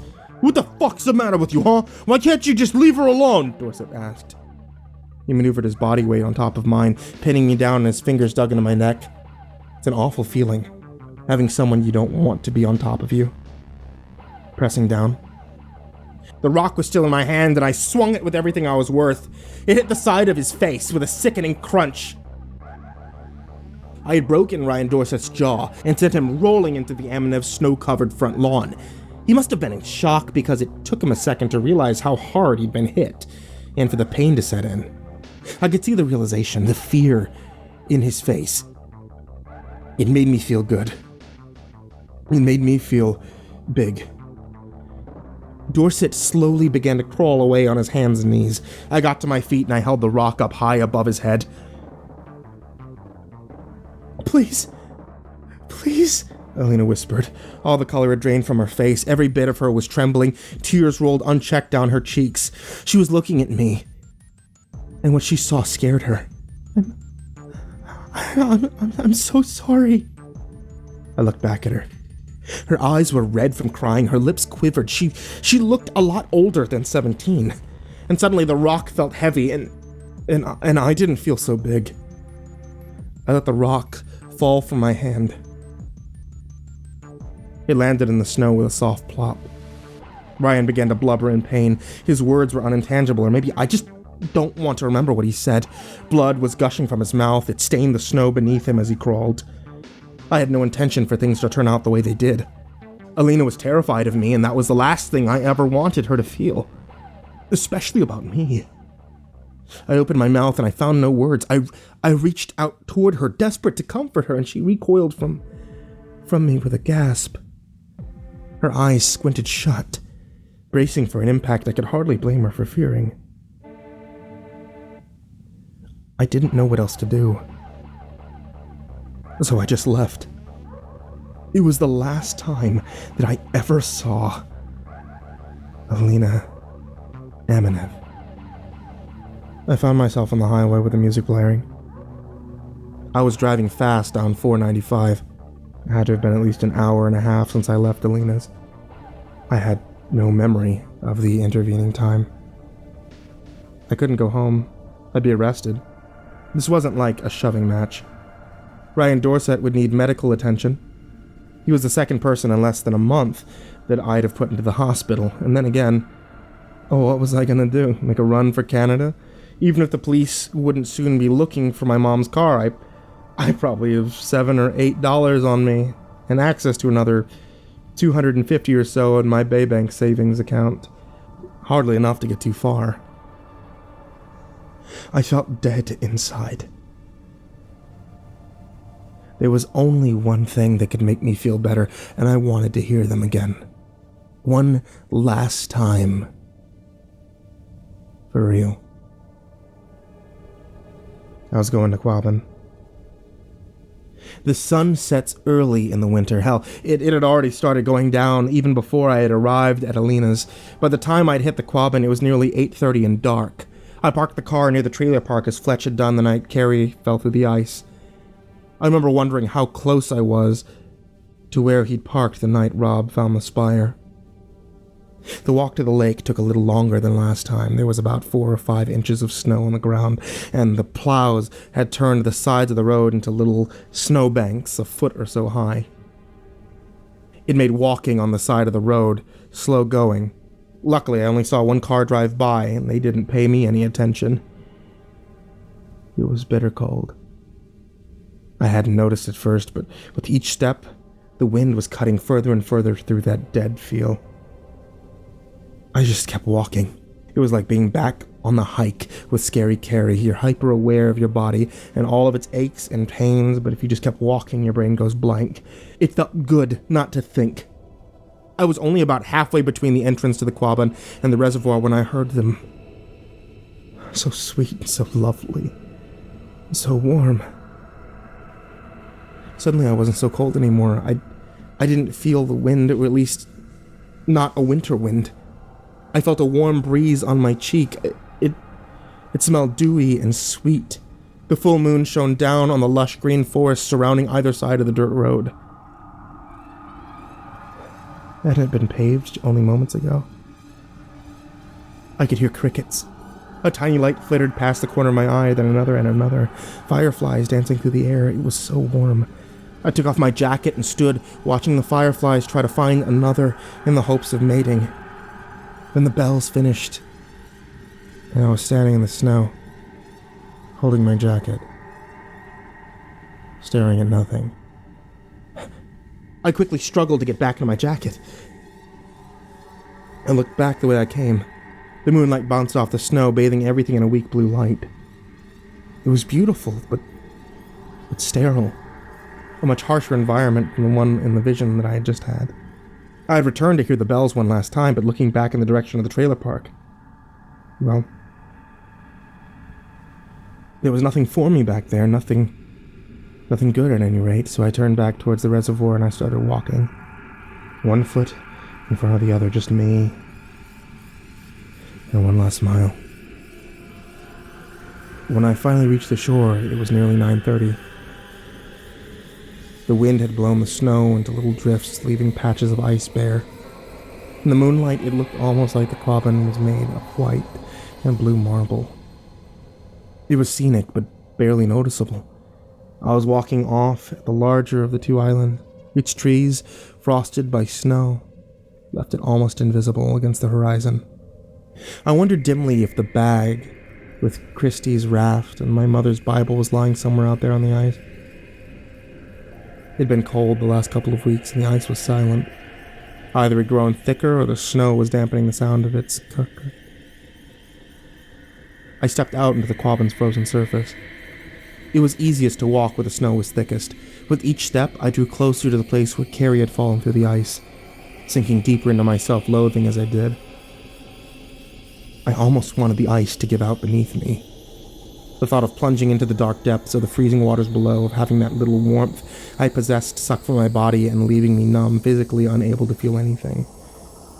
It was enticing. I didn't want to feel. I didn't want to think. I didn't want to feel. Not like this. I barely caught a glimpse of Carrie's face as she fell through the ice, standing there trying to picture it. All I could see was Elena, and the horror I'd filled her with. I considered for a moment stomping my feet in an effort to open up a fissure on the surface of the reservoir. But there was something else I wanted more than the anesthesiaing relief the cold offered. I wanted the bells. Being close to their source strengthened the memory of how they made me feel when I heard them. It was as if I was being pulled towards them by an invisible string. Actually, it was more like I was underwater, holding my breath, being sucked along by a gentle current. It felt like if I ever wanted to breathe again, I had to go where the waters wanted to take me. I had to find the Spire. Wind pushes snow around capriciously. If the snow can catch somewhere, more snow will pile up on top of it, forming little drifts like sand dunes in a desert. If there's enough wind, 8 inches of snow might result in some spots where the ground is barely covered, and others where the snow runs 2 to 3 feet deep. I didn't see anything that extreme that night on the frozen surface of the Quabbin, except for one oddly blocky little snowdrift. As I drew nearer, I could see in the moonlight a cloth strap peeking out of the snow. It was my duffel bag, the one I dropped after pulling Carrie out of the water. The bag had been soaked and left outside for weeks. It felt like a solid block of ice. It probably weighed close to 30 pounds. I doubted there was much in there that could be salvaged, maybe the raft, but my mom's Bible was almost certainly done for, and the incense and various things Carrie and I had accumulated were probably ruined, but I took it up anyway. Leaving it there so close to the source of the bells seemed as disrespectful to me as leaving trash behind in the pews of a church. The ice in its frozen straps cracked as I slung the bag over my shoulder and pressed on. Must have been 9:58 or 9:59 by the time I stepped off the ice and onto the shore of the large island, because I'd scarcely reached the wood line when the bells tolled 10. I found the ankle-deep snow replaced by a broad dirt road and the snow-capped trees with colonial homes, but these colonials weren't like the McMansions that dominated my neighborhood. No, even in the near darkness, I could see that these were more solidly built, and each looked different enough from the other that they could possibly have been from the same plan. The bells rang out like thunder. I fell shaking to my knees, letting their raw power wash over me. I could feel the sound waves reverberating through my bones. I was vibrating to the frequency of the universe. It felt like staring into the true face of God. My whole body tingled. My whole being crackled with energy. I wept because it was so beautiful. I wept because I was unworthy. I wept because I could do nothing else. The call of the bells washed over me like a wave at the beach and sucked me into their undertow. I thought that I was leaving this world. I thought that my next breath would be at their source. I felt like a weary traveler, finally able to rest, and a dreamer, waking from sleep all at once. Then the 10th bell sounded and I was lying in the snow. It was silent except for the wind, and I wept for a different reason. I was alone. Alone in the cold, in the world where I'd lost my place. There was no way but forward. There was nothing for me but the bells. I had no thoughts of Rob. Out there on that island, I never considered for a moment that the bells had played a role, a large role, a huge, monstrous role in his suicide. He'd heard them. He'd found them in the end. He'd put a homemade shotgun in his mouth and he pulled the trigger. I'd like to think that if I had, I might not have pressed on. But when I'm being honest with myself, I know I would have. What's death compared to knowing? What's so great about my life that it'd be better than hearing the bells at their source? When I stood up, I realized I wasn't at the shore of the island. Couldn't even see the shore. I looked around, trying to figure out how I'd gotten so deep into the woods, and noticed there wasn't any footsteps behind me, but there was a deep track. It looked like when I fell to my knees, my body had been dragged through the snow. I should have stopped, but I didn't stop. I pressed on. The colonial houses, the broad dirt road that I had seen when the bells rang. I felt like I could still perceive where they'd been. Some of the trees, the ones nearest me, were wrong. They were too young. They didn't belong there. The road was real, even if I couldn't see it. The houses loomed on all sides, even if I couldn't see them. Even if decades earlier they'd all been moved or destroyed. It was like the present had been superimposed on the past. Everything I saw felt less substantial than what I knew had been there before. I'd seen the island's true face. It was on a road, and the road would lead me to the Spire. The Spire housed the bell, and no new growth forest could hide that from me. It was slow going. My feet were numb. Each time I tripped in the dark, I had to pull my hands away from my warm pockets to catch myself before I hit the frozen ground. Some snow had made it into my shoes. I was melting. But like the height where I befriended Carrie, I kept going. Even if I wanted to complain, who would I complain to? I trudged my way deeper and deeper into the woods. I might have been the first person to walk there since Rob had made his way to that spire back in the late August. It's a weird feeling to be that alone. It's not privacy. It's isolation. When I stumbled into the clearing, I almost didn't see it. The spire. Everything else around me was frosted in snow, but not the spire. It was pristine. It stood twice my height, its whitewashed facade nearly invisible against the snow. The spire had a clean design, 4 large, flat surfaces tapering up to a sharp point, the sort of wooden spire you'd expect to see topped with a cross on a Protestant church. I don't think I'd have seen it at all if it weren't surrounded by a half-circle of withered, long-dead trees that looked as though they'd been rotting for ages. All my hair stood on end. This was the source. The spire in the woods.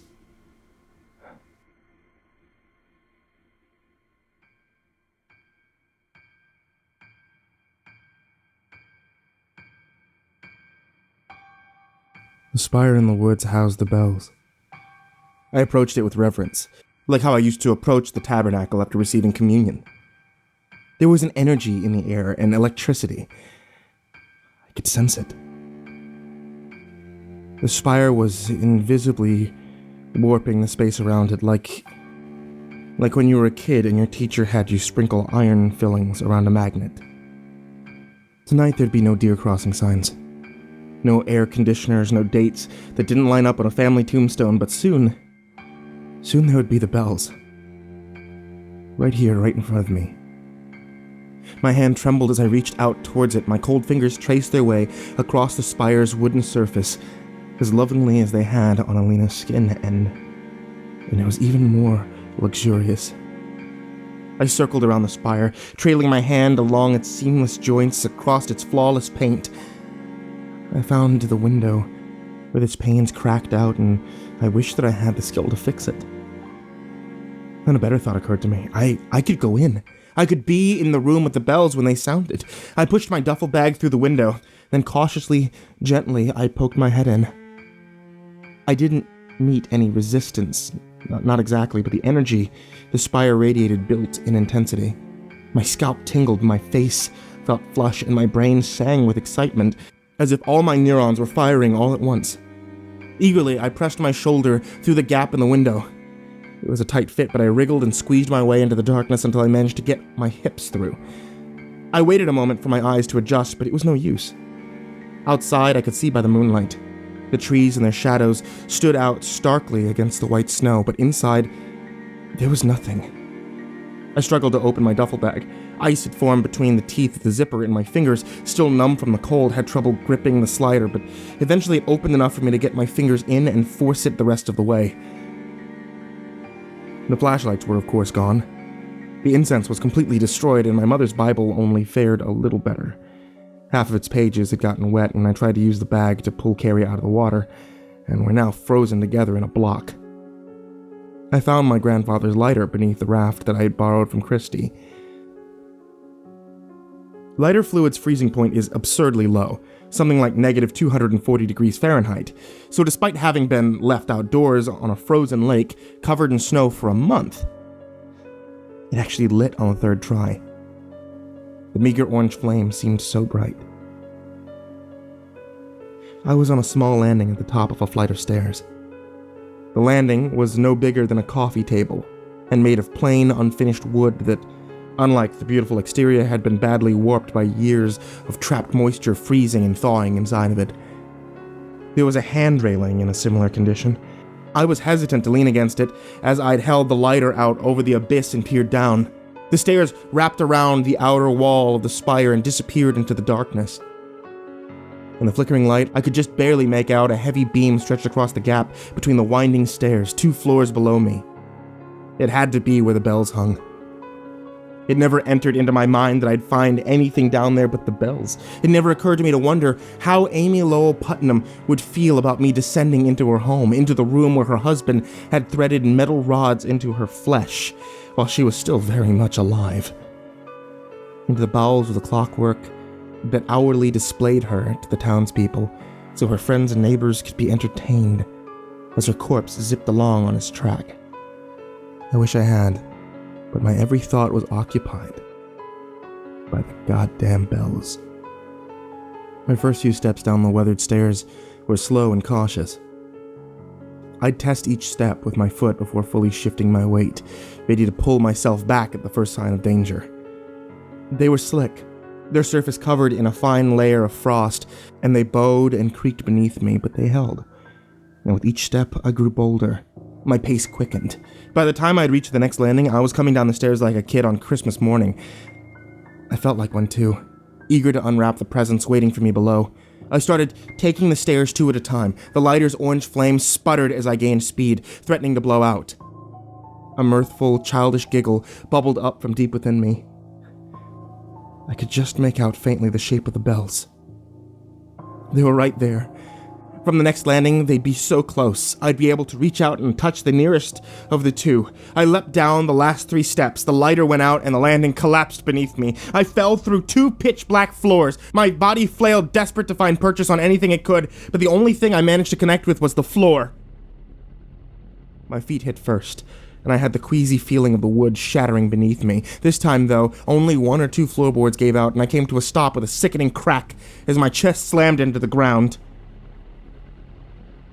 The wood floor, though bowed and weathered, didn't afford my hands any purchase, and I could feel the weight of my legs and stomach dragging the rest of me towards another fall through God knows how many more inky blackness. I kicked with all my strength, but I couldn't get my legs up high enough to climb out of the hole it created. In that moment, I can't even truly say that I felt panic. I was a cornered rat, all claws and gnashing teeth, a primal thing incapable of thought or feeling, governed by adrenaline and that basest of instincts, survival. I curled my fingers into hooks and thrashed with everything I was worth, clawing my way to safety. The pain of it all crept into my mind slowly as the adrenaline wore away. The fall had knocked the wind out of me, and as I'd later find out, broken 2 of my ribs. I can't say how long I lay there on my back, struggling to pull air back into my lungs, but I can say that every breath I took felt like it was gonna rip me open from the inside. I gritted my teeth and attempted to sit up. My chest felt like it was on fire. I put my hands back behind me to push myself into a seated position, and I felt the sharpest pain of my life. I had lost 3 fingernails. Those of my left index and middle finger and my right ring finger, while pulling myself out of the hole on the floor. But what really hurt, what felt even worse than my ribs, was the 4-inch splinter that had stabbed beneath the nail of my right index finger and slid out of the other side, just above the joint. I collapsed back onto the ground. My hand trembled as I brought my finger to my mouth. I hesitated for a moment, trying to think if there was any way to avoid what I was about to do, but there wasn't. Maybe I was 4, maybe 5 stories below ground, in the woods, on an island in the middle of a frozen reservoir surrounded by more woods. Miles away from the nearest soul, no one was coming to help me. I bit down on the splinter and I pulled it back out the way that it came in. My mind screamed the profanities my lungs couldn't bear to push out, and it was just 4 slender inches, nothing compared to what Amy Lowell Putnam had endured. Though they were raw and bloody, my fingers probed the floor around where I lay, searching for the lighter. The only thing I found was one of my fingernails embedded between 2 floorboards. I thought about prying it out, but I couldn't imagine what good it'd do me. It's not as though I could slide it back into place.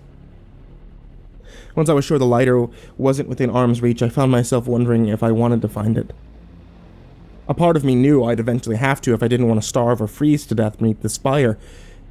but it hurt so much to move, and hadn't I come here to surrender myself to the bells one more time? Wasn't that what I really wanted? It was. So I sat alone in the cold and the dark, waiting for the widower's clock to strike 11. The clapper of the bells struck their surface with the force of a cannonball. In that instant, suddenly there was light. It was a soft light, but after the total darkness at the bottom of the clock tower, I found the way it glinted off the innumerable gears and tracks and coils filling the room, blinding like the glare of the winter sun bouncing off the snow. A man spoke, his voice small and distant. "So you've heard my bells." Adolf Reifler stood, a bent old man before his workbench. His face was wrinkled and he leaned heavily on a cane, but his eyes burned with an intensity that belied his frail voice. When he spoke again, I noticed his lips didn't move. "You're missing what you've come so far to see." I stood almost automatically, and was surprised to find that although I could still feel my injured ribs and see the blood trickling from my mangled fingers, I could move with relative ease. Adolf turned back to his bench. "The stairs behind you will lead you out." I marched across the wood floor, where the hole I had just created should have been. I was dimly aware of the same dreamy feeling I had outside of Aylin's house when I had felt compelled to watch her screw Ryan Dorset. I'm not sure if I listened to Adolf because I wanted to, although, make no mistake, I did want desperately to see the widower's clock, or because I had no choice. It felt almost as though I was watching myself as I headed towards the stairs. "Be sure to try the Marmorkuchen," Adolf said. "It's really quite good." The stairs dumped me out into the middle of a well-appointed room. An oriental rug ran down the center, ornately framed. Paintings hung on the walls between each of the windows. It looked like quite a grand foyer. The perfect entrance to any courthouse or place of business out to impress the public. The carpet led to a huge pair of double doors, and I went to them without a second thought. They opened with ease despite their size onto a summer night that would appear to be a party. There were maybe 24 or so men and a half-dozen women, all sporting old-fashioned suits and dresses, the sort of thing that they likely only wore to weddings and special occasions. They all stared up over my head, expressions of awe plastered dumbly over their frozen faces. I thought for a moment, just a moment, that they were staring at me, but quickly realized they were watching what I'd come to see. The dance of Reifler's automatons. And unbeknownst to them, his wife and her lover. I made my way through the crowd. The bells chimed for only the second time. Time seemed to have become loose, more elastic. My feet were moving at the proper speed, but each tick of the great clock dragged out for several seconds. Tick. It was nauseating. Tock. I took a spot beside a table full of refreshments. A man in a smart-looking uniform stood behind it, but like all the others, he had eyes only for the clock. Helping myself to a plate of marble cake and a heavy silver fork, I turned to finally get my first glimpse of the widower's clock in all its glory. The clock tower was illuminated by electric lights, which surprised me, as I thought that Enfield wouldn't have been electrified in the early 1930s. It was easily 5, maybe 6 stories in height. Its base was almost as broad as the width of Reifler's house, and it tapered slowly until it reached the spire. Its white wood paneling gleamed in the electric light as grand and audacious as the Tower of Babel. It blasphemously penetrated the starlit sky. The second floor was dominated by the tracks, where the automatons hourly performed. Adolf Reifler, for all of his faults, was truly a masterful engineer. His creations zipped along with such grace and fluidity, it was almost impossible to believe that they weren't alive. Except for 2. A sluggish Southern belle and a stiff-limbed Confederate soldier. Ironically, the 2 most wooden figures on stage were the only 2 made of actual flesh and blood. Behind Amy Lowell and her lover as a backdrop, which must have been nearly a story in height, the grand plantation house, on fire, rotated slowly into view. The Union automatons, each equipped with small electric lights designed to look like torches, charged towards the plantation house. They touched their torches to cutouts painted to look like cotton fields as they went, and everywhere the torches touched, a red light turned on beneath the cutouts, illuminating the cotton flowers, revealing they were made of glass and sparkling as though they were actually on fire. As the troops reached the plantation house, another group of automatons rose to greet them. Slaves. I cringed when I saw the slave automatons. They were such racist caricatures. The slaves set about beating their former owners, much to the delight of the New England audience who hooted and hollered as the rebels received their comeuppance. The Southern Belle and Confederate automatons crumbled beneath the attack, their bodies folded in on themselves in a way that was only possible if their spines had been broken in multiple locations. The slaves grabbed Amy Lowell's corpse and dragged it off stage. Two of the slave automatons turned as they departed, flashing toothy grins at the spectators. Adolf Reifler was not a subtle man. The bells rang once more, just as the Union soldiers shot the prone Confederate automaton. The onlookers burst into applause. Well, most of it did. I noticed a man just off to my right hadn't celebrated. He looked bored, as though he'd seen this all before. Something else was off about him, too. He wasn't dressed like the others. He was wearing a t-shirt and jeans. I wasn't the only one who'd heard the bells. I wasn't the only one who'd found the tower. And I wasn't the only one watching the automaton's endless dance.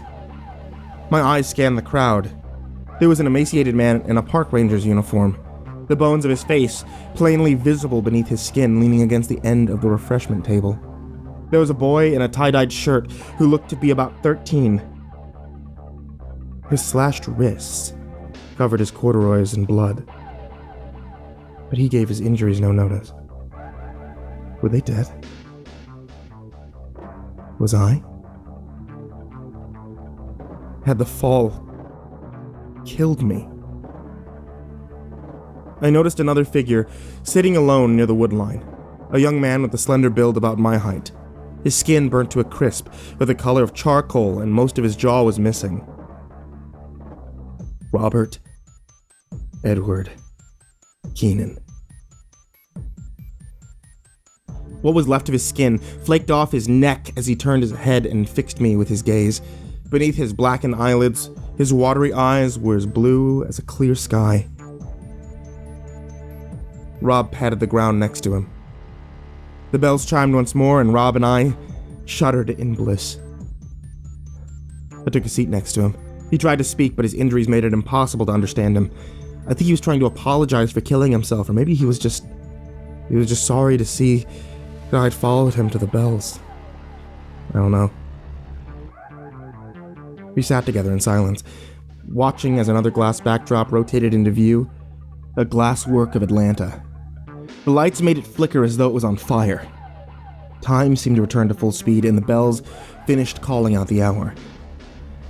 My body shivered and my ribs screamed. It was pitch black once more, and I was sitting on my back against something, a wall maybe, and my ribs let me know in no uncertain terms that they did not appreciate this position. Slowly I slid down until I was lying on my back. I couldn't fully process what I'd seen. In his note to Fletch, Rob said, "I will soon join them," staring at her face as she runs the endless race. Had he known he'd be stuck there when he died? Stuck watching the widower's clock, stuck watching Amy Lowell Putnam endlessly run around and around in the automaton her husband had concealed her in. Was I gonna be stuck too?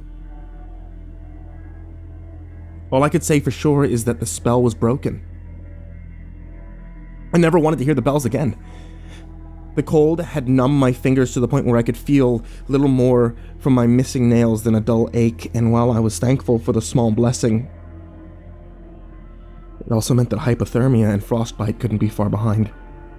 I needed to find the lighter. I needed to find a way out of there, or my questions about the afterlife would be answered all too soon. I tried pulling myself along the ground with my arms, but the stress on my ribs was too great. I had to pull myself across the ground using my legs. It was painful, but bearable. The darkness was so absolute, I had no idea which way I was facing or where the hole was in the floor. I moved slowly, dancing my fingers over the wood like an insect's antenna, hoping to find the little metal lighter that could mean the difference between life and death. I was beginning to panic. I'd searched an area maybe twice the length of my body, and I found nothing, not even the far wall. The room had to be huge. I could barely move. What if the lighter had fallen through the hole I made when I hit the floor? I was never going to find it.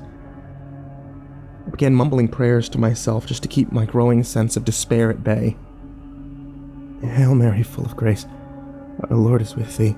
Blessed art thou amongst women, and blessed is the fruit of thy womb.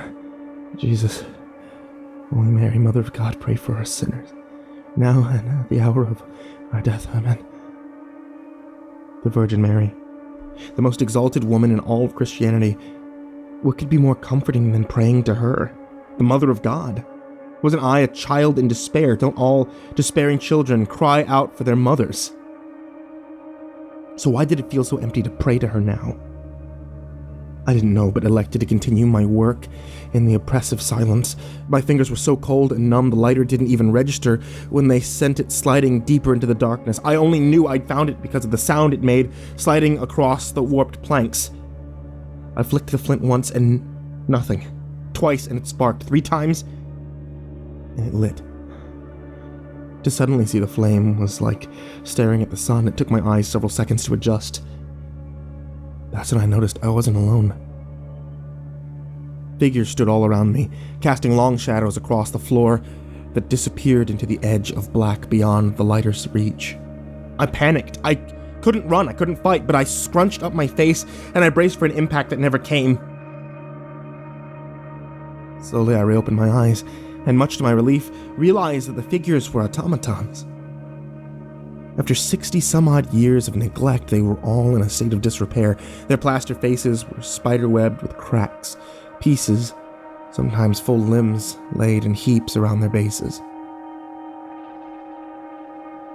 I was surprised I hadn't encountered any of the tracks which lay everywhere on the floor, but I suppose I hadn't covered very much area, lying around on my back, nor would I be able to leave by doing so.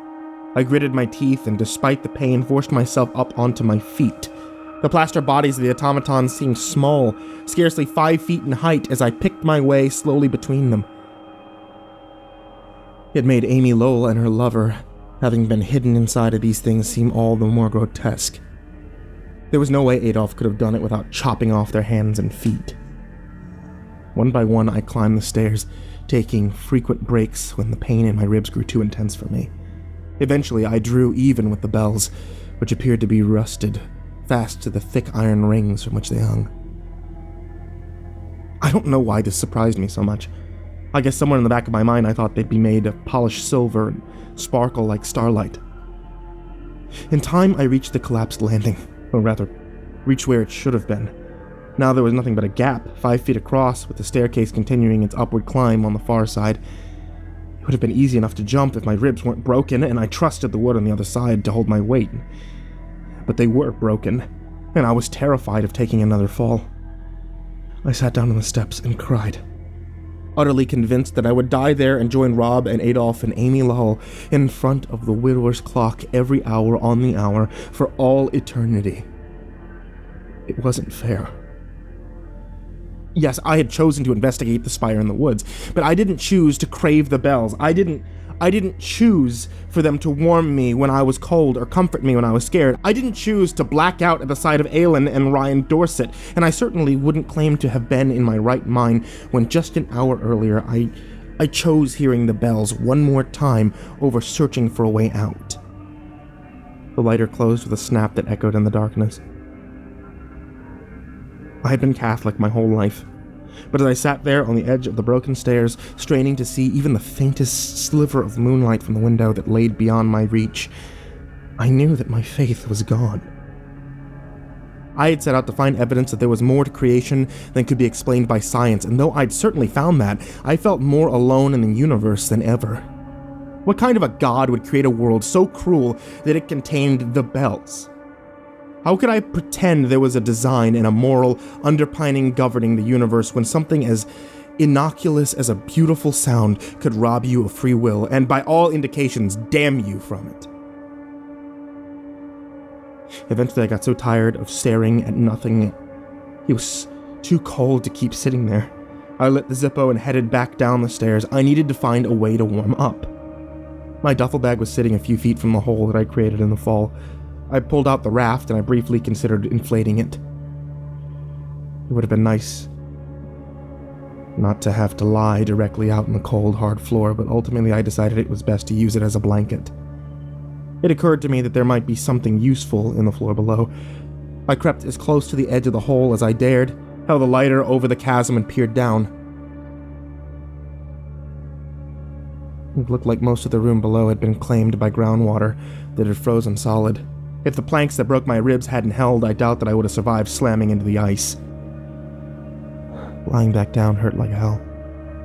The raft didn't seem like it was going to do much for me, but any insulation was better than none. Reluctantly, I closed the lighter. It didn't have an unlimited supply of fuel. I'd have to be careful with it. Waiting for midnight, shivering in the dark, my mind's eye kept conjuring images of Rob Keenan's burnt face, his one good eye watering. I really didn't want to join him. At the same time, I couldn't wait to be warm again.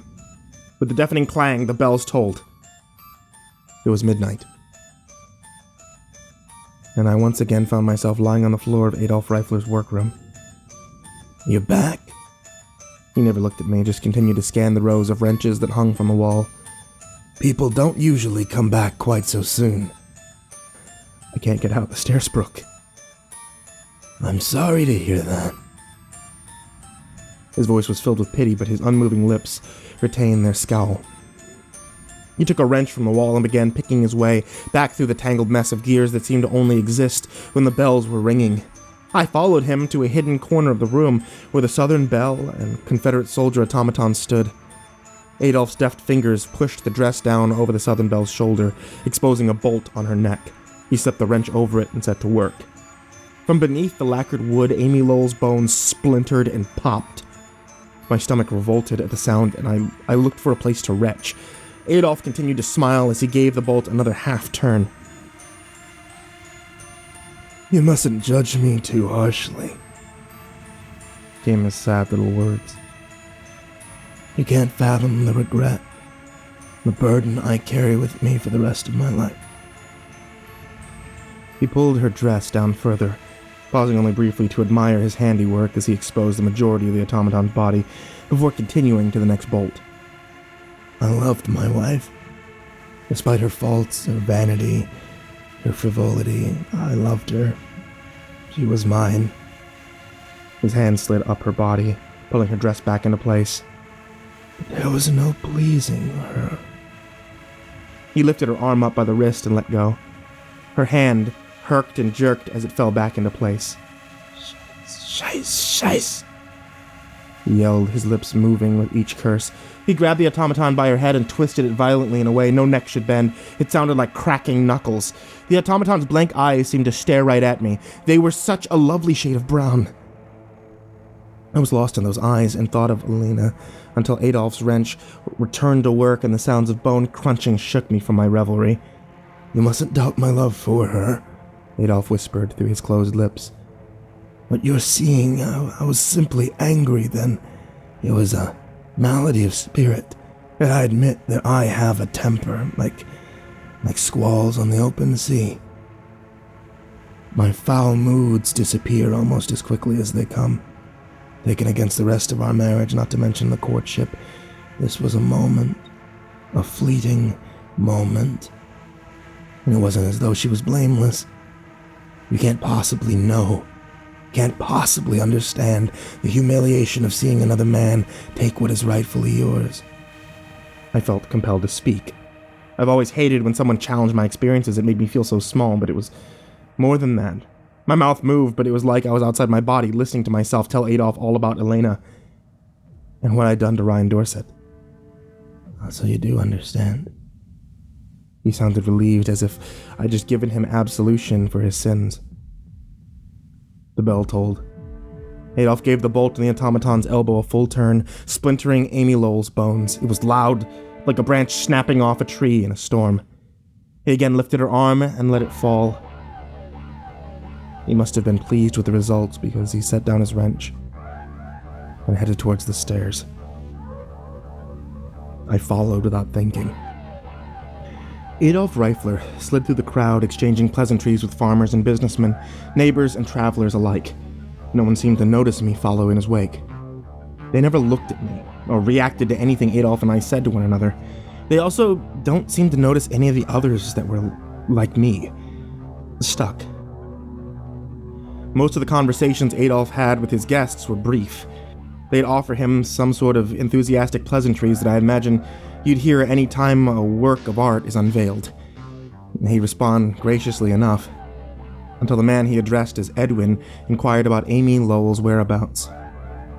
Something in Edwin's tone made me think that he was interested in more than paying his respects. I haven't seen her all night, Edwin said. Are you sure? I could have sworn she was out here around 11.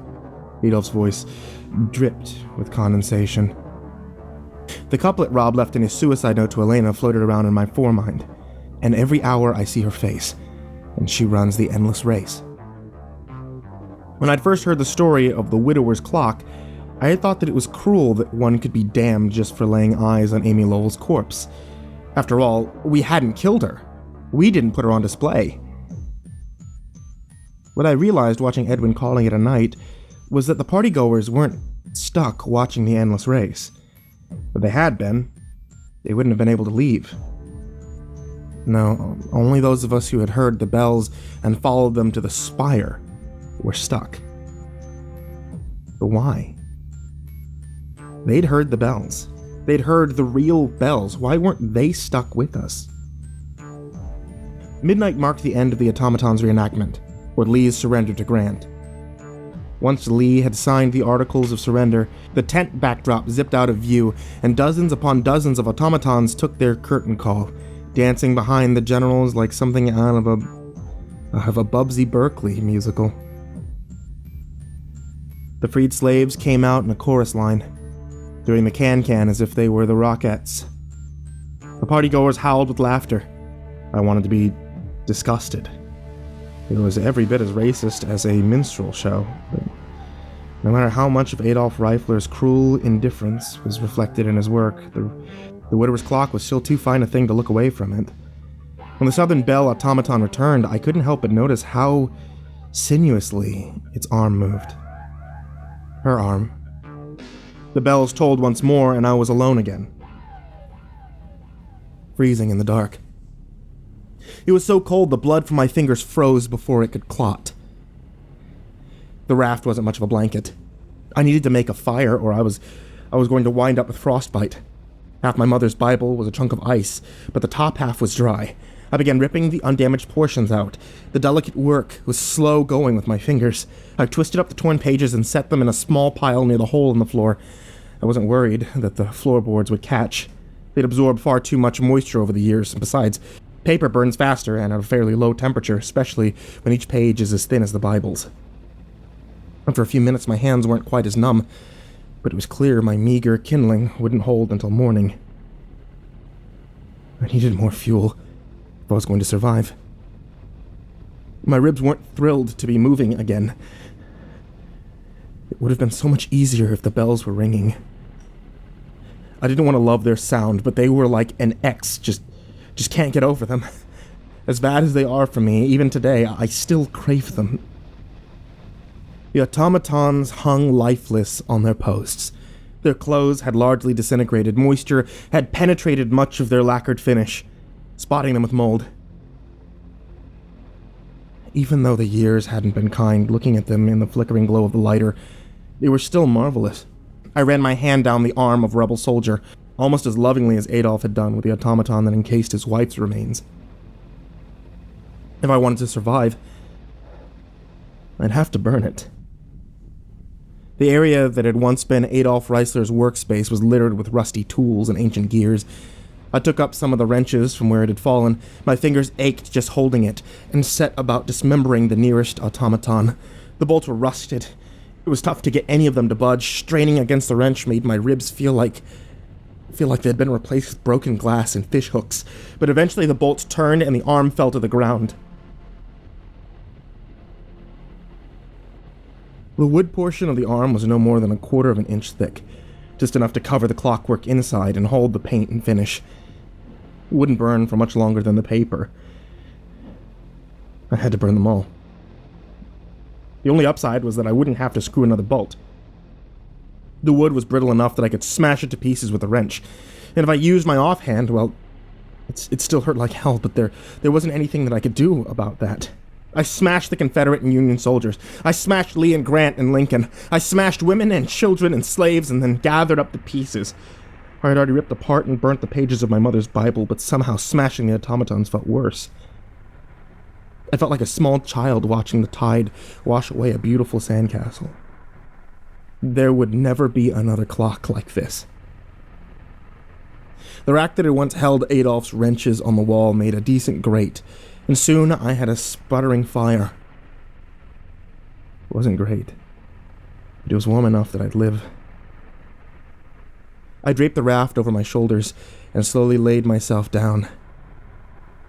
I was out of immediate danger, and I could feel my body shutting down.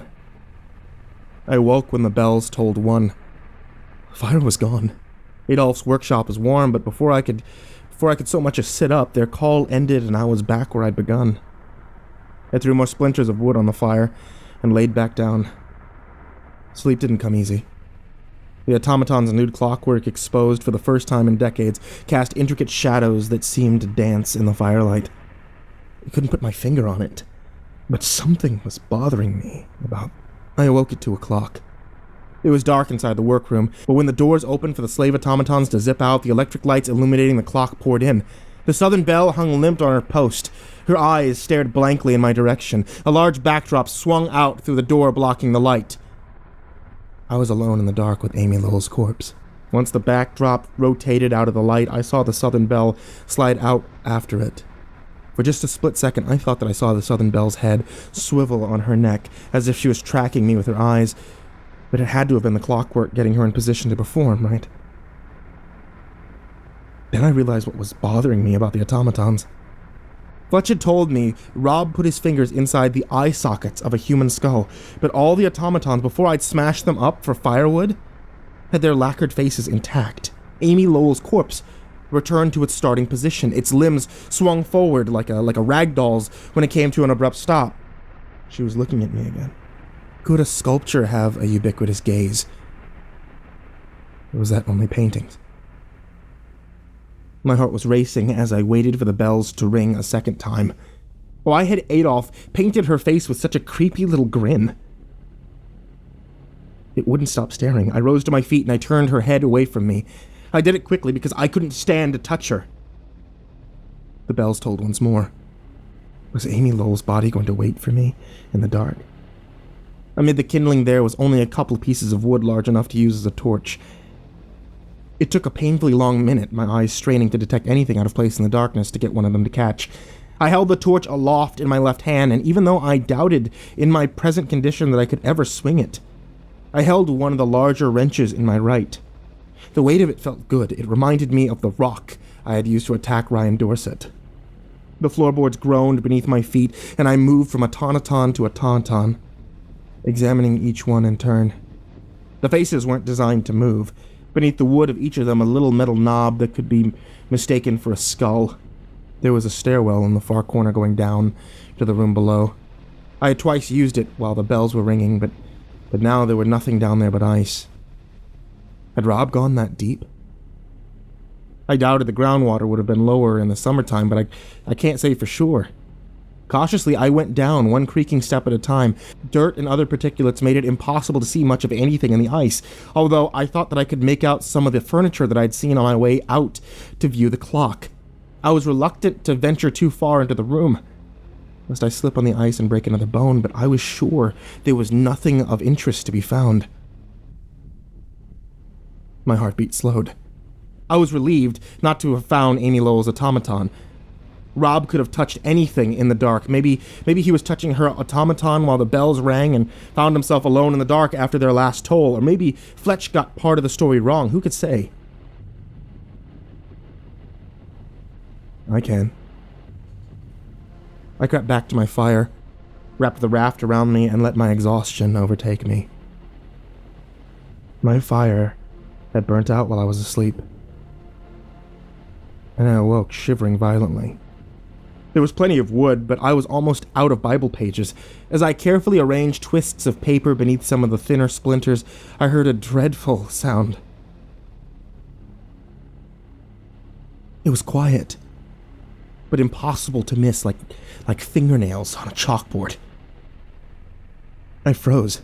The fire could wait. The noise stopped. I held my breath and I strained my ears to listen for even the faintest sound. Nothing.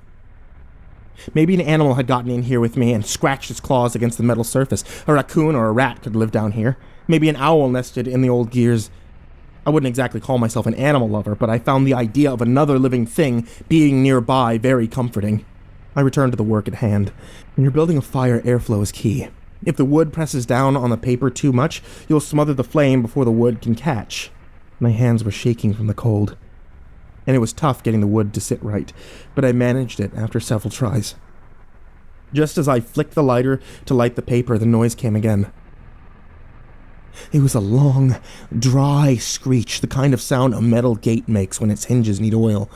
There was no way an animal was making that noise. Desperately, I groped around the ground for a wrench, ignoring the cries of pain from my raw, still bleeding nail beds. The sound grew closer in fits and starts. I couldn't find the wrench in the dark. I could use the lighter, but it was coming from the direction of the automatons. It couldn't have been very far. 10 feet, maybe 15. I didn't want to look. I didn't want to see what could be making that noise. I gave up on the wrench and I crawled backwards, trying to get away. It drew closer. My hand found nothing but air, and I was momentarily filled with that sickening feeling of falling until my back slammed hard into the wood at the edge of the hole. With my shoulders stretched over the ledge, the strain of my ribs was unbearable. I had to bite my tongue to keep from crying out in pain. The lighter was my only chance to get around the pit. I didn't want to look. I was shaking so badly I nearly dropped the lighter, and then the noise stopped. I sat in pitch black and total silence, my heart still racing, unsure of what to do.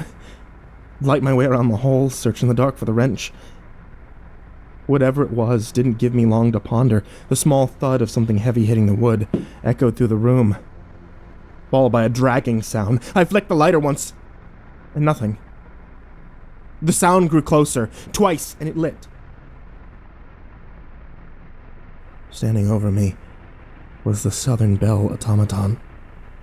The polished wood veneer was badly burnt in places. The left half of its face was broken away, revealing the hollowed eye socket of Amy Lowell Putnam's skull.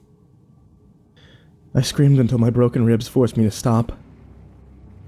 But what remained of Amy Lowell's wooden face just stared back at me, as blank as ever. Her head was still twisted around like I had left it at 2 o'clock. She stepped unsteadily towards me. Her limbs were stiff, her movements spastic and unnatural. It was almost as if she wasn't in complete control of her own body. The pole, which had once pulled her along the clock's tracks, making her dance, hung down from beneath her legs and dragged on the floor behind her. My eyes darted down, looking for the wrench. She was standing right over it. For a moment, as slow as she moved, I thought that I'd be able to outrun her, but as I stood and turned to skirt the hole, she showed me I was mistaken. Her arms sprang forward with such a force they almost knocked me to the floor. Her wooden fingers dug into my shoulders, pinching my flesh against the bone. Her face, all white, remained as impassive as a porcelain doll's. I couldn't bear her looking at me, so I dropped the lighter. We struggled there in the dark on the edge of the hole. Crying and sniveling, I begged for miserable life as she forced me down to my knees. I felt the heavy metal pole that impaled her corpse brush against my legs as she continued to maneuver my body against my will. She turned me around, forcing me first to my hands and knees before finally shoving me onto my stomach. Her hands pinned my shoulders to the ground. I could feel her torso folding itself. The remains of her spine must have been bent at a right angle. The metal pole rose and fell, each time smacking the floor with a dull thunk. Her chest kept twisting like a wasp, moving its abdomen in position to sting. I didn't fully process what was happening until the pole came down on my inner thigh. Amy Lowell Putnam intended to treat me to some of what she'd endured at her husband's hands. I stopped thinking, I stopped feeling. I was too terrified for that. I flailed my limbs, I scratched at the wood floor with my remaining fingernails. When my hand came down in the hole, I didn't even consider the consequences. It was the only way I might possibly avoid being sodomized by an automaton, and I took it. I pulled with every last ounce of strength I could muster. My ribs screamed in agony. Blood started gushing from my fingers once again, but I kept pulling, dragging myself and Amy Lowell right to the very edge. The pole came down on my leg again. It felt like being hit by a hammer. When she raised the pole once more, I lifted my upper body over the edge and rolled my shoulders down. Amy Lowell's weight must have been off balance because she went spilling over the edge, landing on the ice below with a sickening crash. I was back where I'd started, lying in the pitch black, struggling for breath. From the hole came a small sound, almost a scratching noise. Then a thud. Followed by more scratching. Amy Lowell was still moving. I fumbled about on my hands and knees until I found the lighter. I lit it on the third try. I held it over the hole in the floor. Amy Lowell's head had been twisted nearly 180 degrees in the fall. A chunk of her skull from just over her eye socket had been knocked out, along with much more of the southern bell veneer. But it hadn't slowed her spastic movements. Her wooden hands and feet struggled to gain purchase on the ice. My feet started moving. I had no clue where to go. Where could I? There was no way out. I just had to get as far away from Amy Lowell Putnam as I could. I grabbed the wrench as I passed, and I took to the stairs. The flames sputtered as I climbed. I had no idea how much lighter fluid I had left, and I found myself wishing that I had grabbed another piece of wood that I could use as a torch. I held it out, though, all the way to the topmost stair that I could reach. I sat down and quietly closed the lighter. My mistake became obvious the moment I heard the pole rise and fall on the first step of the staircase. Thump. I had nowhere to go. Thump. I was more trapped than I would have been in the wide open room below. Thump. I had to get out of here. Out of the spire. Thump. I lit the lighter once more and I held it aloft. Thump. Can I make that jump? How stable were the beams holding up the stairs? Thump. Beneath the gaps in the stairs, Amy Lowell's corpse continued its climb. Thump. There was only 5 feet, give or take, separating me from the surface. Nothing. Thump. Of course, the stairs were higher on the far side of the gap. Thump. And the wood probably couldn't support me landing on it. Thump. And if I was in no condition to jump, thump. And there was no way I could make it. I was stuck and she was coming for me. Thump. I slumped down on the top step, and all I could think was, I don't want to die. I don't want to die. I don't want to die. Thump. Then I thought that dying might be preferable to what she had planned for me. I could just lean back and fall, splatter my brains all over the floor below. Thump! What if I didn't die? What if I only broke an arm or my leg? She'd turn around. Thump! Come get me. Thump! There was no running. If I was going to survive, I'd have to fight. I had the wrench. I had the high ground. Maybe I could get lucky and toss her over the edge, or worst case scenario, take her with me. Thump! Thump! Thump! 18 steps between each landing. The pole hanging down from her legs prevented her from standing. She had to crawl on all fours. Her hands and feet sounded like hard-soled shoes against the wood steps. Each time she reached a landing, the pole would drag across the ground. When she reached the landing below mine, I sparked the lighter and set it against the wall, hoping that would be enough to keep it from getting knocked over in the fight to come. Amy Lowell didn't react. She just kept climbing. I stood and raised the wrench over my head. My breathing was rapid and shallow. Her head was still twisted around on her neck, staring off into the darkness. She stopped, just outside of my reach, still as a stone. She appeared every bit as inanimate as all the other automatons. Was she trying to lure me in? Or draw me away from the edge? Why was she just sitting there? My arm was beginning to shake. I couldn't hold the wrench up for much longer. It was now or never. Before my foot could hit the step below mine, her arms and legs uncoiled and she exploded forward. My wrench hit feebly on her back as her wooden hands latched onto my throat. Together we began falling backwards towards the gap in the stairs. Just before we slipped over the edge, the bells tolled. My back slammed against the stairs. The automaton was gone. My brain was still panicking. I couldn't think of anything but her. Where was she? Where was Amy Lowell Putnam's body? She was running the endless race. Down at the bottom of the stairs. I scrambled to my feet, determined to put more distance between us. The stairs were solid beneath me. It was a good feeling, one that we take for granted most of the time. The bells rang a second time just as I reached the slatted windows at the top of the spire. A dizzying notion bubbled out of my subconscious. If I was standing here when the bells stopped ringing, what would happen? When the bells finished tolling 11, I had been shunted inside, but not back to where I had begun. Could I leave? Could it be that simple? I raised the wrench in my hand. It would make short work of thin wooden slats, but I couldn't do it. This was the spire. The real spire, and not decrepit remains. It housed the bells. The note they sang was beautiful beyond comprehension. I knew it was crazy. I knew it was my life on the line, but I couldn't destroy any part of the widower's clock. Not while the bells were ringing. You can't understand unless you had heard them ring. The vibrations penetrate you, they infuse you, they permeate you. You would do anything to hear the bells, sacrifice anything, no matter how much you'd regret it later, no matter how much they scared you or made you question your humanity. You hear their call. To hear their call is to be owned by them. Gently, I laid the wrench on the ground and I began removing the slats one at a time, carefully not to chip the paint. I felt like a fool. I knew I should have just bashed my way outside. I knew it, but I couldn't do it. Instead, I was treating the removal of each slat as if I was an artist restoring the Mona Lisa. The bells would ring again any second, and that'd be it. Maybe I'd be up here on the landing, maybe I'd be back on the stairs where I started. Maybe Amy Lowell's automaton would be with me, or maybe I'd be alone in the cold and in the dark. Finally, I removed enough slats to squeeze through into the moonlight. Clinging to the spire for dear life, I haphazarded a glance downward. The party appeared to be over, but I could still make out those poor lost souls I'd joined one day ago. Stuck watching the endless race for all eternity, and I could see some of the automatons illuminated by the harsh electric lights. 2 of them moving swiftly, zipping across their tracks. The bells rang for the 3rd time. I scrunched my eyes closed. If it hadn't worked, I didn't want to know. And I stepped off the ledge. The first thing I was aware of was the cold. Then the pain in my hands and ribs, and then I noticed the wind. I opened my eyes to see snow glistening in the moonlight, and the long shadows cast by trees. I had stepped off the spire, and I dropped only a foot or so, falling to my knees in the snow. My eyes brimmed with tears of joy. I wanted to kiss the ground and throw the snow up in the air, and wallow around in it like a pig in its own filth, but then I remembered. I recalled the way Scary Carrie had looked at the hospital. The swollen black lumps of necrotic flesh where frostbite had set in. My mother's car was a solid hour and a half walk away, and I wasn't moving as quickly as I usually did. I got walking as fast as I could bear. I heard the bells, truly heard them for the last time, near the fork where the access road joins Old Ware Enfield Road.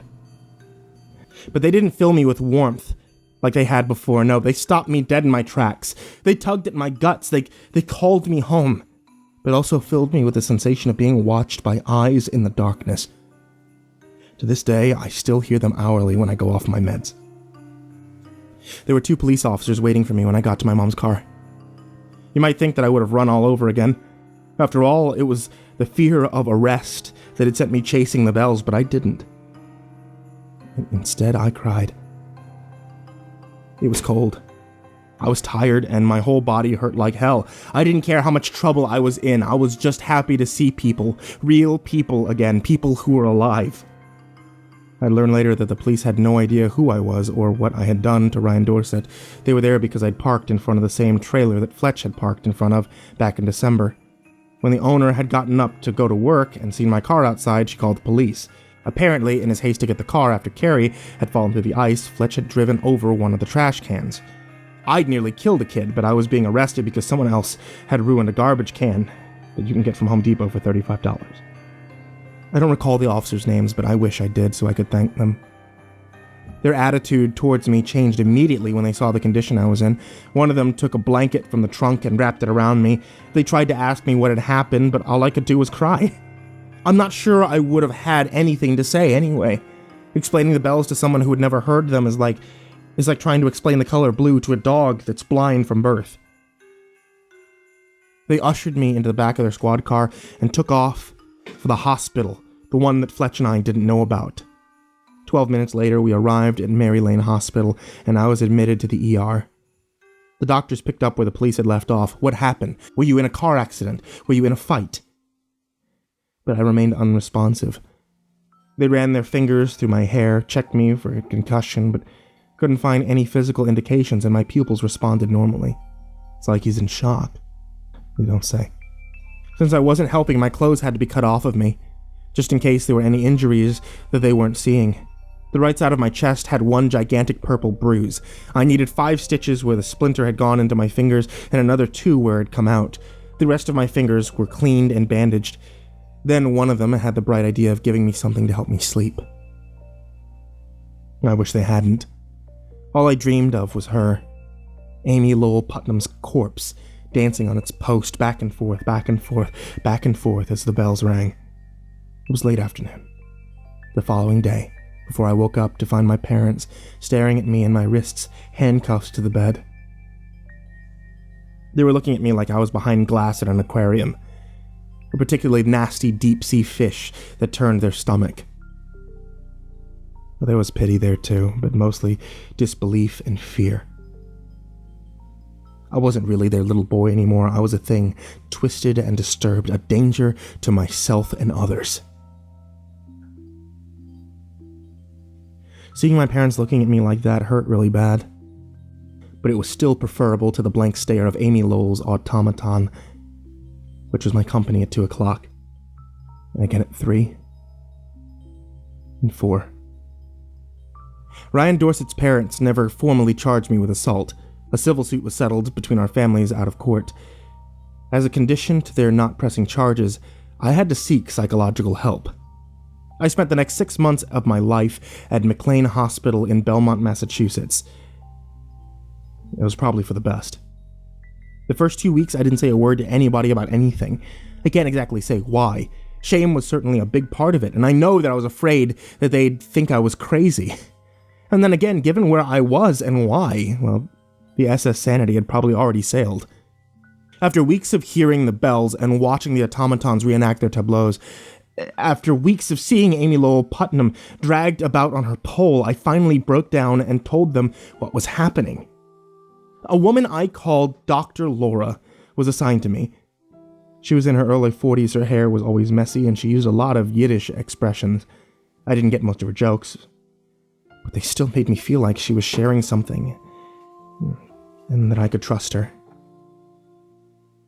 She diagnosed me as bipolar, believing my attack on Ryan, my experience hearing the bells, and my belief that I'd visited a haunted clock tower in the middle of a reservoir most likely stemmed from what she called a mixed episode. A state where symptoms of depression and mania often occur simultaneously and auditory hallucinations aren't uncommon. Her theory was horse shit, but there was no way to argue with a psychologist without sounding like one of those guys in the old horror movies screaming, "I'm not mad! I'm not mad!" while an orderly crams them into a straitjacket. You just say, "Oh wow, yeah, that sounds about right." And you take whatever pill they give you. You can't win, but you can lose less badly. And I have to admit that after they began injecting me with Haldol, I stopped hearing the bells every hour. She may not have believed my story, but Dr. Laura taught me a lot. We would look at the decisions I regretted and examine not only the effects of those decisions, but everything that led up to them. What was I doing? How was I feeling? We'd list it all, from my emotions to my bodily sensations, and try to find the pattern that led to my worst decisions. She helped me isolate my self-destructive triggers. Then we'd discuss how I could continue on in life and accomplish my goals without stumbling blindly into those triggers. After I got out of McLean, we thought it was best that I didn't go back to my high school. My mother bought the state-approved curriculum for homeschooling, and I spent the rest of my high school at our kitchen table. We had met with the superintendent of schools a couple of times. He seemed perfectly happy not to have me in his school system. I can't say that I blame him. I must have seemed like another Robert Keenan waiting to happen. In September of 2000, the week before his 13th birthday, my little brother asked if he could be homeschooled too. In his grade, he had been a fairly popular kid. Then one day he came home with a bloody nose. 2 weeks later, a black eye, fat lip, a limp. He was being bullied because of me. I remember one day in particular, with perfect clarity, an older boy had knocked him down on the hardwood floor of the gym and dislocated his shoulder. He had to go to the hospital. My dad went ballistic. He directed most of his anger at Mr. Delvino, the principal. He even threatened to sue the school. I got some of it too. He gave me a look that practically screamed, "This is your fault." When he returned home that night, my brother got me alone and asked me a question. "Did you rape Eilina?" At first I was shocked. I thought that I'd misheard him. I mean, I was his brother, and he knew that I loved Eilina. How could he ask me that? The kids at school, that's what some of them say. After the incident in the yard, Eilina's parents had decided to enroll her at Bishop Gutrin. She hadn't wanted to. I mean, who wants to leave their friends behind senior year, but between Robert Keenan and myself, they just thought that it'd be best for her to get a fresh start. After she left, Sarah Cohen had been very vocal in blaming me. I never held that against Sarah. I figured that I deserved the fallout for what I had done to Robert Dorset, but I hadn't seen this coming.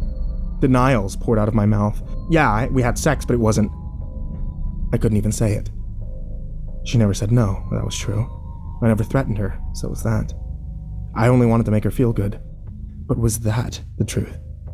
Like a lot of people, especially guys, I had an image in my mind of what a rapist was, a lone predator, a man in sunglasses and a hooded sweatshirt, hiding in a dimly lit garage with a knife in one hand and an improvised gag in the other. I had an idea that they were a breed apart, depraved, wicked, mean things, aware of the harm and the hurt they can cause, but determined to do it anyway. This was my idea of what a rapist was, and I didn't fit any of my own criteria. Yeah, it was true, I wanted to make Eilina happy, but each time I kissed her, she'd frozen up. I took it as nerves, but I didn't stop. Each time I'd run my hand up her body, she started to cry. I thought it was survivor's guilt, but even if it was, pushing her clearly hadn't made her feel any better, and when I had gotten on top of her and wormed my way beneath her clothes, persisting past stillness and tears, she hadn't said no, but she never said yes. What I had thought, what I had wanted, they didn't matter. Not next to what I did. It's easy to see that now. At the time, I got defensive, unleashed a torrent of vile obscenities about a girl that I'd only moments earlier considered the love of my young life. That night, once everyone was asleep, I made my first of 3 suicide attempts. Tiptoeing my way into the garage, I took the garden hose off the wall and I pushed one end into the tailpipe of my mom's car. The other end I ran through the driver's side window. The note I left was addressed to Eilina and simply read, "This is your fault." It was pure projection. I got comfortable, I started the engine, and as the car began filling with exhaust, I became dimly aware of a sensation creeping up the back of my neck. Was it the carbon monoxide, or was I being watched? Thump! Had Amy Lowell been the mystery figure people saw inside Rob's car the night he killed himself? Did she collect the souls of those that she'd condemned? Was that how the automaton's face had been burnt? Let her come, I thought. Anything's better than this. But the thump I heard wasn't the sound of Amy Lowell Putnam's post on the garage floor. It was the doorknob slamming into the wall when my brother threw open the door to the house. He saw me and screamed bloody murder until my parents came, and then the 3 of them could pull me out of the car. The garage was beneath my brother's room, and he had heard the engine start but didn't hear the garage door open, so after a couple of minutes of wondering, he got up to see what was going on. The next thing I knew, I was sitting in the living room with a splitting headache. My mom was hugging me and crying hysterically. It was the first time anyone held me in 9 months. The next morning I was back in McLean. Dr. Laura and I spent a lot of time talking about Eilina. I was surprised she was still willing to work with me, knowing what I had done. But she was as patient and kind as ever. After 2 months, I was still struggling to wrap my head around how anyone could think what I had done with Eilina had been wrong. To Eilina. What I had done to Eilina. Why didn't she just say no? It was a textbook example of blaming the victim, but I genuinely didn't understand. I would have stopped. You can never be certain what somebody else is experiencing, and that's why you have to ask and listen and not assume they want exactly what we want. Or that they'll respond exactly like we respond. Understand? I nodded. We weren't in a session, strictly speaking. Dr. Laura probably shouldn't have been talking to me at all. And especially not about something that was at the heart of my treatment. But from time to time she would. I think she knew I needed the human contact. Bubba, don't take this as anything but speculation, okay? I can't know what she was thinking any better than you can, but you might want to consider that the last boy that had a crush on her had killed himself 3 months earlier. I liked it when she called me Bubba. What's that got to do with me? She might have thought that if she said no, you'd do the same. And Lena, if you're out there and you're reading this, I am sorry. I apologize unreservedly. It was not your fault. I take the full responsibility. If you wanted to press charges against me, I would not refute them. You can get word to me through my parents. If there's anything that you want from me, anything that will bring you the slightest amount of closure, it is yours. I was stupid. So hurtful. So wrong. I'm sorry. In May of 2003, I received my high school diploma.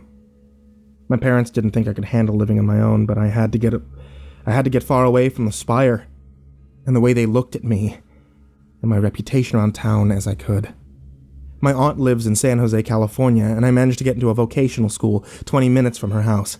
Eventually, my parents relented and let me go. Fletch wound up getting into BC, which was a big coup for him.